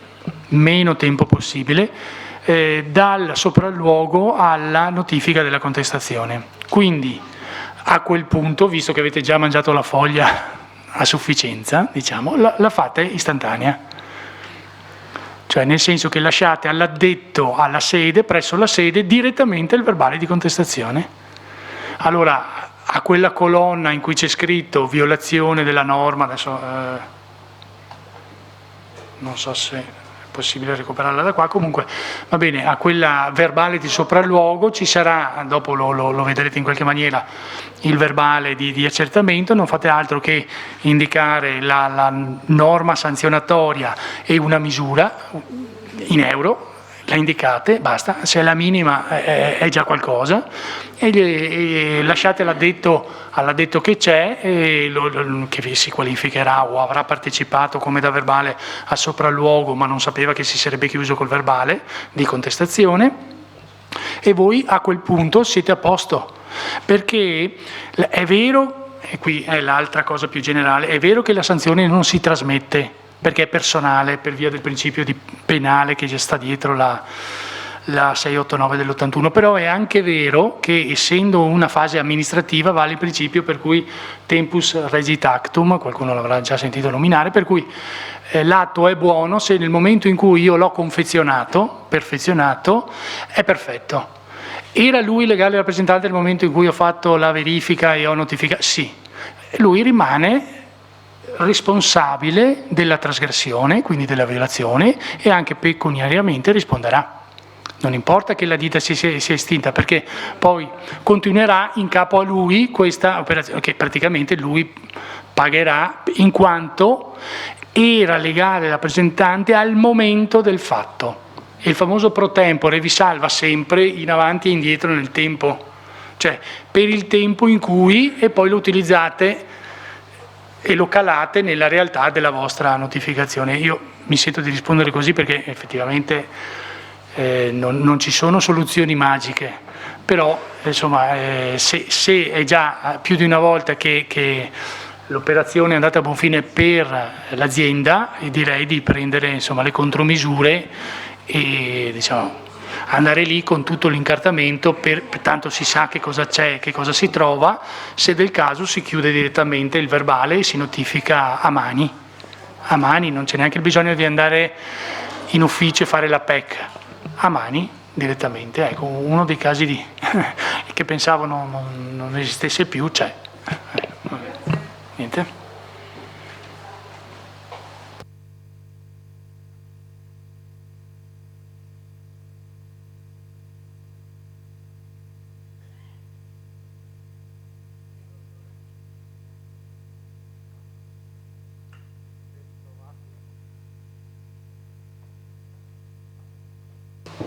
Ben ritrovati. Concludiamo un attimo la parte dell'etichettatura delle informazioni obbligatorie e poi direi facciamo una carrellata velocissima, giusto per completezza di informazione, sulle informazioni facoltative, scusate la ripetizione. Mi rendo conto che abbiamo mangiato, l'orario è quel che è, faremo in modo di tenere un po' desta l'attenzione per quello che ci compete o nelle nostre possibilità. Bene, allora continuiamo e concludiamo il capitolo della rintracciabilità nei punti vendita. Istruzioni operative necessarie per garantire al consumatore le informazioni che devono caratterizzare obbligatoriamente le carni. Allora, per ogni consegna di carne il punto vendita deve verificare la corrispondenza delle informazioni contenute nella bolla di accompagnamento o nelle fatture accompagnatorie se ci sono, con quelle riportate nei documenti di tracciabilità. Le carni prive di etichette indicative o non accompagnate da documenti di tracciabilità o per le quali si riscontri la mancanza di corrispondenza tra informazioni riportate sull'etichetta apposta sul prodotto e documentazione accompagnatoria vanno restituite al fornitore, è ovvio. Lei vuole favorire proprio l'abbiocco. No, sì, era una battuta. Apro e chiudo comunque una parentesi, materiali li avrete, cioè saranno disponibili, quindi anche le diapositive, salvo restrizioni. Bene. Le carni prese in carico, cioè queste sono tutte informazioni per noi scontate, magari per gli operatori un po' più semplici meno, ma nel loro interesse è bene che siano edotti di questi obblighi. Le carni prese in carico o immagazzinate in attesa di essere lavorate devono essere identificate con l'etichetta originaria riportante il numero identificativo dell'animale e o del lotto del fornitore, macello, laboratorio di sezionamento, tutte cose diciamo ipercollaudate. I vassoi preincartati di diverse tipologie di prodotto, fettine, bistecche e bocconcine ricavate da tagli anatomici forniti dai laboratori di sezionamento o separati separati da carcasse, mezzene e tagli primari consegnati dai macelli vanno avviati alla pesatura e all'etichettatura per la vendita unitamente alla documentazione di tracciabilità ricevuta dal fornitore. Ovvio, il gestore del punto vendita deve assicurare che le informazioni preimpostate sulla etichettatrice o sulla bilancia etichettatrice corrispondono a quelle delle carni realmente lavorate e che il numero di lotto attribuito sia collegato al numero identificativo del singolo animale e o del lotto indicati dal fornitore originario. Su questo punto sappiamo che a volte è facile l'errore, magari quando sanno che c'è un'ispezione sono molto più attenti, molto più accorti, altre volte può essere che in buona fede, presi dal lavoro, possa non esserci un corretto aggiornamento delle informazioni. Questo è un punto dove, sapete, si può a volte trovare qualche discrepanza, spesso in buona fede. Giornalmente nel punto vendita il gestore deve aggiornare il registro di carico e scarico, aggiornare il registro di lavorazione con l'indicazione per ciascun lotto costituito del numero identificativo degli animali che lo compongono e del numero di lotto del fornitore da cui poter risalire a detti animali, archiviare bolle e documenti accompagnatori, tutte cose iper collaudate. Bene. E con questo avremmo concluso tutto quello che riguarda il tema delle indicazioni obbligatorie relative alle carni bovine. Se avete qualche quesito bene, se no, se dite facciamo una carrellata veloce sulle informazioni facoltative a livello di completezza di informazione e dopo passo la parola ai colleghi che mi seguono. Prego, scusi.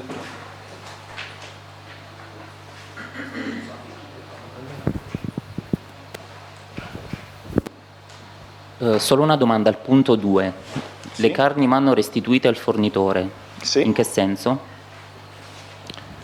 Nel senso che se non c'è un nesso di tracciabilità chiaro fra documento, etichetta o un'etichetta non completa, nella misura in cui il punto vendita accetta la carne si espone a una contestazione quantomeno. Quindi semplicemente controlla la merce in arrivo e dice al fornitore no guarda questo pezzo, questo cartone te lo rendo perché le informazioni non sono complete, non corrispondono, non c'è un'indicazione chiara e quant'altro. Prima dicevo non c'è questa sensibilità perché se mi serve la merce di solito la scarico anche se non, però assumendosi, prendendo in carico la non corretta identificazione e gestione del prodotto. Quindi solo in autocontrollo? Cioè, dal punto di vista dell'operatore intendi, no? Sì, dal punto di vista dell'operatore. in autocontrollo, non... No, dal punto di vista dell'operatore, del punto vendita. Ok, chiaro. Grazie.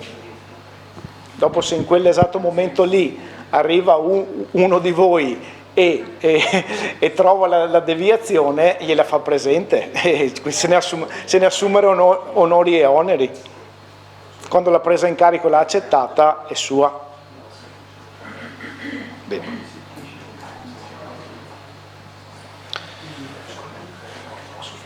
Assolutamente. Mi è venuta in mente un'altra cosa, scusate vi rubo 30 secondi rispetto alla domanda su come eventualmente notificare correttamente il verbale di contestazione all'imprenditore che poi si sa che come condotta cambia la forma giuridica della società o la denominazione o l'intestazione. Altra cosa che si può fare è la doppia notifica contestuale, cioè voi gliela notificate sia come trasgressore sia come legale rappresentante della ditta, cioè la ditta in quanto coobbligata per legge. Quindi voi fate la doppia notifica e lui rimane inchiodato in un caso o nell'altro, sia perché era legale rappresentante pro tempore al momento del fatto, sia come trasgressore persona fisica e se la porta dietro anche se cambia la forma giuridica della società. Va bene? Quindi doppia relata, in una ci sarà la sua firma, a fianco l'altra firma sua con il timbro della società. Scusate. Allora, due domande sull'etichettatura. La lingua dell'etichettatura. In Italia, italiano. Dovrebbe essere italiano. Ma può esserci un prodotto etichettato con una lingua straniera, per esempio se abbiamo un lotto di carni che viene preparato per la Lituania, poi non viene venduto, viene girato in Italia. In quel caso lì? Viene venduto e viene girato in Italia? Cioè, quindi... Sì, non va in Lituania, viene venduto in Italia con l'etichetta in lingua straniera. Come per tutti i prodotti alimentari ci deve essere la lingua del paese di destinazione. Okay. Questo vale per le carni come per qualsiasi prodotto alimentare. Okay. È una norma di etichettatura. Nel caso, sì, norma del 1169. Etichettatura alimenti, non etichettatura carne, certo. Su questo siamo d'accordo. Nel caso dove i pezzi di carne siano etichettati, preconfezionati, sigillati, tagli anatomici o rifilature in lingua straniera e il cartone invece che li contiene sia etichettato in lingua italiana?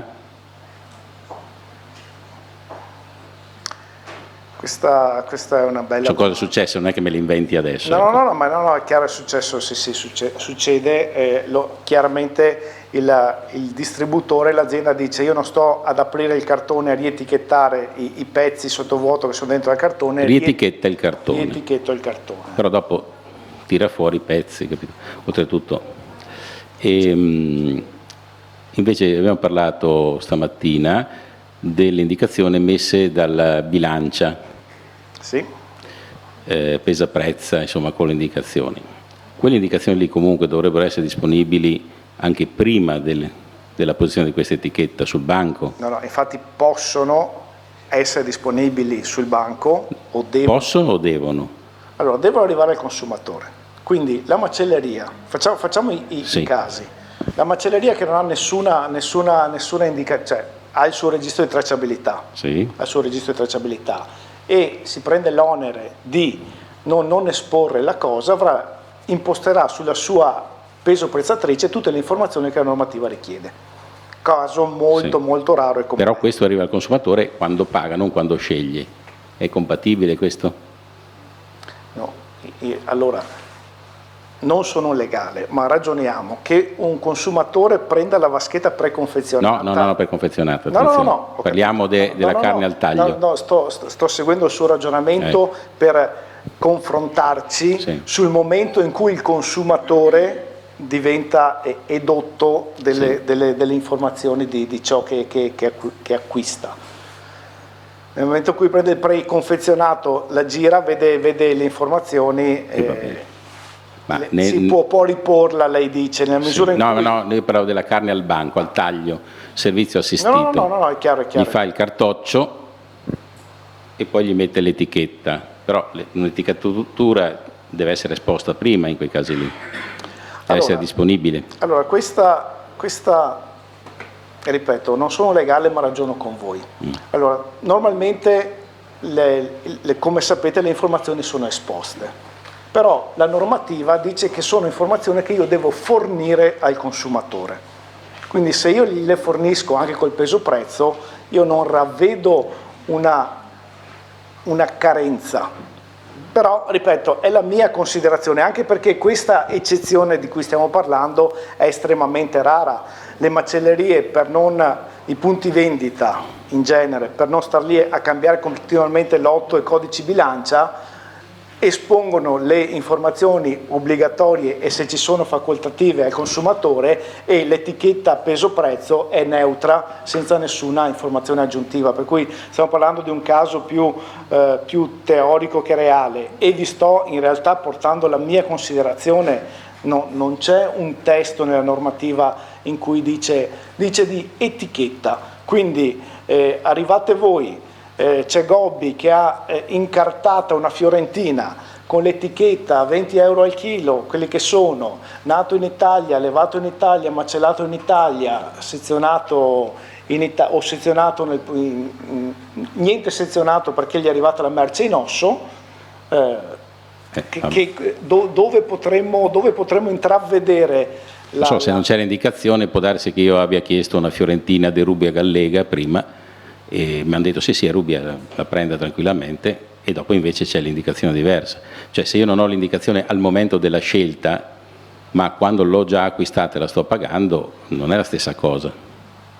Sì, questa, ripeto, è un'eccezione più teorica che reale, e eventualmente confrontiamoci, visto che abbiamo anche la parte legale, sulla base giriamo la domanda, sulla base di cosa potremmo irrogare la sanzione al nostro addetto al punto vendita. è che sul banco non è presente l'etichetta, non c'è il nesso tra il prezzo di carne e le indicazioni. Il nesso c'è perché c'è sull'etichetta peso prezzo. No, sul banco. Io non li sanziono il cartoccio, li sanziono il banco. Scusate, ma se è informazione al consumatore, non deve arrivare quando il consumatore ha già comprato. L'informazione al consumatore. Grazie. No, se è informazione al consumatore, il consumatore, cioè l'operatore deve informare in maniera veritiera e inequivocabile, eccetera, sulla tracciabilità di quel taglio che vuole comprare. Al di là dopo l'etichetta stampata deve essere come allora io a livello di principio condivido il vostro approccio. Sto provando a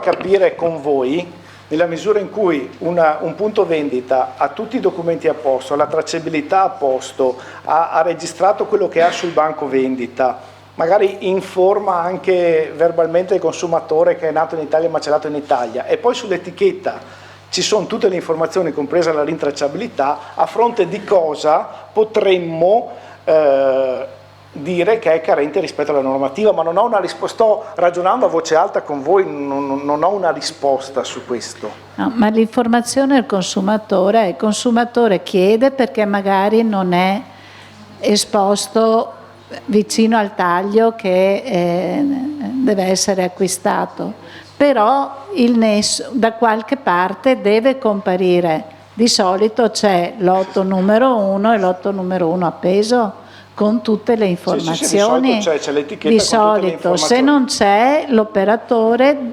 a richiesta fa vedere un documento. Questo sì. Un'evidenza, no a parole. Di solito c'è, però nell'etichetta che arriva al consumatore c'è solo il peso prezzo. Sì.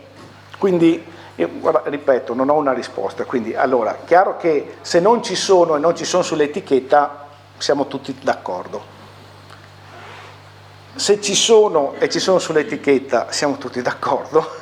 Se c'è tutta la tracciabilità correttamente gestita e tutte le informazioni arrivano al consumatore in etichetta, l'essere certi che questa è, la certezza che questo non è conforme alla norma, io non ve la posso dare. Ecco. Però la finalità della norma qual è? Tracciare o informare? Tutte e due le cose. Informare correttamente il consumatore. Nel momento che io ho un banco anonimo, ma l'operatore riesce a rintracciare, perché nel momento che va a fare la pesata mi appiccica l'etichetta corretta, mi manca però l'informazione al consumatore che ho nel momento che mi viene consegnato il pacco di carne. E quindi voi che sanzione? No, io sono qui per imparare. Ma siamo qui per confrontarci.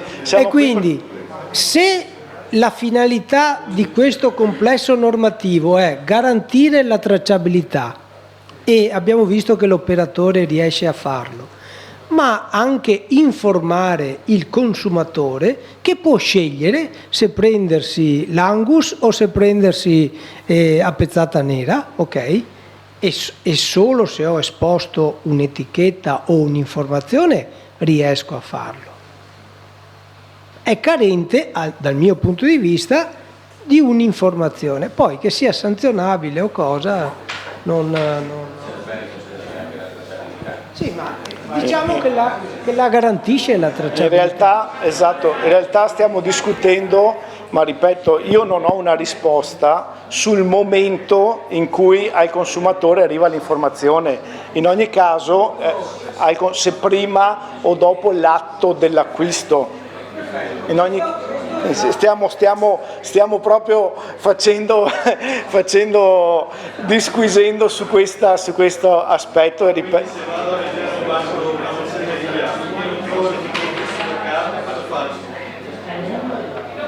Perché stando come dice lei, Allora, ma sulla carne non ci sono le etichette? No, grazie. Bene. Allora, io ho fatto la premessa che è tutto correttamente gestito, per cui la macelleria Gobbi, io ripeto, non ho una... Sì, ma il collega le diceva che non ci sono le etichette sulla carne. La macelleria Gobbi ha sui suoi registri di tracciabilità il lotto 1 di Angus sul banco, e quando stampa l'etichetta viene fuori obbligatorio, lasciamo stare l'Angus. Ha solo quello sul banco o anche altri lotti? A quello. Solo quello. A quello. Bene. Solo quello, siamo d'accordo. Perfetto. Se ne ha tre che hanno caratteristiche diverse. Ok, quindi se ha 3 lotti non è un problema, perché se ha 3 lotti omogenei lui può fare, come abbiamo visto prima, il suo lotto omogeneo. Quindi invece, come si diceva prima, se ha 3 lotti diversi con caratteristiche diverse ha l'obbligo di tenerli separati. Tenerli separati e identificati o solo tenerli separati? Sì, effettivamente in questo caso direi anche identificati. Sì. Sì. No, ma allora, ma in realtà sono due aspetti sono due aspetti diversi. Allora, in tutto il settore food, come sapete, ci deve essere identificazione e rintracciabilità dei prodotti, quindi anche nel settore carni, ovviamente. Però noi stiamo parlando della 1760 e dei regolamenti collegati, che si limita alla quella che dicevamo all'inizio, all'etichettatura, quindi alle informazioni che io fornisco al consumatore. Quindi io non ho detto che, la mia considerazione, per essere più realista del re, nella misura in cui io gestisco correttamente la tracciabilità di tutti i miei obblighi di punto vendita e fornisco correttamente un'etichetta al consumatore al momento della consegna del prodotto all'incarto, ho solo detto non sono sicuro al 100% che questo operatore operi non in conformità alla norma. Magari potremmo dirgli il prodotto non è correttamente identificato, quindi non sai qual è il lotto 1, qual è il lotto 2, qual è il lotto 3, eccetera, oppure lui avrà un sistema, no, guarda, io li separo così, in mezzo c'ho il preconfezionato, però, ripeto, chiaro che l'ottimale è l'identificazione di tutti i tagli, di tutti i lotti. Su questo, ma volevo essere ancora più realista di voi perché, scusate, apro una parentesi. Qui siamo in un contesto di professionisti che fanno audit, che fanno controlli, che fanno ispezioni.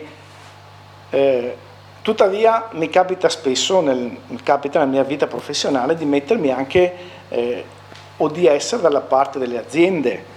Non sempre le aziende sono in cattiva fede e non sempre, dobbiamo essere obiettivi su questi, i professionisti che vanno in azienda a fare attività di auditing hanno un livello di preparazione tale per capire o per discernere nei casi sottili cos'è conforme alla norma e cosa non è conforme alla norma. Questo vale nell'etichettatura carni, nel bio, nelle ispezioni igienico-sanitarie, vale in tanti ambiti. Dobbiamo essere oggettivi su questo, nessuno di noi è infallibile, nessun essere umano è infallibile, per cui anche a chi fa attività ispettiva può capitare di incappare in qualche errore. Ecco. Quindi per questo volevo confrontarmi con voi per essere più realista del re. Chiaro che se è tutto correttamente registrato, esposto, c'è una botte di ferro e se non c'è, sarebbe auspicabile che ci fosse l'identificazione anche sul banco.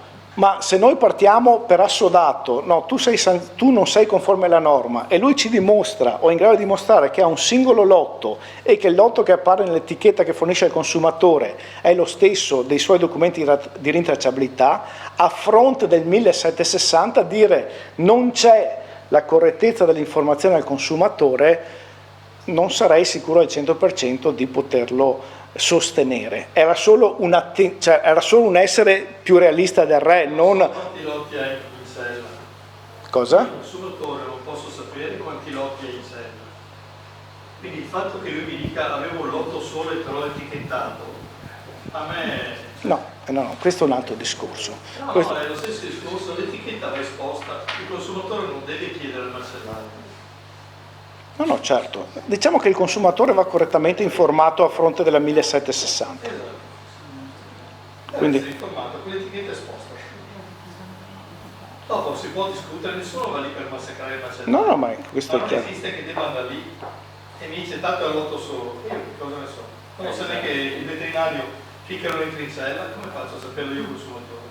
No, ma questi sono due mondi diversi. Tu giustamente, il consumatore deve essere correttamente informato, punto. Dopo il consumatore non è tenuto a avere questo livello di conoscenza o di dettaglio di cui noi stiamo discutendo. Che abbia 1 o 10 lotti o che abbia 10 origini diverse, il consumatore non è tenuto a saperlo e nemmeno a conoscerlo, è tenuto ad avere quello che acquista.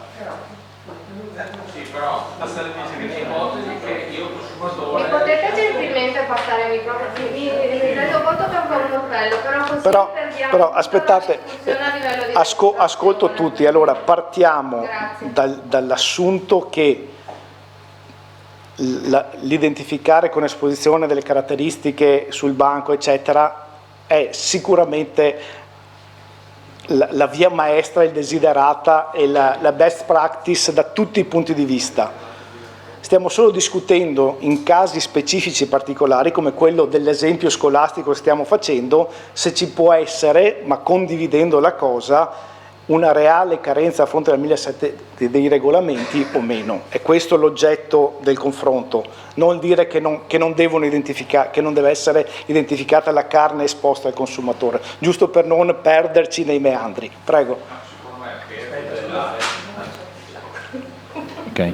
Per tutelare il consumatore dal punto di vista dell'informazione, cioè deve saperlo prima, perché che quella carne lì è di origine spagnola, faccio per dire, e io consumatore non voglio solo carne italiana, perché a me la carne spagnola mi fido degli animali allevati in Spagna o Polonia o adesso ovviamente a caso. Devo saperlo prima di effettuare l'acquisto, non quando mi hai già incartato, poi dico no, Spagna te la do indietro. Dovrebbe saperlo prima e per cui decidere se comprare carne di bovino in quel negozio nel dettaglio oppure compro solo le bracciole o i petti di pollo, non so, e il bovino lo vado a comprare su un'altra macelleria, perché in quel momento lì nella macelleria dove mi fornisco di solito non hanno la carne che è conforme ai requisiti che io reputo siano fondamentali per il mio acquisto. Dal punto di vista concettuale è ineccepibile la cosa. Facciamo, ma visto che eravamo in anticipo, ma ben venga, avevamo il tempo per fare questo confronto. Facciamo l'esempio appunto che, però qui mi faccio supportare dall'avvocato Munari, facciamo l'esempio che noi facciamo una sanzione, va bene, oppure rileviamo una deviazione, adduciamo le foto del preincarto dove ci sono tutte le informazioni obbligatorie previste dalla 1760 e andiamo in contenzioso. Io non so cosa succeda a fronte di questo, se un giudice, un legale ci dirà ma non era esposta, nella misura in cui c'è una foto chiara di nesso fra etichetta e prodotto consegnato al cliente. Non so se ci dirà ma sì, doveva saperla prima, doveva saperla dopo, io non lo so perché non è il mio campo, però facendo i passi successivi che ci chiamava a fare prima l'avvocato Munari, non so se a fronte di un'etichetta corretta a livello giuridico sia sanzionabile o meno una carenza di questo tipo, ripeto, per quello che adduce i regolamenti di cui stiamo parlando, non per le parti di tracciabilità, identificazione dei prodotti e quant'altro. Ma l'etichetta lo vedo dopo, in questo caso io devo vederla prima, cioè come se io prendo una merce, prendo una mezzena di un bovino senza etichetta una volta, io dopo te la fornisco, una volta che te la io devo scusate, sto parlando normativa prevede ci deve essere informazione. C'era anche un'altra domanda No. Non so.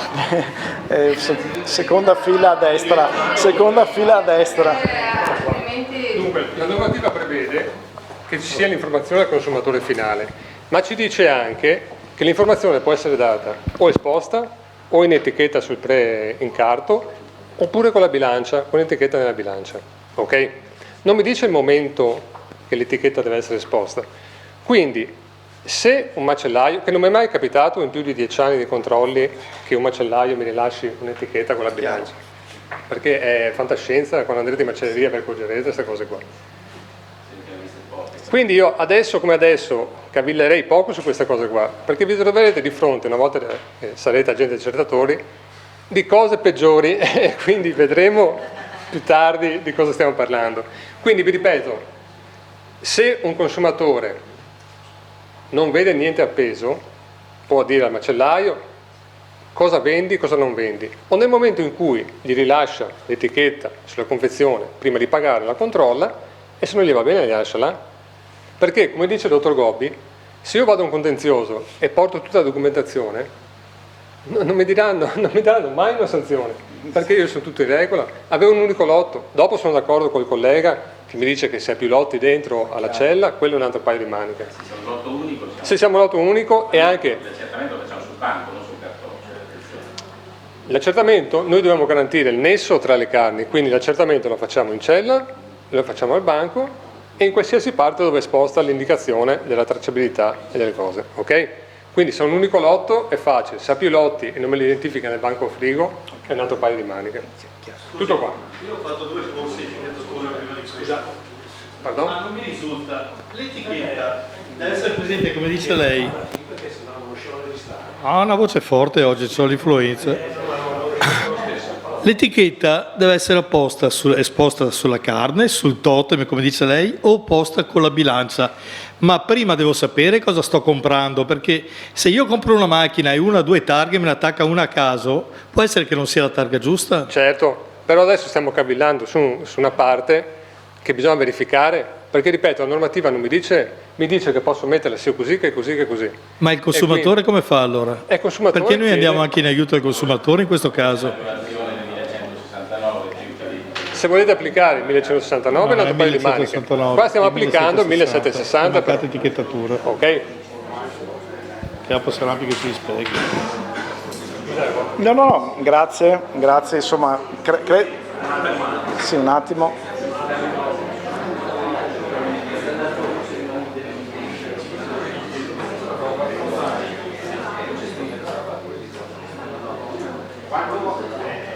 Allora, informazione disponibile, esposta, giusto meglio perché disponibile, esposta.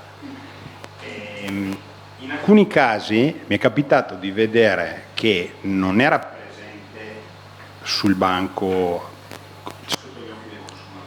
ma era in angolo assieme al libro degli ingredienti.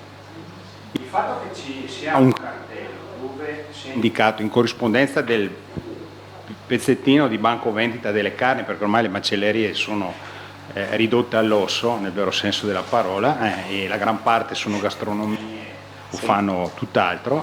Il fatto che ci sia un cartello dove è indicato le informazioni, o meglio le informazioni sulla provenienza della carne o sull'etichettatura sono a disposizione, a richiesta del consumatore, può essere un fattore, diciamo, sufficiente per non esporre direttamente sul banco il cartello con la tracciabilità delle carni. Cioè il fatto di informare il consumatore che ci sono a disposizione queste informazioni, basta che le chieda, è sufficiente per dire che sono esposte. Perché molto spesso c'è anche questo problema, non si sono lì. Dobbiamo chiedere, come facciamo noi quando andiamo in macellerie, le dobbiamo chiedere, cioè dove sono le informazioni, magari sono sotto la pila di fatture o tutta la documentazione che hanno. Allora, in questo caso io mi sentirei di dire no, non è accettabile, perché dal mio punto di vista si ravvede un matching, una sovrapposizione fra quella che è la normativa cogente del 1169 sugli ingredienti, per cui gli ingredienti del rotolo di tacchino alle erbe con il ripieno di pangrattato e aglio eccetera, elenco ingredienti allergeni, è disponibile a richiesta e questo è conforme alla normativa. Per il 1760 deve essere esposto, deve essere prontamente esposto. Quindi c'è secondo me una sovrapposizione, una sincresi fra le due norme, ma che non è coerente. Il 1760 non parla mai di disposizione a richiesta, parla sempre di informazione al consumatore. Ripeto, sono ragionamenti che condivido con voi, io non ho la verità, però leggiamo le norme e atteniamoci a quello che le norme ci dicono. C'è il collega dietro che vuole fare un intervento. Gobbi, scusami. Se ritornassi a una delle prime slide quella in cui riportavi le definizioni, secondo me può essere proprio quella slide in cui dai le definizioni di etichettatura che può dare una chiave di lettura, perché qui si vede la volontà, secondo me si legge la volontà del legislatore, no? Perché quando si parla sul singolo pezzo di carne o su pezzi di carne o sul relativo materiale di imballaggio, e qui stiamo parlando di qualcosa che è quindi già visibile al consumatore prima che debba fare la sua scelta, e poi dice le informazioni appropriate scritte o per i prodotti non preimballati, le informazioni appropriate scritte e visibili al consumatore nel punto vendita. Quindi noi siamo nel caso dei preincartati, no, siamo non preimballati, certo. E quindi sembra chiaro che la cosa debba essere presente prima rispetto all'incarto, no? Ecco, questo mi sentirei di dire questo. Poi è chiaro che il giudice nel caso di un ricorso dovrebbe esprimersi proprio su questa logica qui, perché eventualmente il macellaio potrebbe dire ma no, io gliela do con l'etichetta, e il giudice potrebbe dire no, ma tu dovevi dargliela prima, no? Quindi, però qual è poi secondo me anche l'obiettivo di questo corso? Cercare di uniformare anche il comportamento, perché poi è antipatico che magari qualcuno va e legge in un modo questa definizione, applica la norma in un modo e poi qualcun altro invece la applica in maniera diversa. Quindi sarebbe interessante riuscire ad avere una linea comune di interpretazione in modo da poter avere un comportamento che poi non presta il fianco poi a ricorsi. Su questo grazie dell'intervento, su questo direi in realtà che ci arriviamo velocemente alla linea comune perché ce la porta alla pratica e ribadisco, questa è, come diceva lei, cioè quello che il 1760 ci dice e per cui la via auspicabile. Abbiamo fatto la digressione perché mi piace essere sempre iperpuntuale se una gestione come quella che dicevamo è sanzionabile o no.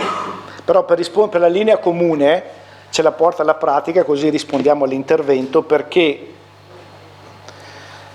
su centinaia di punti vendita io credo ne troverete 0 che etichettano con l'8 informazioni obbligatorie il prodotto preincartato e viene sempre esposta perché è troppo complicata la gestione da bilancia, cambio lotto, cambio codici, articolo diverso per un filetto origine Francia e uno origine Italia, per cui da livello operativo è solo un esercizio stilistico e di confronto che abbiamo fatto, però nella pratica non so le persone più esperte che lavorano già da anni su questo settore se hanno trovato molti punti vendita o se hanno trovato qualche punto vendita che fornisce le informazioni obbligatorie sulla bilancia peso prezzatrice, non credo.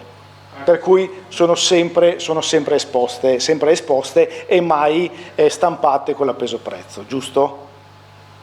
No.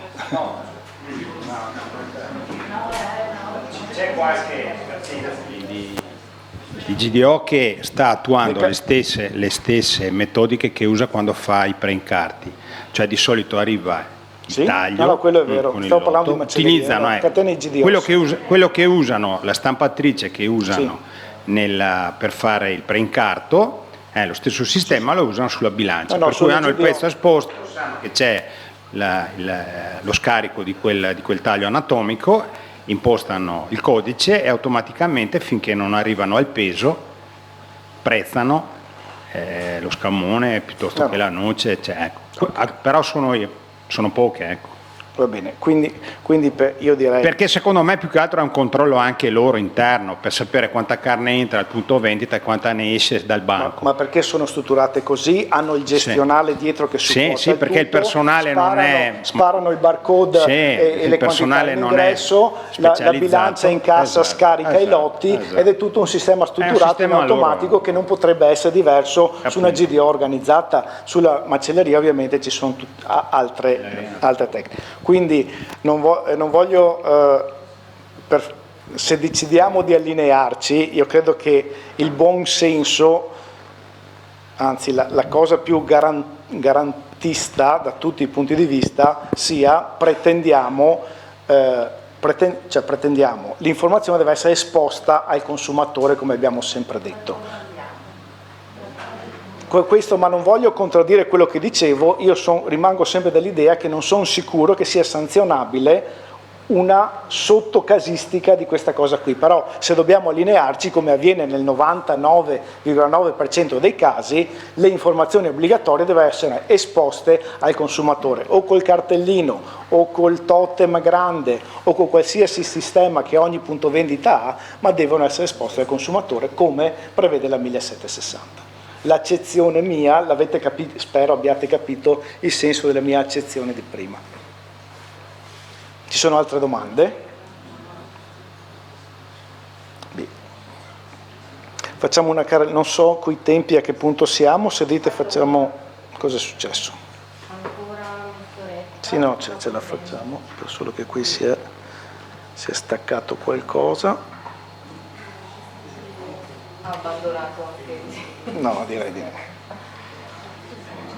Quindi per non abbioccarci abbiamo tirato fuori un argomento bello frizzante e siamo... Cosa è successo? Aspetta vicino.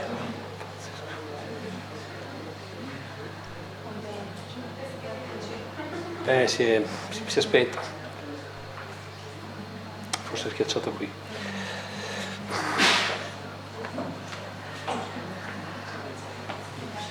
Ok, benissimo. Attento qua perché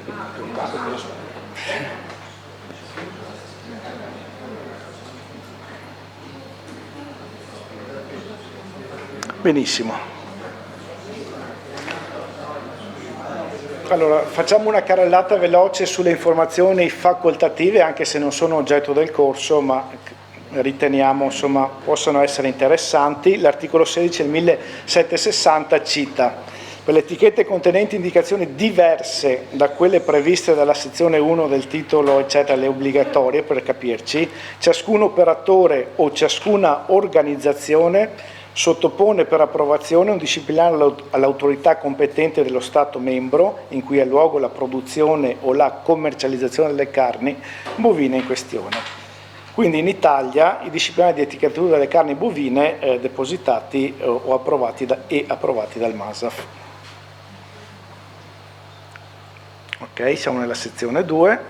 Ok, vabbè, qui c'è un cambio della normativa, sistema di etichettatura si cambia con etichettatura facoltativa 653, nulla di rilevante. Allora, al 15 bis del 653 cita le informazioni sugli alimenti diverse da quelle previste dagli articoli 13, 14 e 15 che sono volontariamente aggiunte sulle etichette degli operatori delle organizzazioni che commercializzano carni bovine sono oggettive, verificabili da parte delle autorità competenti e comprensibili per i consumatori. Quindi qui stiamo parlando di informazioni facoltative. Tutte le informazioni sono conformi alle legislazioni orizzontali in materia di etichettatura e in particolare al regolamento UE 1169-2011. Pochissimi paesi hanno mantenuto il sistema che c'è in Italia di etichettatura facoltativa delle carni bovine con disciplinari approvati dal Ministero. La maggior parte delle aziende con l'entrata in vigore degli Stati membri, con l'entrata in vigore del 653, hanno eliminato questa modalità di comunicare le informazioni volontarie, pur controllando e garantendo quanto scritto nel primo paragrafo, ovvero che le informazioni aggiuntive devono essere oggettive, verificabili da parte delle autorità competenti e comprensibili per i consumatori. Questi sono concetti che disciplinari di etichettatura approvati come sono in Italia o non come sono negli altri Stati membri devono sempre essere rispettati.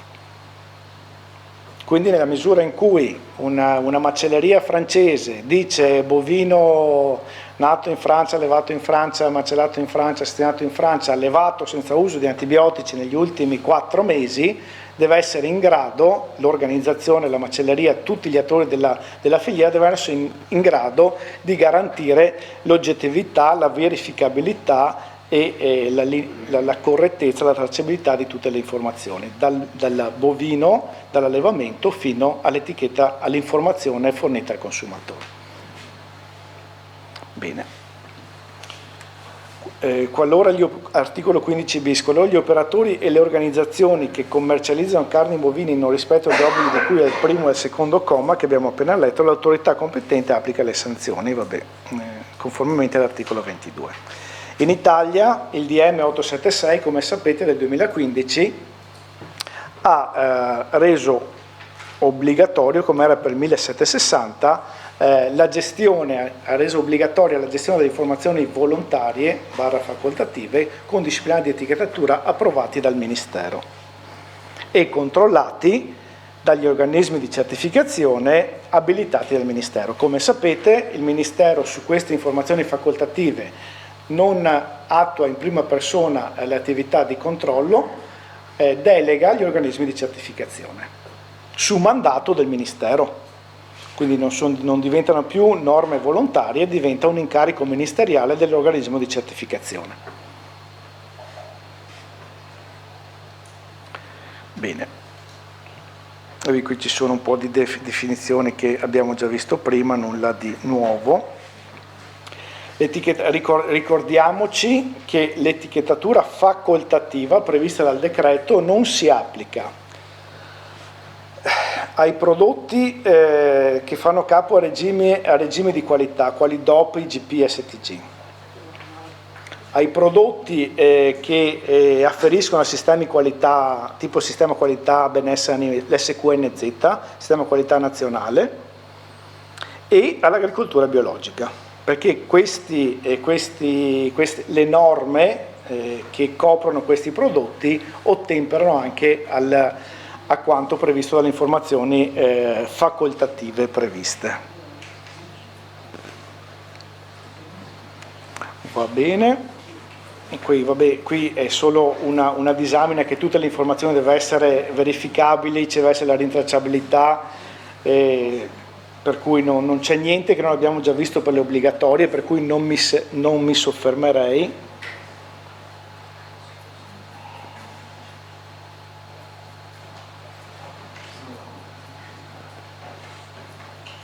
Anzi, leggiamo l'ultimo, vediamolo. Per la carne venduta a taglio nell'esercizio di vendita, l'etichetta può essere sostituita con una informazione fornita per iscritto e in modo visibile al consumatore, contenente le stesse informazioni previste in etichetta, fermo restando l'obbligo della posizione dell'etichetta nelle carni pre-incartate destinate al libero servizio nell'esercizio di vendita. Non era il caso che abbiamo detto noi, era il caso del pre-incarto, era solo un chiudere il cerchio su quello che ci siamo detti prima. Bene. Sistema obbligatorio di etichettatura, l'operatore deve adottare un sistema di registrazione applicato in modo da garantire il nesso fra l'identificazione delle carni e gli animali interessati, non solo l'identificazione delle carni e gli animali interessati, ma anche le caratteristiche degli animali interessati. Quando si comunica al consumatore questo bovino non ha subito trattamenti con antibiotici o dalla nascita o negli ultimi 12 mesi, bisogna garantire con le registrazioni che questa sia vera, che questo sia vero. Va bene, queste sono tutte norme di tracciabilità e di nesso fra animale e prodotto venduto che abbiamo già visto, non mi soffermerei, le abbiamo già viste assieme. Va bene. L'operatore o l'organizzazione che intende etichettare la carne bovina con informazioni facoltative desumibili direttamente, questa è un'eccezione, o indirettamente dalla documentazione ufficiale o non riconducibili a quelle indicate al successivo punto 2, quindi tutto quello che possiamo desumere dalla BDN, per capirci, deve garantire il riscontro della veridicità delle informazioni facoltative medesime, mettendo a disposizione, secondo le indicazioni dell'autorità competente, una banca dati dalla quale è possibile risalire ai codici di tracciabilità riportati sulla documentazione ufficiale medesima e inseriti nella banca dati nazionale dell'anagrafe bovina. Tradotto e semplificato, ci sono una serie di informazioni desumibili direttamente dalle informazioni ufficiali BDN nel nostro caso, in cui non è necessario avere un disciplinare di etichettatura facoltativa delle carni bovine approvato dal Ministero. Non serve che diciamo che devono essere sempre verificabili, nesso fra lotto, l'abbiamo già detto, non ha senso. Le informazioni possono essere queste, quindi età, sesso, categoria del bovino adulto, regione di allevamento del bovino, periodo di allevamento in Italia, azienda di allevamento del bovino. Quindi quando io dico, che ne so, scottona, non mi serve un disciplinare di etichettatura approvato dal Ministero.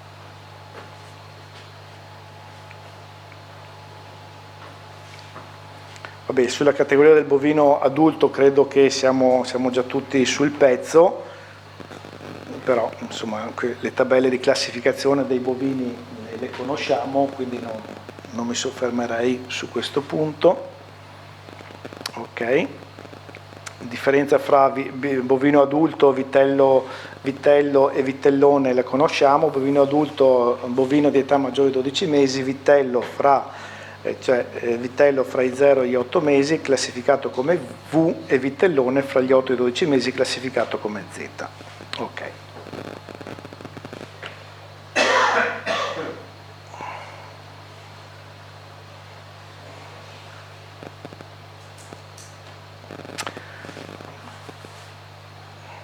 Le regioni di allevamento ne abbiamo parlato prima.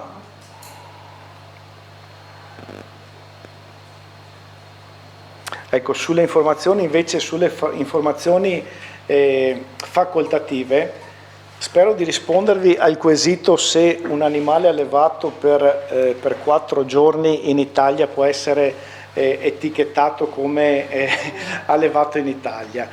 Spero di rispondervi prima della fine del corso. Invece per le informazioni facoltative, tutte le informazioni facoltative, il periodo di allevamento nel rispetto delle informazioni facoltative che forniamo al consumatore deve essere almeno di 4 mesi.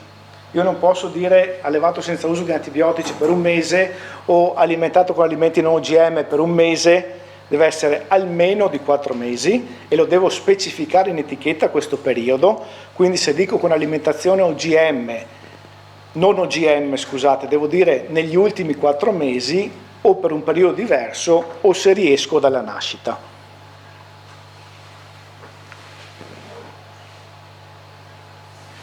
Bene. Vabbè.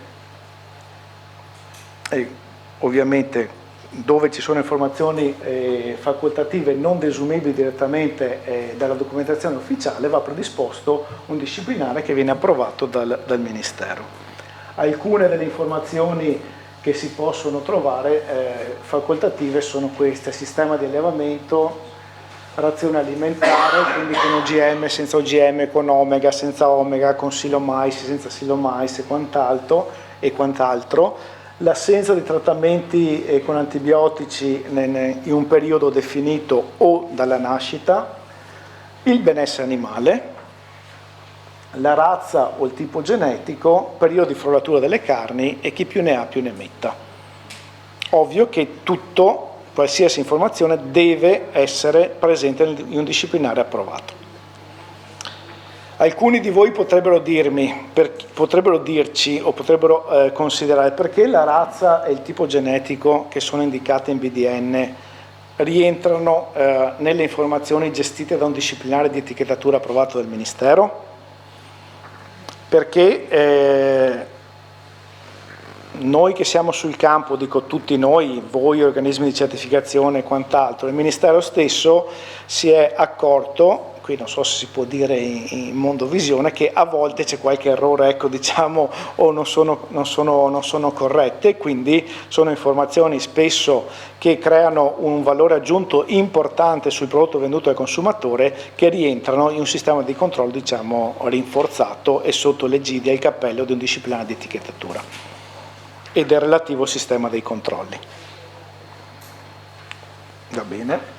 Qui la distinzione fra tipo genetico e razza, se vogliamo. Beh, tipo genetico è quando c'è un incrocio di un animale, per cui se abbiamo un Angus per pezzata nera dovremmo usare in etichetta l'indicazione tipo genetico incrocio di Angus. E dovrebbe essere, questa informazione deve essere sostenuta da un certificato di fecondazione o altra documentazione ufficiale. Invece per la razza ovviamente fa fede l'iscrizione ai libri genealogici di quello specifico capo che andiamo a considerare. Bene, quindi abbiamo già parlato. In ogni caso un'etichetta deve riportare il logotipo dell'identificazione o la denominazione, cioè deve riportare la denominazione dell'azienda che gestisce il disciplinare e anche il suo numero di riconoscimento del disciplinare se adduce informazioni facoltative. Ok. Vabbè, questo è uguale alle informazioni obbligatorie, solo con in più le informazioni facoltative, non cambia niente come concetto e informazione al consumatore. Non mi ripeto, preferisco andare un po' veloce sulle cose che abbiamo dette per non ridirle 10 volte, per cui se volete facciamo un approfondimento, ma valgono gli stessi concetti già visti per le informazioni obbligatorie, con gli stessi criteri. Va bene? Qui è uguale, non c'è nulla di diverso nemmeno per le carni preimballate o preincartate.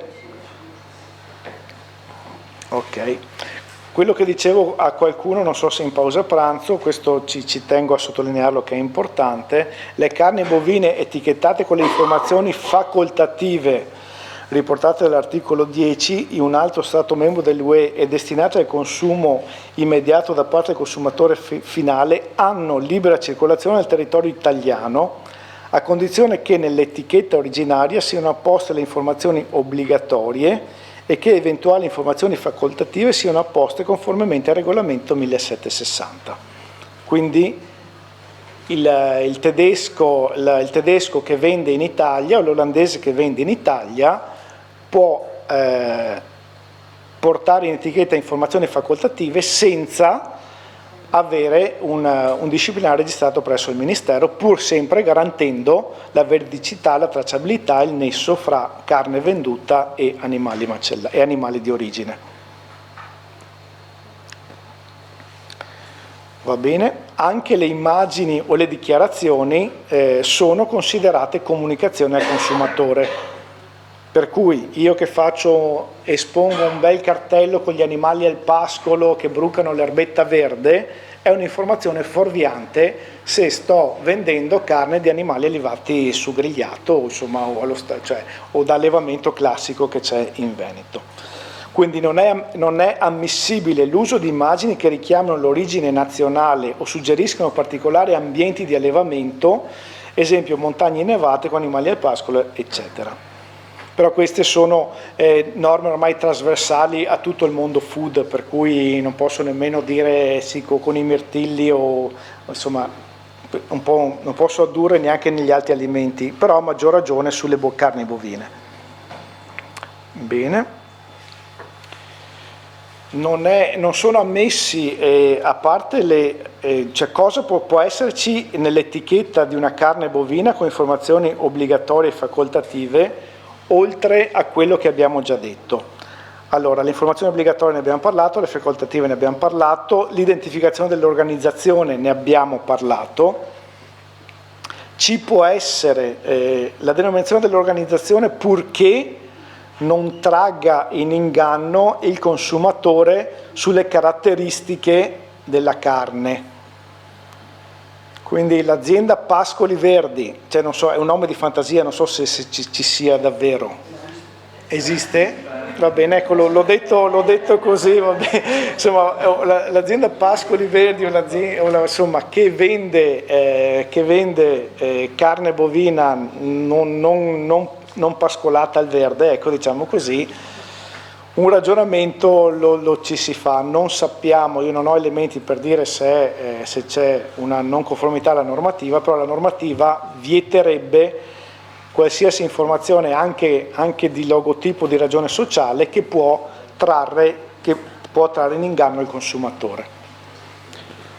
Sono ammesse sempre in etichetta riferimenti a certificazioni dell'azienda, quali ISO 9001, 22 o rintracciabilità della 20-2005, non sono ammesse invece riferimenti a certificazioni che potrebbero sempre trarre in inganno al consumatore e che non fanno capo a un disciplinare di etichettatura, quale non OGM o quant'altro. Quindi l'azienda Pascoli Bianchi può dire sono certificato ISO 9001, è una certificazione di sistema, azienda certificata ISO 9001, non può dire azienda certificata non OGM, perché potrebbe trarre in inganno le caratteristiche della carne che sta vendendo.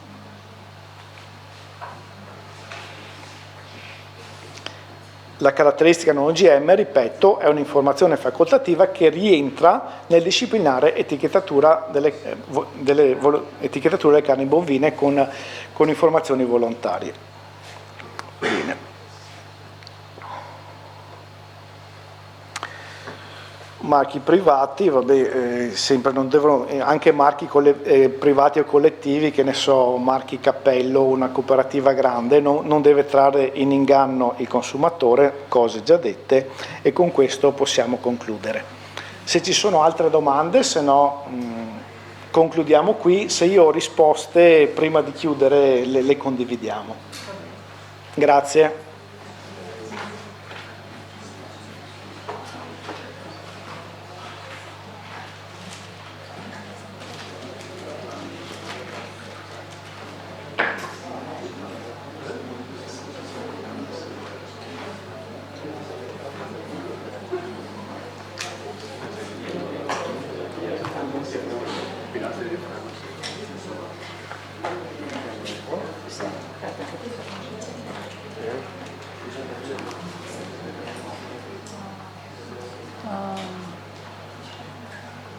Ah no, lo attira lui.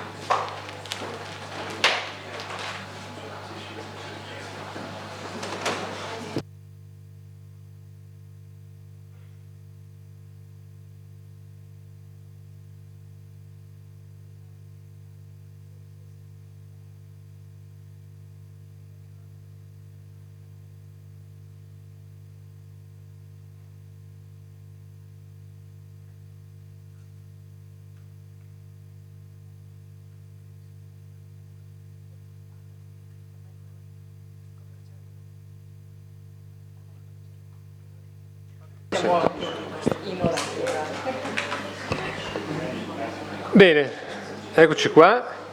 Mi chiamo Alessandro Schiavon, la dottoressa Maria Chiara Bovo, siamo due veterinari dell'ASL 6 di Padova, ci occupiamo di ispezione di alimenti di origine animale e siamo stati formati come agenti certatori con la prima ondata del 2008 e quindi è qualche anno che ci occupiamo di queste 7, dopo hanno fatto il corso dell'8, di questi controlli. Alcune cose che dirò saranno già state trattate questa mattina dai vari colleghi, quindi le ripetiamo e dopo parlerò più specifico sulla compilazione delle checklist che useremo quando andiamo a fare i controlli negli stabilimenti piuttosto che nelle macellerie. Quindi è il piano regionale, molto probabilmente la dottoressa Anfuso ve ne ha parlato, operativo 2023 per il controllo sull'etichettatura obbligatoria delle carni bovine. La delibera, come dicevamo, deve essere firmata dai direttori generali di ogni ASL. Se il direttore generale non la firma, non possiamo attivare i controlli nel nostro territorio. Mi diceva la dottoressa Bovos che solo alcune ASL hanno firmato questa mattina, ancora, ne aveva parlato lei, e la 3, la 5, la 7 e la 9, e le altre devono ancora mandare. Speriamo bene, perché come vedremo il termine minimo salvo proroghe per fare questi controlli è il 15 novembre, praticamente domani, per come funziona. Il fine di tale piano è di tutelare il consumatore circa la tracciabilità delle carni bovine, nonché di rafforzare il mercato e di favorire la massima trasparenza nella commercializzazione delle carni. Questo progetto, chiamiamolo così, è iniziato nel 2007 e a cadenza annuale sono stati realizzati i controlli. Ecco, il numero di campioni previsto è diverso per ogni ASL e si basa sui dati forniti da ogni direzione alla regione. Ok? Quindi andiamo a vedere, per esempio, per l'ASL dove lavoro io, Leuganea, sono stati previsti un totale di 49 controlli, suddivisi in 3 macelli, 3 stazionamenti, è giusto? 5 stazionamenti, scusate. Questo. 3 carni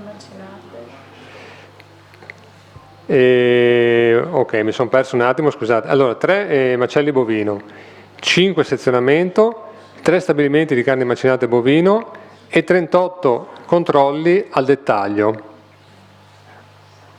Non guardate quelle cose che sono uscite, che molto probabilmente è un errore.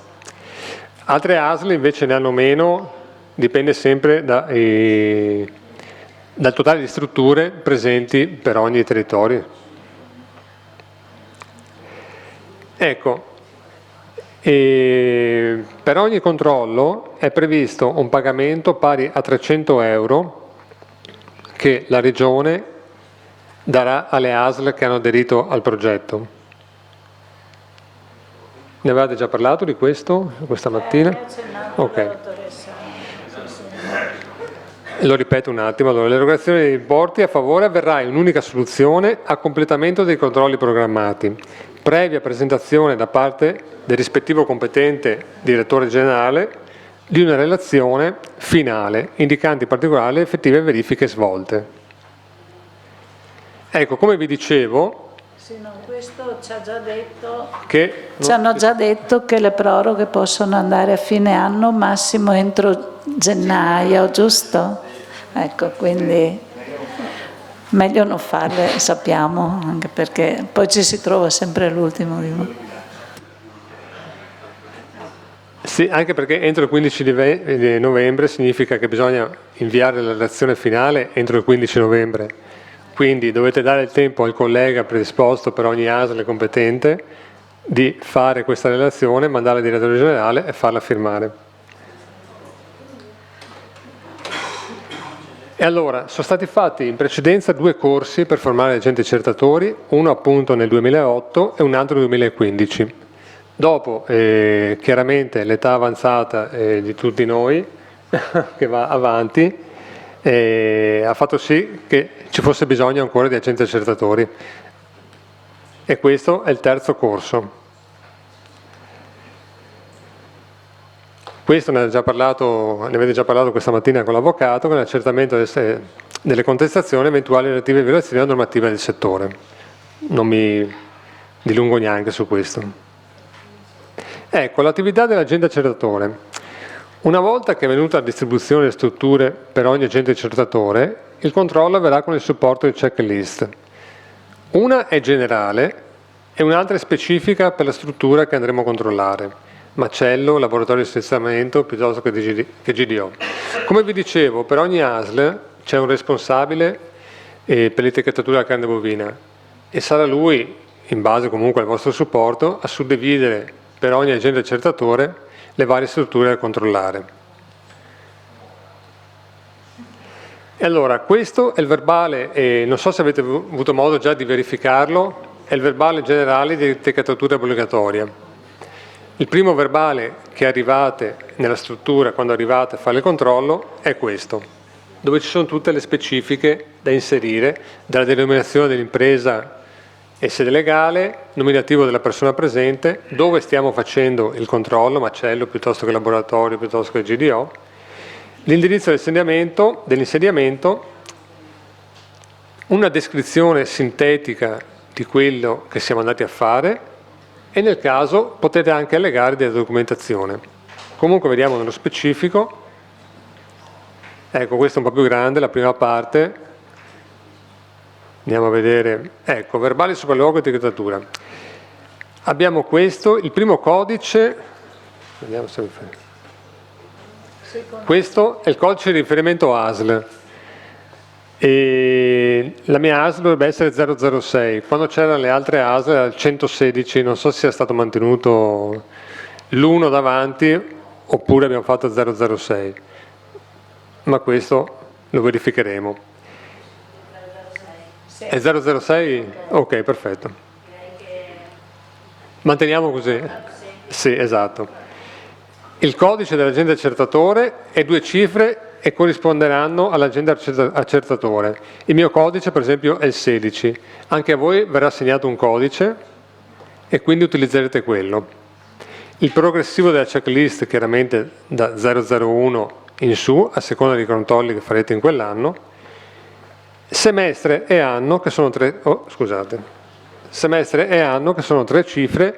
La prima indica il semestre, che di solito è il secondo da come siamo messi, e l'anno che in questo caso sarà il 23.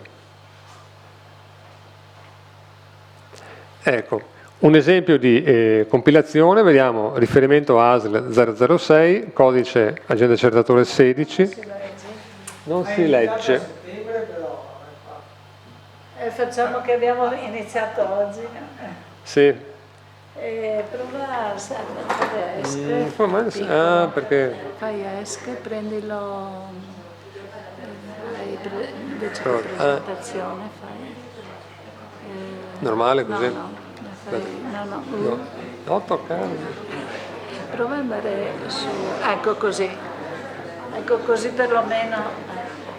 Ecco, allora, codice ASL 006, codice agente accertatore 16, progressivo 001, semestre e anno secondo 93. Data 29/2023, magari, ma non sarà così. Ora di inizio, dovete inserirlo. Denominazione dell'impresa e sede legale. Per esempio, se andate su una GDO metterete la sede legale, perché la struttura che verificherete sarà un supermercato, una filiale. Ok? Quindi regione sociale, partita IVA, numero di registrazione, mi raccomando, inseritelo, che spesso viene tralasciato, l'indirizzo chiaramente, il nominativo della persona presente con documento identificativo e numero del documento identificativo, validità, dove state facendo il controllo, in questo caso abbiamo messo macelleria. Questa è la seconda parte, andiamo a vederla. Ecco, facendo una macelleria l'indirizzo di insediamento molto probabilmente sarà lo stesso, a meno che non sia una catena di macellerie che abbia una sede legale diversa, ma se è una macelleria classica sarà lo stesso. Eventuale insediamento produttivo correlato funzionale, se c'è, a me non mi è mai capitato nei controlli, quindi non l'abbiamo neanche inserito. Ecco, una descrizione sintetica delle operazioni. Questo va scritto e può essere verificato etichettatura su carne bovina esposta in banco vendita, verificato etichettatura tagli bovino in cella frigo e verifica corretta registrazione carico-scarico. Potete inserire anche altre cose se avete verificato, potete inserire verificato carne bovina adulto, vitello, vitellone, anche se dopo verrà riportato nel secondo verbale, potete comunque metterlo qui. Potreste mettere, anche se non è di nostra competenza, però se siete là, verificata corretta etichettatura volontaria. Se l'avete fatto, potete scriverlo. Come vi dicevo, si allega al presente verbale la seguente documentazione. Se avete qualcosa da allegare lo fate e scrivete cos'è, DDT, fotocopia dell'etichetta e via discorrendo. Eventi uguali di dichiarazione delle parti, chiaramente, se ci sono. Ecco, il presente verbale di sopralluogo si compone di numero 2 pagine, perché abbiamo una checklist, questa che è la generale e quella specifica, a seconda dello stabilimento dove andiamo. Per il numero delle copie ho lasciato in bianco. Solitamente faccio una copia, io personalmente faccio la mia copia, dopo faccio una fotocopia e la lascio all'OSA. Oppure si fanno una foto e se la scannerizzano, oppure gliela mando, faccio una foto io e gliela mando direttamente via mail. Ok? In qualche maniera comunque devono avere una copia del verbale.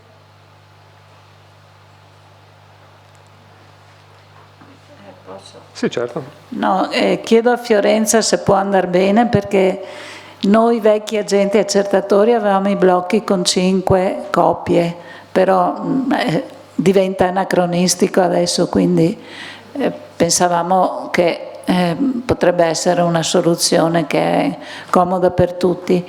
I verbali saranno distribuiti poi dalla regione? Sì, i verbali, così come poi li presenterete, poi saranno dati a ciascuna ASL, inviati assieme magari al materiale, non contestualmente, ma comunque a mezzo mail, ci sono dei fogli Excel per cui poi ciascuno può stampare i propri verbali. Inizialmente, quando il progetto è partito, era progetto, venivano stampati dei blocchi e venivano distribuiti, per cui c'erano blocchi in 5 copie copiative, però insomma era un lavoro molto oneroso, veniva dispersa molta carta perché nella maggior parte dei casi non c'erano non conformità, quindi di fatto le copie che venivano utilizzate erano sempre 2. C'erano anche i pacchetti delle contestazioni, della verifica della contestazione, così lo stesso sempre in 5 copie, che poi non sono più stati praticamente più utilizzati. Ormai è anacronistico pensare di poter fare di nuovo questi quaderni, per cui credo che questa sia la soluzione migliore, soprattutto quando comunque il controllo ha dato esito favorevole in tutti i campi. Chiaro è che poi può essere diverso nel momento in cui abbiamo una non conformità, per cui possiamo procedere come magari ha indicato il collega avvocato nella presentazione precedente. Quindi io credo che questo sia ok, quindi può essere mandato in questo modo. Se poi la vostra amministrazione preferisce, una volta che siete tornati a casa, comunque magari inviarlo a mezzo PEC, insomma, informazioni in più non è che fanno male, però insomma sostanzialmente penso faccia già ha una sua ufficialità anche questo metodo di invio, insomma, dalla mail personale o di servizio, mandare una copia, insomma. Certo. Ecco, mi raccomando, timbro e firma dell'agente accertatore e firma e possibilmente timbro anche di chi ha assistito al controllo. Questa, passiamo a una generale, questa riguarda la GDO e la macelleria tradizionale.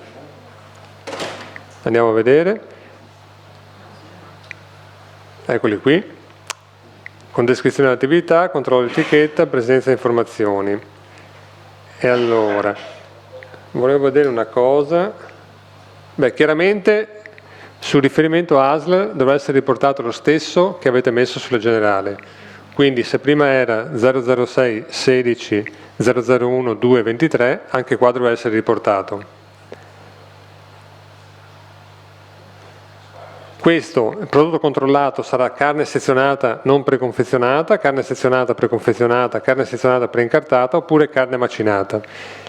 avevo le definizioni, ma ce le ha già date il dottor Gobbi, quindi possiamo andare via abbastanza veloci. Le carni macinate quali sono? La rifilatura, che come diceva il dottor Gobbi, neanch'io le ho mai trovate nelle mie ispezioni. Carni sezionate cosa sono?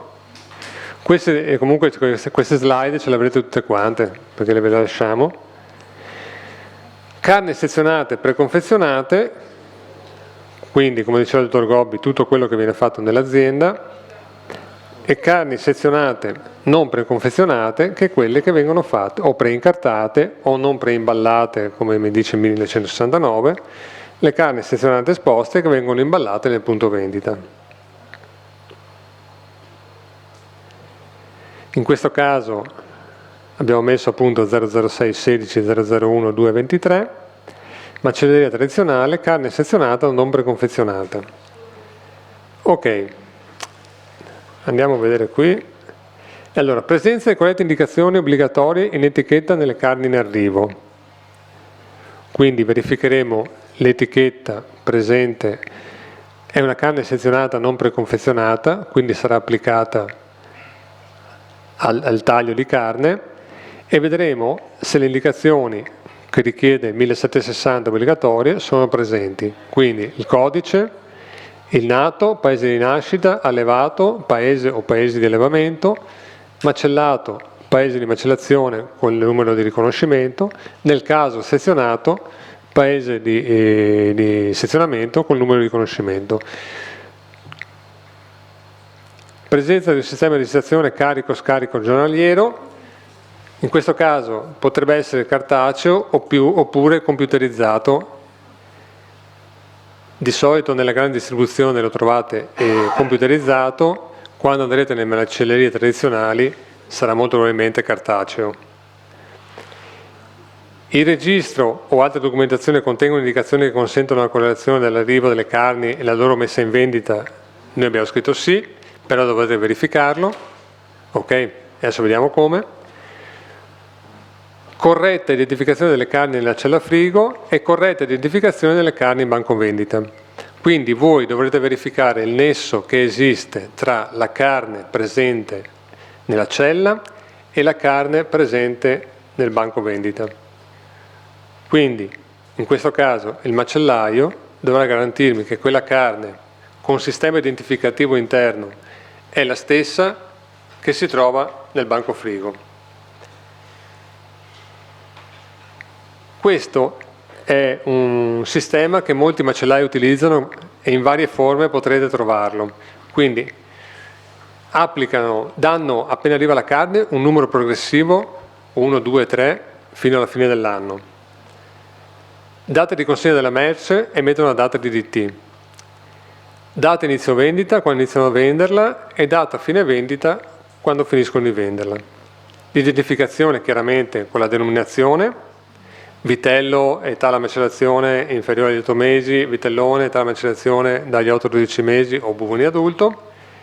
Il lotto, o comunque come abbiamo visto potrebbe essere utilizzato anche il marchio auricolare. Nato, paese di nascita scritto per esteso, come informazione al consumatore finale. Allevato, i paesi di allevamento, paese o paesi di allevamento scritti per esteso, in italiano. Stabilimento di macellazione, macellato in Italia facciamo, col numero di approvazione o numero di riconoscimento, e nel caso il laboratorio di sezionamento. Questo è un foglio che possono applicare fuori come identificativo per il consumatore finale, come informazione. E allora, vediamo la denominazione di vendita, però prima volevo dirvi un'altra cosa. Ecco, e controllo dell'etichetta abbiamo messo apposta sulla confezione, rilasciato con bilancio computer, informazione del consumatore, in questo caso informazione del consumatore. Presenza delle informazioni obbligatorie, che ripeto deve essere un numero, un codice di riferimento, il nato, allevato, macellato col bollo e sezionato col bollo.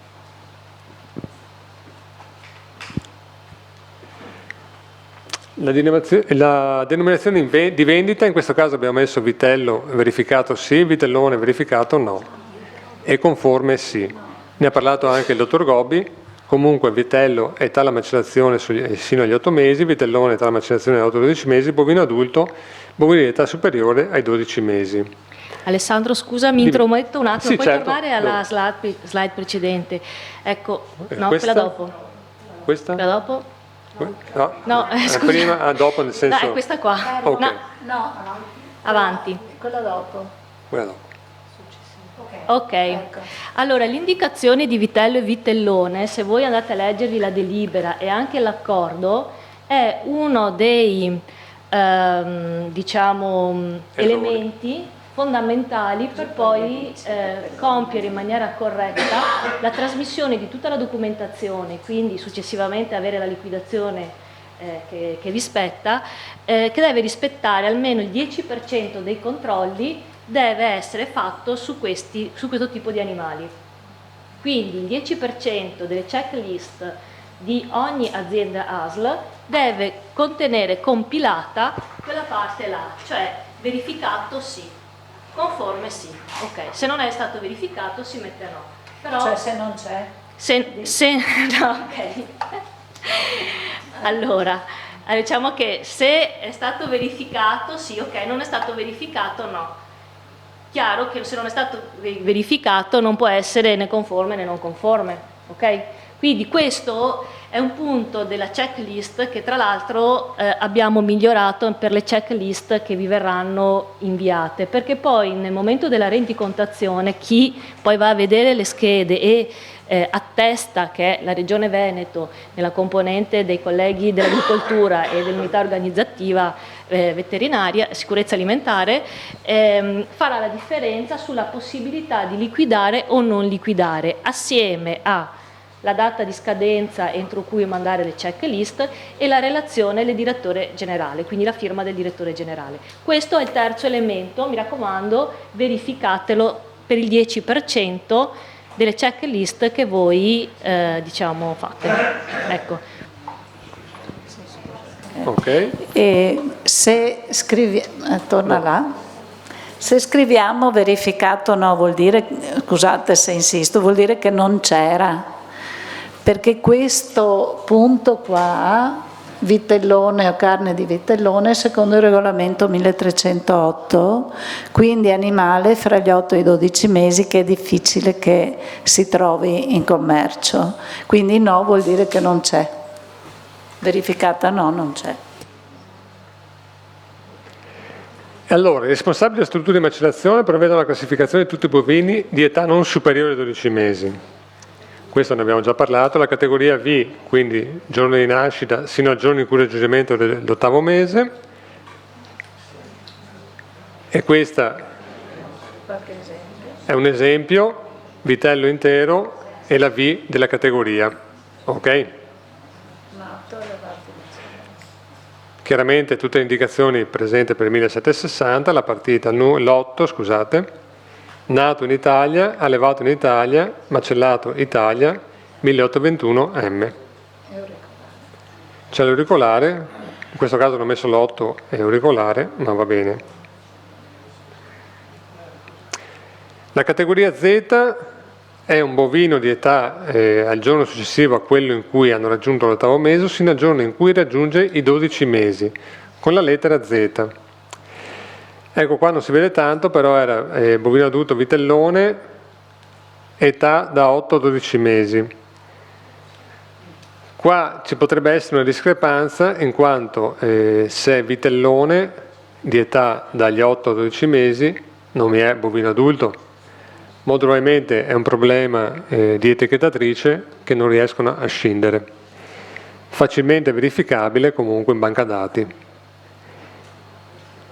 Sempre l'auricolare o l'otto, nato in Italia, allevato in Italia, macellato Italia. E anche la categoria, la vedete qui, Z, che per la classificazione riguarda il vitellone, età da 8 a 12 mesi. Ecco, questa l'aveva fatta vedere anche il dottor Gobbi, praticamente è la classificazione della categoria, dove vediamo che c'è anche su questa vitellone che è la categoria A, che è una carcassa di animali maschi non castrati di età pari o superiore ai 12 mesi, ma inferiori ai 24 mesi. Quindi non è il vitellone che la Comunità Europea identifica nel 1760, ma è un altro tipo di vitellone che è quello che identifichiamo noi a livello nazionale. Okay? Ci sono 5 categorie, 3 per i maschi e 2 per le femmine, A, B, C, D e E. Quello che troverete comunemente sarà categoria A, il C, ma soprattutto la categoria E, che dopo vedremo come potranno scriverla.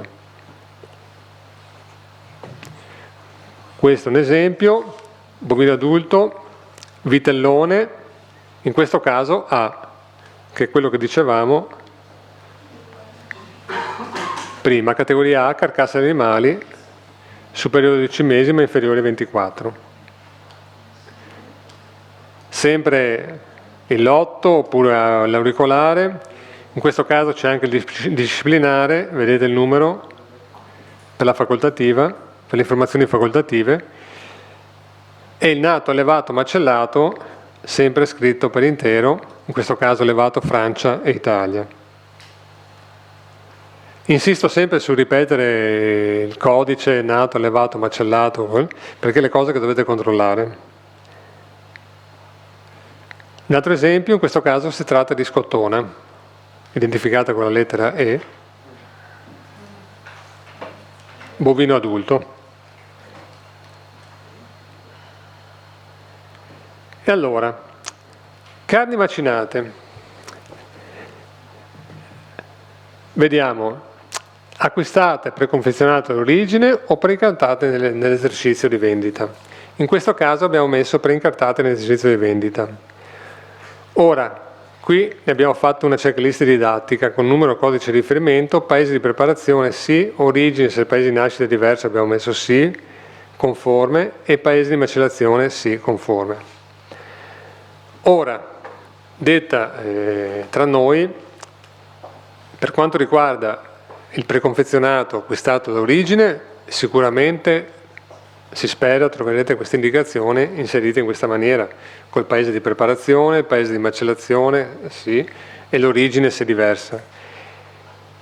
Preincartate nell'esercizio di vendita sarà un po' più difficile, perché come diceva la collega anche prima, sarà più facile che trovate l'etichetta anche sulla grande distribuzione con nato, allevato, macellato, con tutti i riferimenti presenti. E là dovrete un po' verificare, come facciamo ogni volta noi. Per non parlare del macellaio, che se ve lo fa al momento e prende la carne alla banca è un conto, ma se magari sa che in certi giorni gli va via parecchio macinato e lo prepara già prima, neanche parlarne, non lo troverete mai così. Comunque si vedrà nel momento dei controlli. Dovete verificare e dopo ne parlerà la dottoressa Bovo quando parlerà degli errori e di queste cose. Le informazioni sono riportate in modo chiaro, esplicito e leggibile, abbiamo messo sì, e le informazioni obbligatorie sono corrispondenti a quelle in entrata e chiaramente dovrete controllare. Tenete sempre presente che dovete controllare sempre il nesso che c'è tra quello che c'è nel banco frigo, quello che c'è nella cella frigo e quello anche che è riportato come informazione al consumatore finale. Questa l'avevamo aggiunta per indicare che i paesi di origine, allevamento e macellazione devono essere sempre riportati non con abbreviazioni ma bensì per intero, anche se per carni che provengono dall'estero molto probabilmente troverete le abbreviazioni NL piuttosto che A e queste cose qui. Bene, come parte finale sarà l'indicazione del fornitore, nome, sede, numero di riconoscimento e identificazione, del grossista, laboratorio o impianto di macellazione che ha fornito la carne al macellaio piuttosto che alla DGRO e dovrà essere riportato come previsto qui. Eventuali annotazioni Se l'avete verificato potete mettere questo stabilimento in possesso di un disciplinare per etichettatura facoltativa, ok? Riportando anche il codice. Sono annotazioni che vi aiutano per ricordarvi cosa avete fatto durante quel controllo e dopo anche per le sanzioni, che l'avvocato diceva di scrivere tutto quanto, quindi potrà essere riportato. Bene, adesso andiamo a vedere questa, che invece adesso la vedremo nel dettaglio, che è quella che viene utilizzata per il laboratorio di sezionamento. Quindi carne sezionata preconfezionata, carne sezionata non preconfezionata, tagliandi anatomici, rifilature oppure carne macinata. Anche qui il concetto è sempre lo stesso, vediamo presenza e correttezza delle indicazioni obbligatorie in etichetta delle carni in arrivo, abbiamo messo sì, i controlli chiaramente come dicevamo prima, torno un attimo su, il verbale, il numero di verbale dovrà sempre corrispondere a quello generale che avete scritto, quindi anche in questo caso 006 16 001 223, abbiamo messo che abbiamo controllato tutto, carne sezionata preconfezionata, sezionata non preconfezionata, rifilatura oppure carne macinate.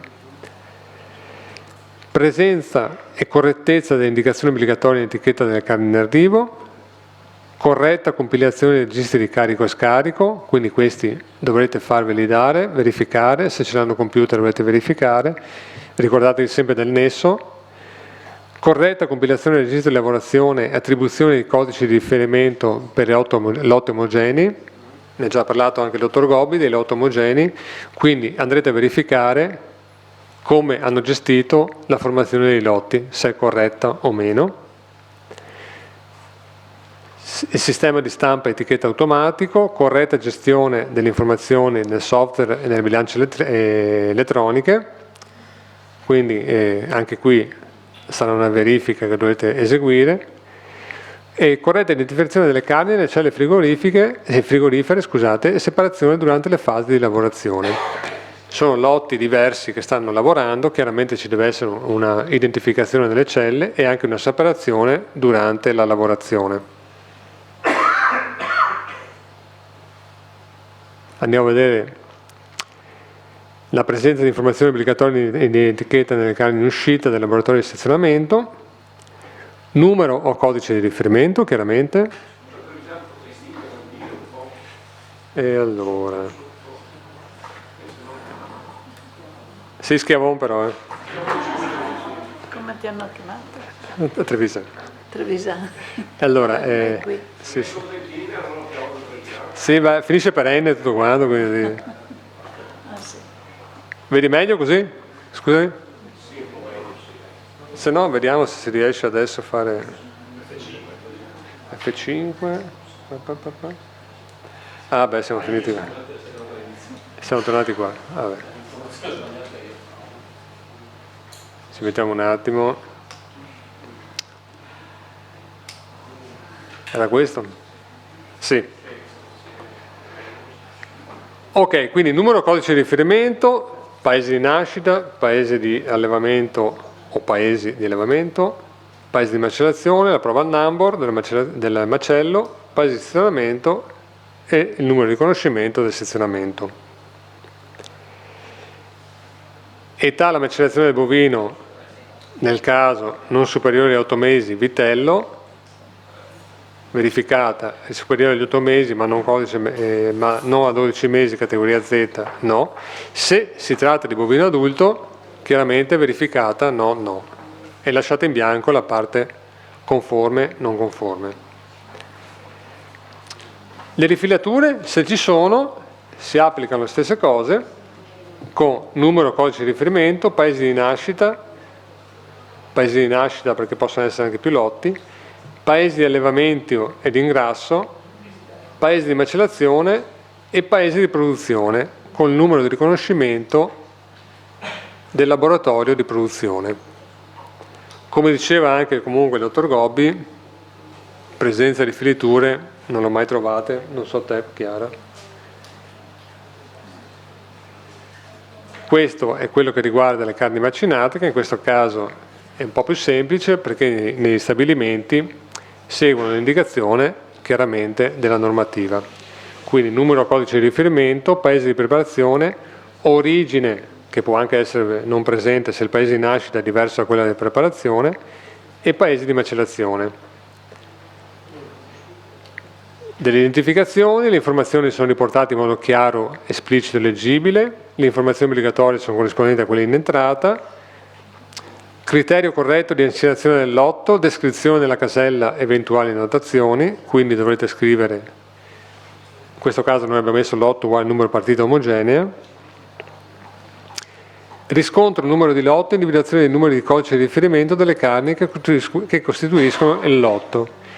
E questo dovete andarle a verificare voi nei vari registri che hanno se corrisponde tutto quanto. Ok? Indicazioni del fornitore come l'altra checklist, metterete lo stabilimento di macellazione da dove vengono le carni. In questo caso abbiamo messo un laboratorio di sezionamento da un altro laboratorio di sezionamento. Ok. E per ultima avremo il verbale sopralluogo che viene utilizzato negli impianti di macellazione. Chiaramente verrà riportato sempre il numero della checklist, l'impianto di macellazione, macello e il codice di riconoscimento, descrizione dell'attività di controllo, presenza di marche auricolari, passaporto, modello 4 per bovini in arrivo da macellare. Ora, marche auricolari sì, modello 4 sì, passaporto sono un po' cambiate le normative da quando avevamo fatto questa checklist e quindi non è detto per quelli nazionali non lo troverete, potete andare a verificare in banca dati se avete qualche dubbio. Per quelli esteri invece troverete passaporto. Corretto aggiornamento del registro di macellazione, corretto abbinamento tra numero progressivo di macellazione e codice identificativo del bovino, quindi queste sono tutte verifiche che dovrete fare del macello. Corretta e completa etichettatura della carcassa, mezzena, quarti o sesti. Se viene fatto l'aggiornamento delle informazioni del software del sistema per rilascio etichette al cambio di ogni bovino, presenza e correttezza e indicazioni obbligatorie in etichetta. Quindi ogni parte di animale, quindi carcassa, mezzena, quarti, sesti, deve essere identificata col numero codice di riferimento, paese o paesi di allevamento e paesi di macellazione, in questo caso perché trattasi di macello. Sempre l'età alla macellazione del bovino, se non si tratta di bovino adulto, con la categoria V e la categoria Z, vitellone e vitello. Tenete presente che la V può essere presente in etichetta senza l'addizione non superiore agli 8 mesi alla macellazione, però al consumatore finale deve essere sempre presentata vitello e età alla macellazione non superiore agli 8 mesi. Per il vitellone, nel caso si tratti di il vitellone di categoria Z, tra operatori del settore alimentare in etichetta può esserci solo la Z, però al consumatore finale dovrà essere scritto vitellone, età alla macellazione compresa tra gli 8 e i 12 mesi. Riscontro veridicità e informazioni in etichetta con quanto riportato nel registro di macellazione del modello 4 nel passaporto del bovino fornito dall'allevatore. Abbiamo detto che il passaporto, in questo caso vedremo il modello 4 al limite, e se abbiamo qualche dubbio andiamo in banca dati. O bovini provenienti direttamente dall'estero, in questo caso avremo il passaporto. E il riscontro della veridicità dell'informazione in etichetta con quanto riportato nel registro di carico-scarico, nella copia dei DDT e nella fattura. Ok, praticamente queste sono le 3 checklist specifiche che dobbiamo compilare nel caso in cui andiamo o in GDO macelleria o in laboratorio di sezionamento oppure al macello.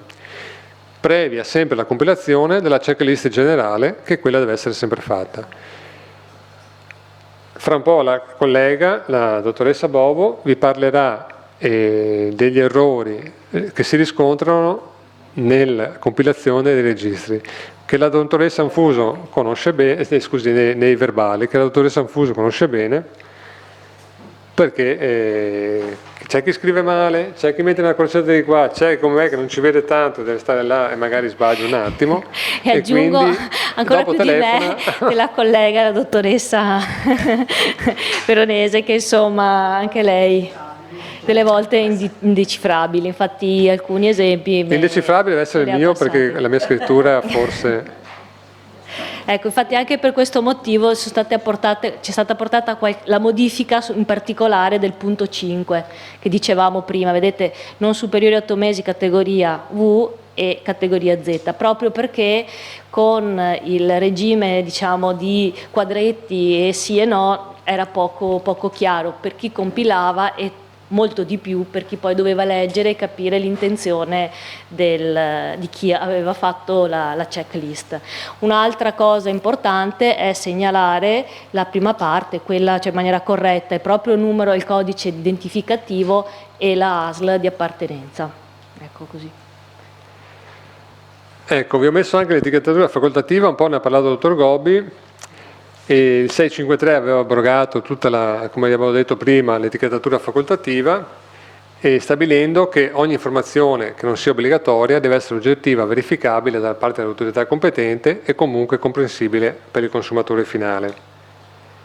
Con decreto, come ne ha parlato già, ripeto, il dottore, 876 è state introdotte alcune voci facoltative. In questo caso vado via un po' veloce: l'animale, razza o tipo genetico, indicazioni relative al benessere animale, ne abbiamo già parlato, sistema di allevamento e via discorrendo, oppure la macellazione e il periodo di frollatura delle carni.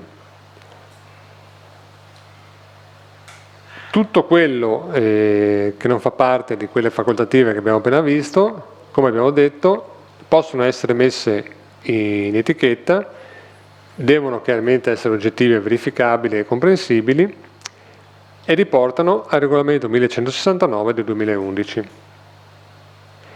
Vi ho messo un esempio, in questo caso allevato senza uso di antibiotici dallo svezzamento e benessere animale, trattasi di bovino adulto, nato, allevato, macellato. Andiamo a vedere il disciplinare di etichettatura, è IT 016 e T. In questo caso il disciplinare era questo e quindi poteva inserire la razza, che andiamo a vedere se l'ha inserita, perché alcuni facevano richieste di inserire delle cose facoltative, ma dopo non le utilizzavano. Okay? In questo caso razza, tipo genetico non l'ho utilizzato, è questo il 16, scusate. Alimenti privi di grassi non l'ho utilizzato, alimentazione priva di grassi animali, alimentazione non OGM, allevamento senza uso di antibiotici, sì, benessere animale sì, e frollatura non l'ho utilizzata. Potevo utilizzare anche la denominazione del laboratorio di stessionamento, dopo vediamo un po' la categoria, denominazione del macello, allevato nella regione, periodo di ingrasso e allevamento in Italia, quanto? Sede dell'allevamento o data di nascita. Tutte queste cose erano quelle che quando aveva richiesto disciplinare questa azienda aveva messo all'interno del disciplinare. Ora, alcune sono state mantenute, altre invece, tutte queste che sono di un verde più chiaro, sono deducibili dalla documentazione. Quindi se le mettono in etichetta e volete verificare, dovrà esserci la documentazione presente ufficiale dove possiamo dedurle. Quindi data di nascita e via discorrendo. Possiamo dedurlo in questo modo. Questo sono sempre dei pre-incarti fatti dalla CDO, dove abbiamo il tipo genetico, vediamo un po', Chevrolet, categoria vitellone, età in mesi inferiore ai 15 mesi, quindi vedete che non è il vitellone previsto a 1760, infatti nella denominazione di vendita è scritto bovino adulto, eccola qua.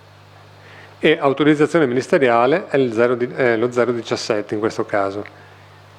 E la razza e il tipo genetico l'ha inserito, è inserito anche data di nascita e età dell'animale. Ma se uno aderisce a un disciplinare facoltativo? Sì. Aspetta.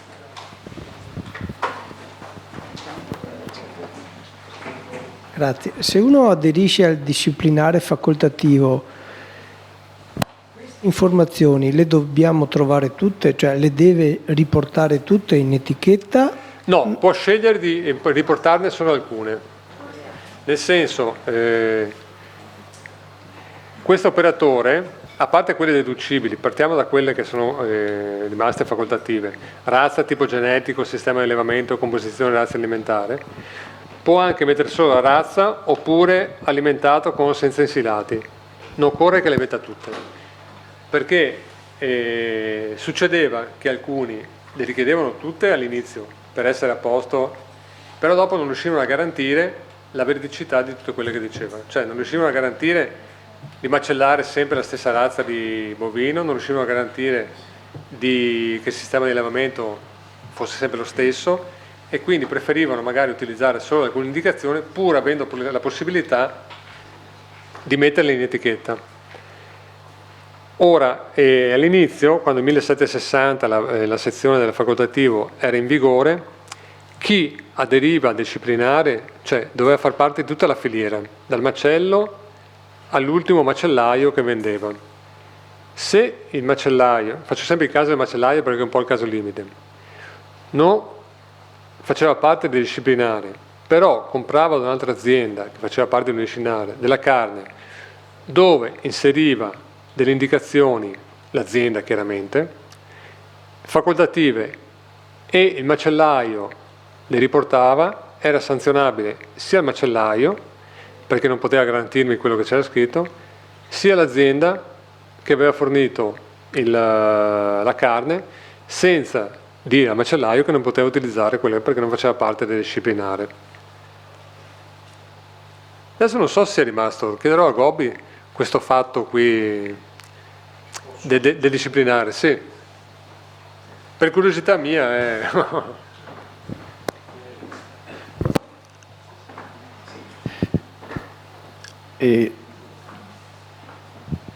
Allora, nei disciplinari, tenete conto che i disciplinari vengono creati e presentati al Ministero, che ne so, oggi magari approvati fra 3 mesi, per cui tutte le organizzazioni inseriscono tutte le informazioni facoltative che presumono i clienti gli chiedono, loro vogliono gestire, ma non è detto che siano tutte.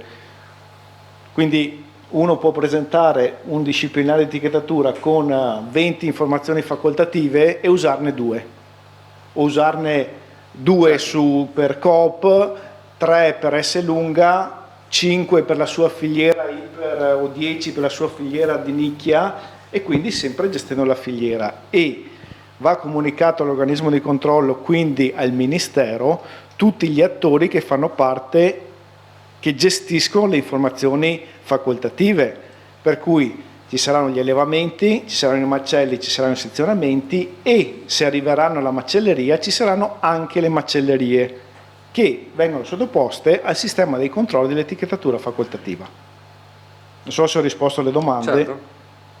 Laddove, come diceva il collega, una macelleria pur cliente della filiera che ha il disciplinare di etichettatura carni,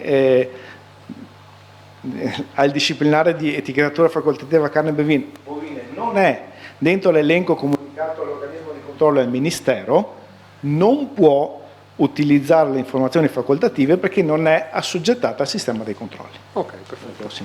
E se posso permettermi, colgo certo. l'occasione per chiudere il ragionamento fatto sull'allevato 2 giorni in Italia che avevamo lasciato aperto. Se Sì, visto certo, che, certo. Allora vi confermo, come si diceva prima, che nella misura in cui un bovino viene iscritto su un allevamento italiano e quindi entra in BDN per 1, 2, 3 giorni, deve essere dichiarato allevato nello Stato, allevato in Italia. C'è la deroga che abbiamo visto prima, quindi può non essere indicato se il periodo è inferiore a 30 giorni, come abbiamo visto prima della pausa pranzo.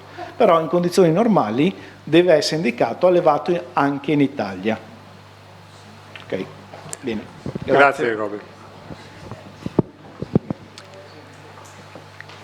Allora, le checklist, una volta che abbiamo terminato tutto il nostro fase ispettiva, le checklist correttamente compilate dovranno essere inviate tramite mail alla direzione agroalimentare, accompagnate da una relazione riassuntiva. Quindi, questo è un esempio. Io le inviavo a man mano che le facevamo, anche perché non creare una cartella gigantesca, quindi troverete il primo invio, e riferimento all'oggetto si inviano i seguenti verbali e sopralluogo: la data, numero verbale, il tipo di stabilimento che avevamo controllato, se era stato controllato bovino adulto, vitello, vitellone. In questo caso era bovino adulto, vitello, di vitellone non ne avevamo neanche uno, con numero 8 allegati. Ecco, Prego. questa può essere presa come esempio, non è obbligatorio, però mi sembra una buona pratica di invio di relazione. Molte volte la relazione si invia all'attività svolta, appunto. Ecco, fare un minimo di prospetto, avere cognizione che la categorizzazione delle carni comprende anche quel 10% o più, chiaramente, rispetto a quello che viene chiesto, sicuramente questo comporta una pratica che ha una sua testa e una sua coda, e anche una corretta visualizzazione del lavoro fatto sugli elementi fondamentali per poter poi essere anche successivamente liquidati. Può essere fatto come fanno loro, ma so lo fanno anche altre ASL, che invece di inviare tutto alla fine, così viene inviato un po' alla volta. Per esempio, mi faccio io una domanda. Sì. Questa è firmata dal direttore generale, anche questa? No, questa oppure no. dal vostro... Quando fanno i controlli, esatto. Ok. E quindi poi alla fine arriva il riassunto finale con la firma del direttore generale. Esatto, e questo è il riassunto finale che inviamo. Questo è quello dell'anno scorso, dove in relazione all'oggetto di servizio programmazione e verifica ha interessato punti vendita tradizionali della grande distribuzione organizzata, individuati a ripartire in base alla distribuzione delle strutture sull'intero territorio provinciale. Analogo criterio è stato adottato per la ripartizione dei controlli sui macelli, laboratori di sezionamento di carni macinate riconosciuti. Purtroppo l'anno scorso siamo partiti tardissimo e eravamo rimasti, adesso ne stiamo formando, veramente pochi agenti accertatori, e non siamo riusciti a fare tutte quelle che c'erano previste.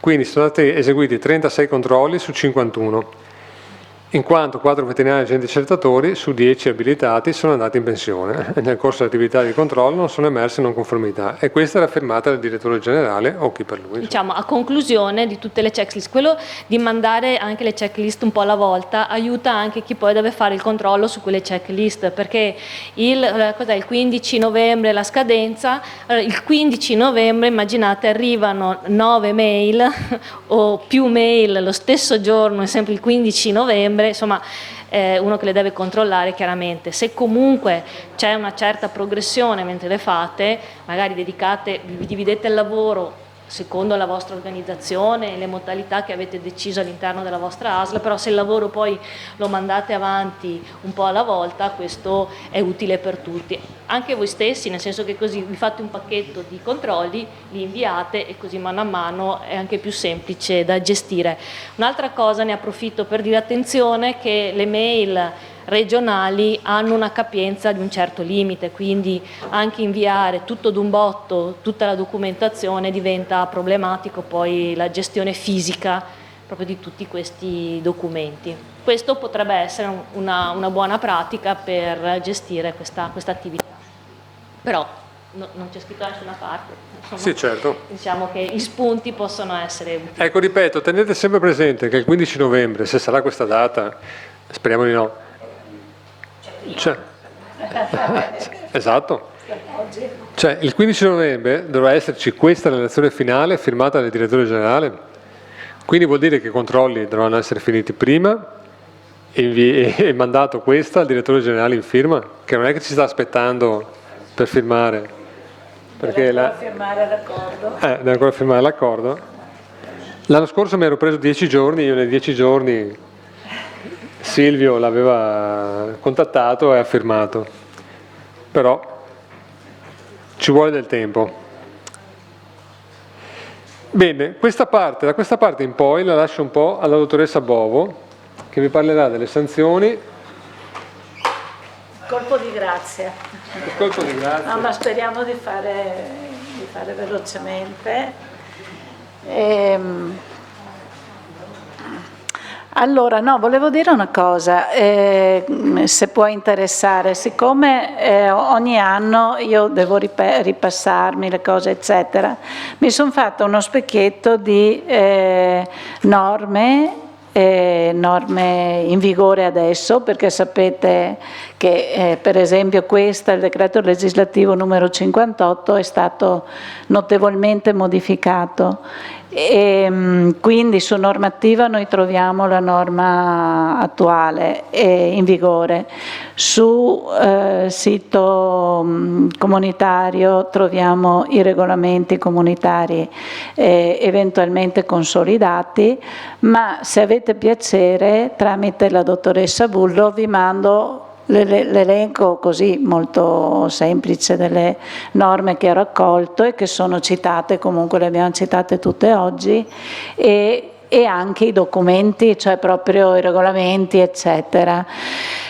Prima cosa, ok. Seconda cosa, nella checklist avete visto che a fianco ci sono i riferimenti normativi precisi, per cui se il regolamento è di 50 pagine o anche quelli sulla categoria degli animali, eccetera, anche di più, si fa riferimento al punto esatto per cui si riesce anche a risalire. Ecco, giusto per avere un po' un quadro generale, perché per chi è agente accertatore da 10 anni e più è facile, ma se no l'impatto è abbastanza, insomma, complesso. Va bene, sanzioni sono state molto ridotte, ecco. Allora abbiamo l'articolo 5 in materia di etichettatura: l'operatore o l'organizzazione che commercializza carni bovine prive in tutto o in parte delle indicazioni obbligatorie è soggetto a pagamento di sanzione amministrativa da 2.000 a 12.000. 1 bis, se non appone in maniera errata sulle carni ottenute da bovini di età non superiore a 12 mesi un'etichetta recante le indicazioni obbligatorie, non le appone, sempre un pagamento da 2.000 a 12.000. Noi come agenti accertatori, al momento in cui rileviamo l'illecito, contestiamo e decidiamo già il doppio del minimo, il terzo del massimo. Questo è. Vabbè, ecco, no, agenti accertatori sì, se c'è una etichettatura anche facoltativa, un disciplinare, possiamo darci un'occhiata, però il nostro compito, quello previsto e pagato dalla Regione, è sull'etichettatura obbligatoria, quindi nato, allevato, macellato, sezionato, bollo c'è, lotto, stop. Questo deve esserci. Carni macinate abbiamo visto diversamente, però è quello che noi andiamo a controllare principalmente. Non andiamo a cavillare, poi c'è il CSQA, eccetera, che verifica l'etichettatura facoltativa. La vediamo perché ci può interessare, però il nostro compito è confinato a questo. Allora, medesima sanzione si applica all'operatore che commercializza carni bovine con indicazioni obbligatorie non corrispondenti al vero. Poi l'operatore o l'organizzazione che commercializza carni bovine utilizzando, oltre alle indicazioni obbligatorie, indicazioni non previste da un disciplinare approvato, pena amministrativa da 1.000 a 6.000. In caso di recidiva al comma 3 può essere disposta la revoca del disciplinare. Questo appunto fa parte più degli altri controlli, non i nostri. L'operatore o l'organizzazione che non adotti un sistema idoneo a garantire la veridicità delle informazioni obbligatorie e facoltative e il nesso fra le carni e l'animale o il gruppo di animali interessati soggiace un pagamento da 1.500 a 9.000 euro. Qui abbiamo visto, come per tante norme, che il doppio del minimo coincide col terzo del massimo.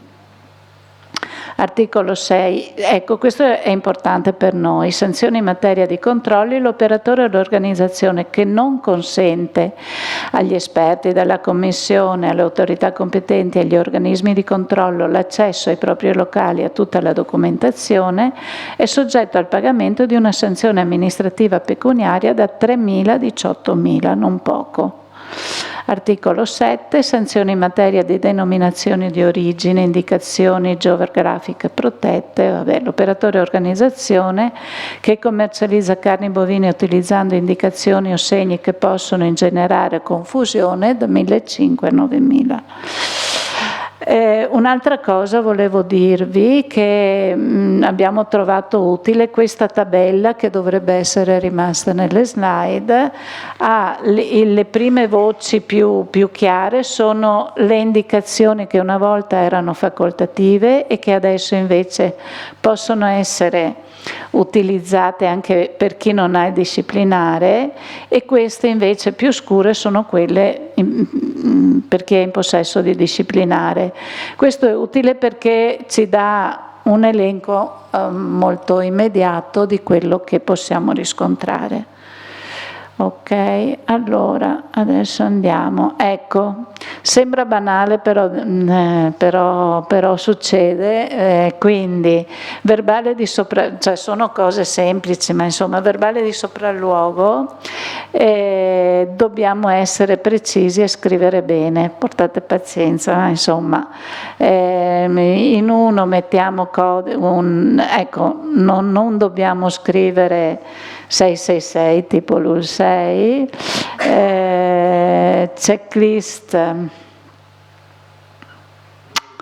ecco, questa è la parte, la prima è corrispondente alla parte generale e la seconda deve essere uguale la seconda della macelleria, della GDO eccetera, deve avere gli stessi numeri, deve recare gli stessi numeri, se no ci invalidano tutto, abbiamo voglia poi di sanzionare. Ecco, poi ecco, quando nella prima pagina, nella prima parte del verbale scriviamo macelleria, avevamo visto che dobbiamo già inserire, se siamo in macello, in laboratorio carni macinate o sezionamento, il deposito non si fa, il punto vendita GDO macelleria. Anche nella seconda pagina dobbiamo essere coerenti e scrivere macelleria tradizionale e non GDO. Questi sono appunto cose che abbiamo scritto noi, che però ci hanno segnalato che sono successe. Poi scriviamo carne sezionata non preconfezionata, poi e poi non è corrispondente, ecco, in poche parole, no? Deve esserci una coerenza in quello che scriviamo, ecco. Denominazione di vendita verificata no, conforme no. Abbiamo scritto anche queste cose noi agenti accertatori, quindi cerchiamo di evitare queste cose. Ok, ecco, poi un po' di etichette, un po' per esercizio, insomma, si legge, no? Allora, ossobuco di vitello, età macellazione inferiore agli 8 mesi, è corretto, codice identificativo DE, eccetera, eccetera, è corretto. Paese di nascita Germania, paese di ingrasso Paesi Bassi, macellato Paesi Bassi 34, no? Ecco, forse qua il bollo c'è, doveva essere completo, cioè numero di riconoscimento del macello dovrebbe essere completo. Sezionato in Italia al numero di riconoscimento. Allora, qui abbiamo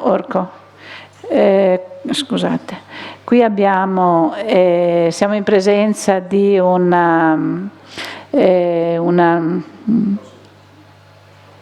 un disciplinare facoltativo per cui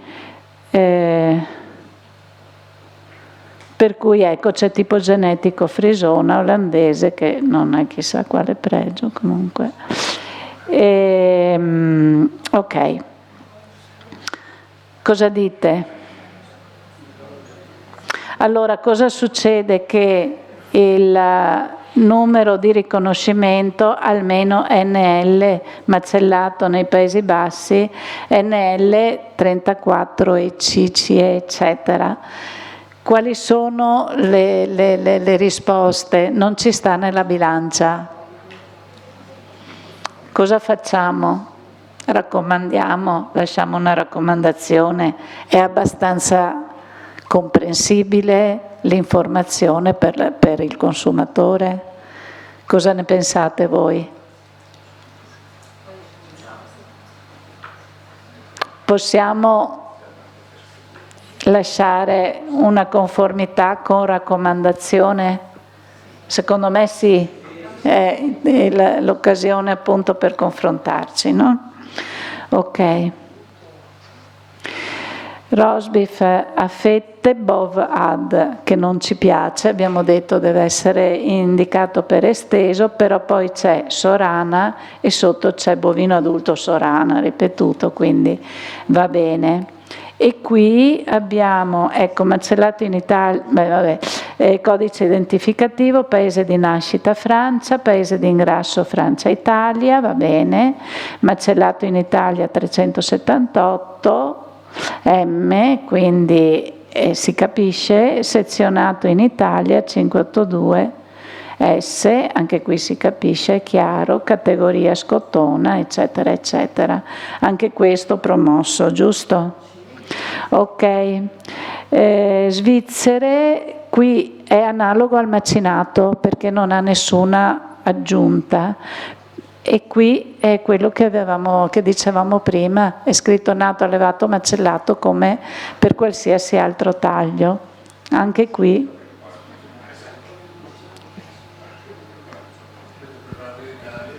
Aspetta, è nato, ingrasso, macellato. Sopra il codice identificativo, preparato in Italia, c'è un po' di tutto, c'è anche preparato in Italia, quindi va bene. Qua bisogna essere un po' detective, vedere, perché ci mettono le informazioni sì sull'etichetta, ma senza una conseguenzialità, per cui delle volte ci può sfuggire, come a me adesso. Poi questi sono i tagli che vediamo dall'estero, però proviamo un attimo a vedere se riusciamo ad ingrandire.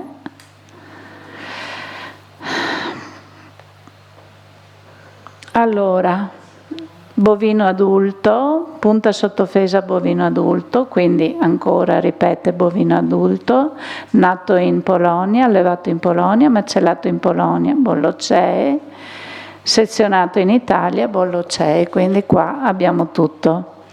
Mi dicono queste sono le migliori etichette che abbiamo in... Non l'ho fatto apposta, ma qui abbiamo il veterinario ufficiale che sta sotto parecchio alla questione. Ok.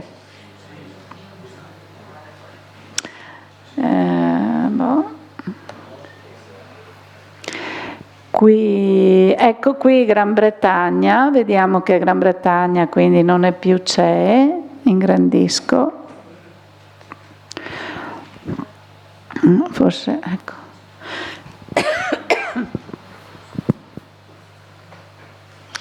E anche qui comunque ci sono tutte le informazioni. Allora,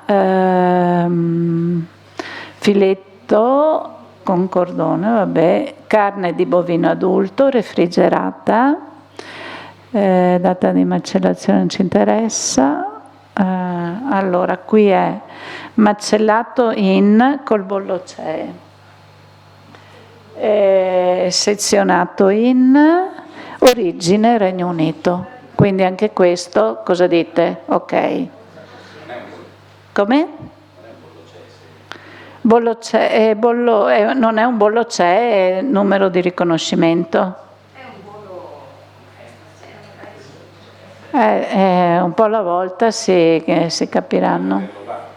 Non dovrebbe averlo vale.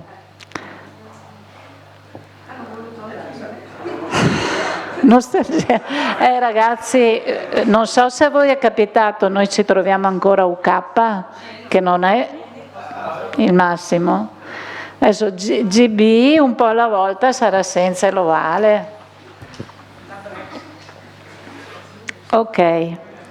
Poi questo IE invece ci siamo, macellato in Irlanda, allora roast a metà, macellato in Irlanda, bollo c'è, sezionato in Irlanda, bollo c'è, a belle date, origine Irlanda, carne di bovino adulto refrigerata.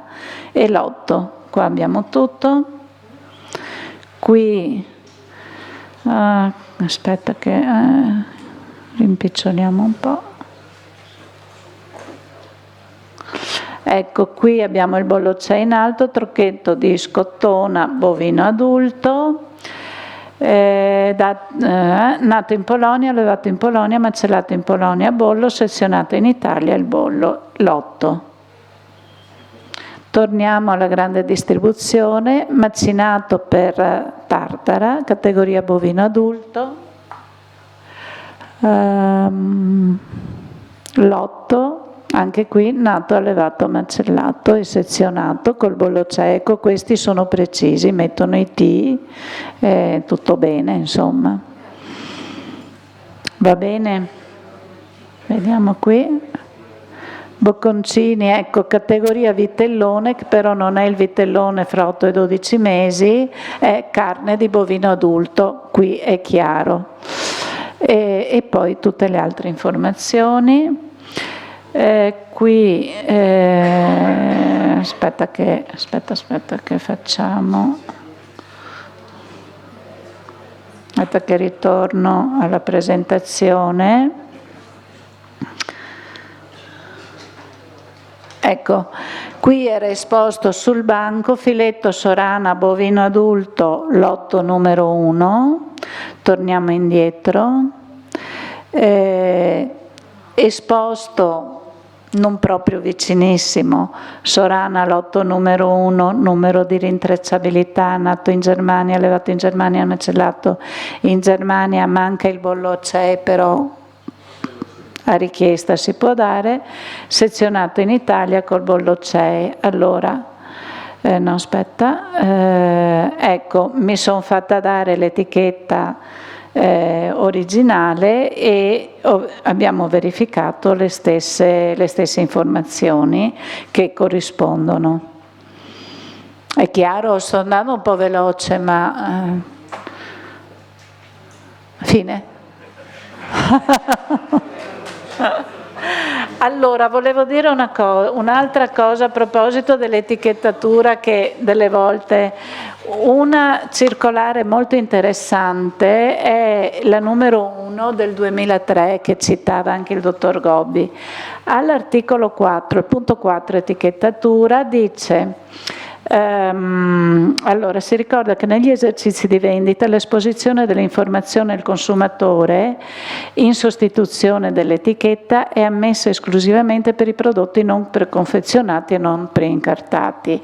In ogni caso la predetta informazione al consumatore, così come le informazioni contenute nelle etichette, devono permettere di evidenziare il nesso fra le carni poste in vendita, eccetera. È necessario quindi che l'operatore metta in atto tutti i sistemi idonei a creare sul banco di vendita una correlazione diretta fra la provenienza delle singole carni esposte e le corrispondenti informazioni al consumatore. Qui mi dice sul banco di vendita, quindi disponibile, non in cella. Vabbè? Ecco, io sono di questo e 1825 anche riporta, è vero. Va bene? Allora, dottoressa, io le mando un piccolo elenco della normativa che utilizziamo e anche la normativa, cioè quello che ho scaricato della normativa aggiornata da condividere con i colleghi. Grazie. Posso fare una domanda? Io ringrazio tutti. Sì? Se in corso di controllo ufficiale, per altri motivi, noi rileviamo una non conformità di etichettatura, il comportamento corretto in uno dei posti che potrebbero essere soggetti a un controllo sull'etichettatura, ma magari non è stato programmato un controllo. La modalità corretta di rilievo di non conformità sarebbe dire: faccio un controllo aggiuntivo, tiro fuori ovviamente se sono agente accertatore, tiro fuori una checklist di controllo per l'etichettatura carni bovine e segnalo in quel modo la non conformità, oppure faccio nel mio verbale di sopralluogo fatto per altre cose, comunque rilevo la presenza di una non conformità in tal senso e faccio una comunicazione estemporanea alla direzione. Ma guarda, a me è capitata questa cosa in macelleria di etnici e effettivamente non ho compilato i verbali previsti, però ho segnalato la non conformità come un qualsiasi altro illecito, fregiandomi che sono agente accertatore, perché altrimenti non so se va o no a buon fine. Ecco, o se può essere contestabile. In ogni caso ho fatto un normale verbale di contestazione perché comunque questo era recidivo per 1000 cose. Allora, stavamo un po' parlando con il collega regionale, visto che poi... sì. Quindi magari se questo rilievo è fatto durante l'attività di campionamento, inteso come checklist, sicuramente. Se ne è al di fuori, non so... Anche se siamo agenti accertatori, non... Allora, non può essere finanziato.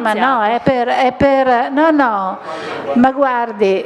Però può essere rilevato Ma perché non rilevarlo? Perché dopo allora facciamo i controlli gli ultimi 2 mesi dell'anno e dopo tutto il resto dell'anno, se c'è qualcosa che vediamo e che non è regolare, può essere rilevato, sanzionato con la procedura sanzionatoria che avete visto prima e magari comunicato per conoscenza comunque alla direzione, perché magari avere comunque questo dato, anche se estemporaneo, può essere interessante come non conformità rilevata sul territorio. No, è un peccato, non ha senso non contestarlo.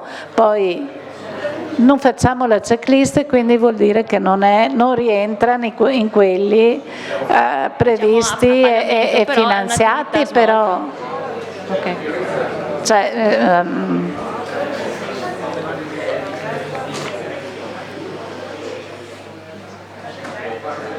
Allora, in effetti questo aspetto è emerso anche in fase di approvazione della delibera.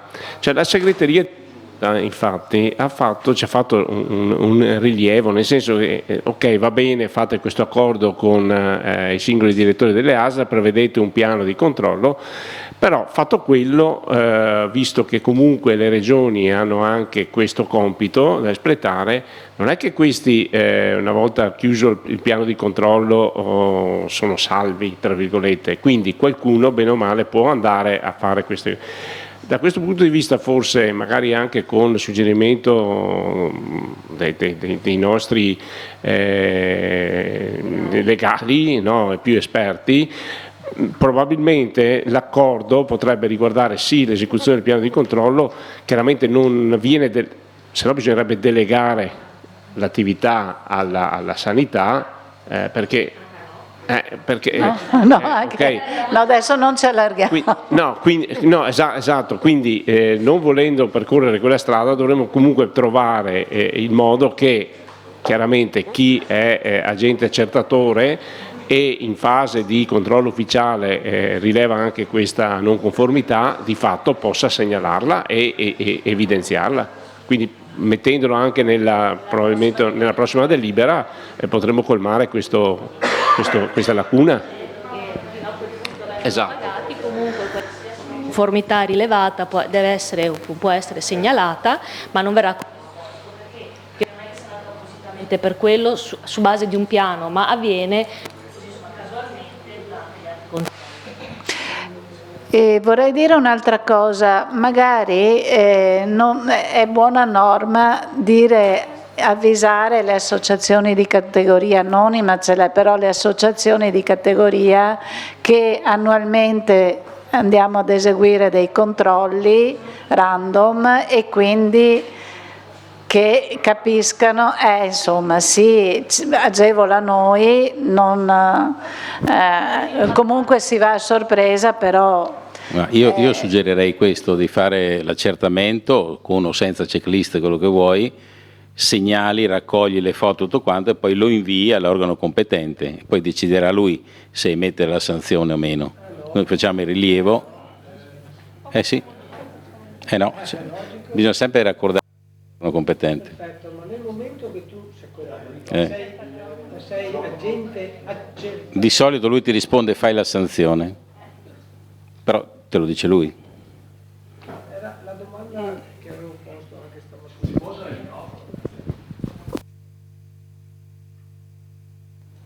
Infatti, seguendo anche il ragionamento della dottoressa, allora se da domani forse riusciamo ad essere agenti accertatori, non è che si chiude a novembre, perché poi effettivamente ci sarà una difficoltà nel ritornare il prossimo anno e in 2 mesi, 1 mese e mezzo andare a verificare, perché noi conosciamo i nostri operatori, lasciamo perdere, diciamo, la grande distribuzione, i macelli, i sezionamenti, che sono strutture ormai che sono consolidate, però le macellerie, quindi la vendita al dettaglio, è dove vediamo tutti i giorni difficoltà, ok? Le ragioni potrebbero essere quindi nel momento che ho anche questa possibilità, poi deciderò se sanzionare o meno, però una verifica sull'etichettatura delle carni ogni tanto magari va fatta, e qualche informazione, perché a me piace sempre ricordare che abbiamo cambiato nome, siamo Dipartimento di Prevenzione, la prevenzione si fa attraverso anche l'informazione, e l'informazione deve essere costante, a mio avviso, insomma. Allora, sì, Dipartimento di Prevenzione sono d'accordo, ma non adesso dico così, non andiamo apposta a controllare, cioè nell'ambito delle nostre attività di un campionamento, di una verifica di una nuova macelleria, verifichiamo anche questo, ecco, a margine, giusto per... fare un controllo completo. E volevo dire anche, penso di poter condividere, se ci sono domande anche adesso, i prossimi giorni, eccetera, magari tramite la dottoressa, sono disponibile se posso. A me, poi magari io giro al docente di competenza e condivido con tutti i vostri indirizzi mail, se siete d'accordo io qualche informazione lo condivido con tutti, insomma. Sì, se non vi scoccia ricevere qualche mail da parte mia in più, ecco.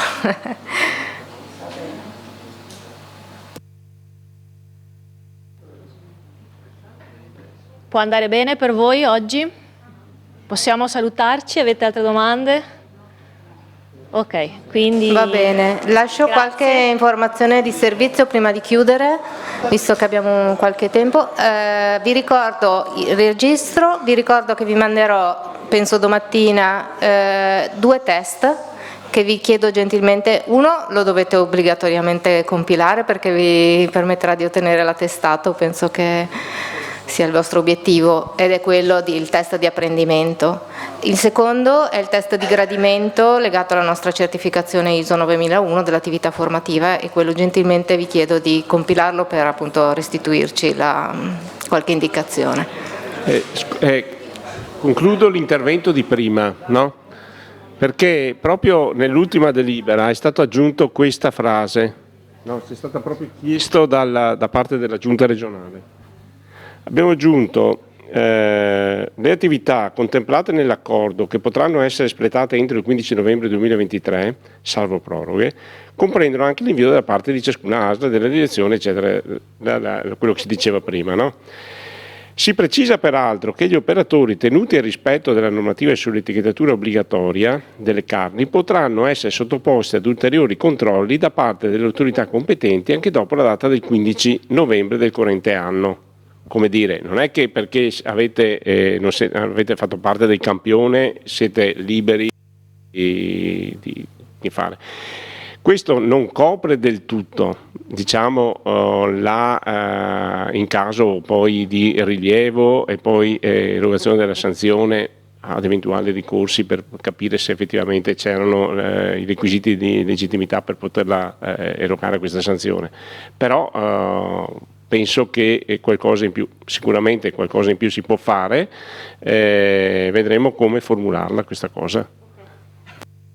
Di fatto l'autorità competente in questa materia è proprio l'agricoltura, quindi di fatto al di fuori comunque del compito istituzionale sancito dall'accordo, effettivamente noi a quel punto non siamo più competenti lì, però ciò non toglie che le non conformità vengano rilevate, eventualmente comunicate, poi o comunque adesso...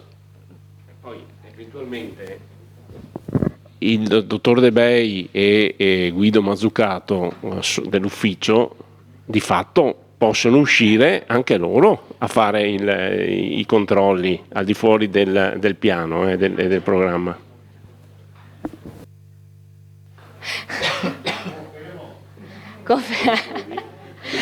Avete ricevuto un nuovo regalo subito. Siete stati sul campo. Va bene, io vi ringrazio, resto a disposizione insomma per qualsiasi domanda. Okay. Grazie a tutti, buona buon serata. ritorno e buon lavoro a tutti, grazie.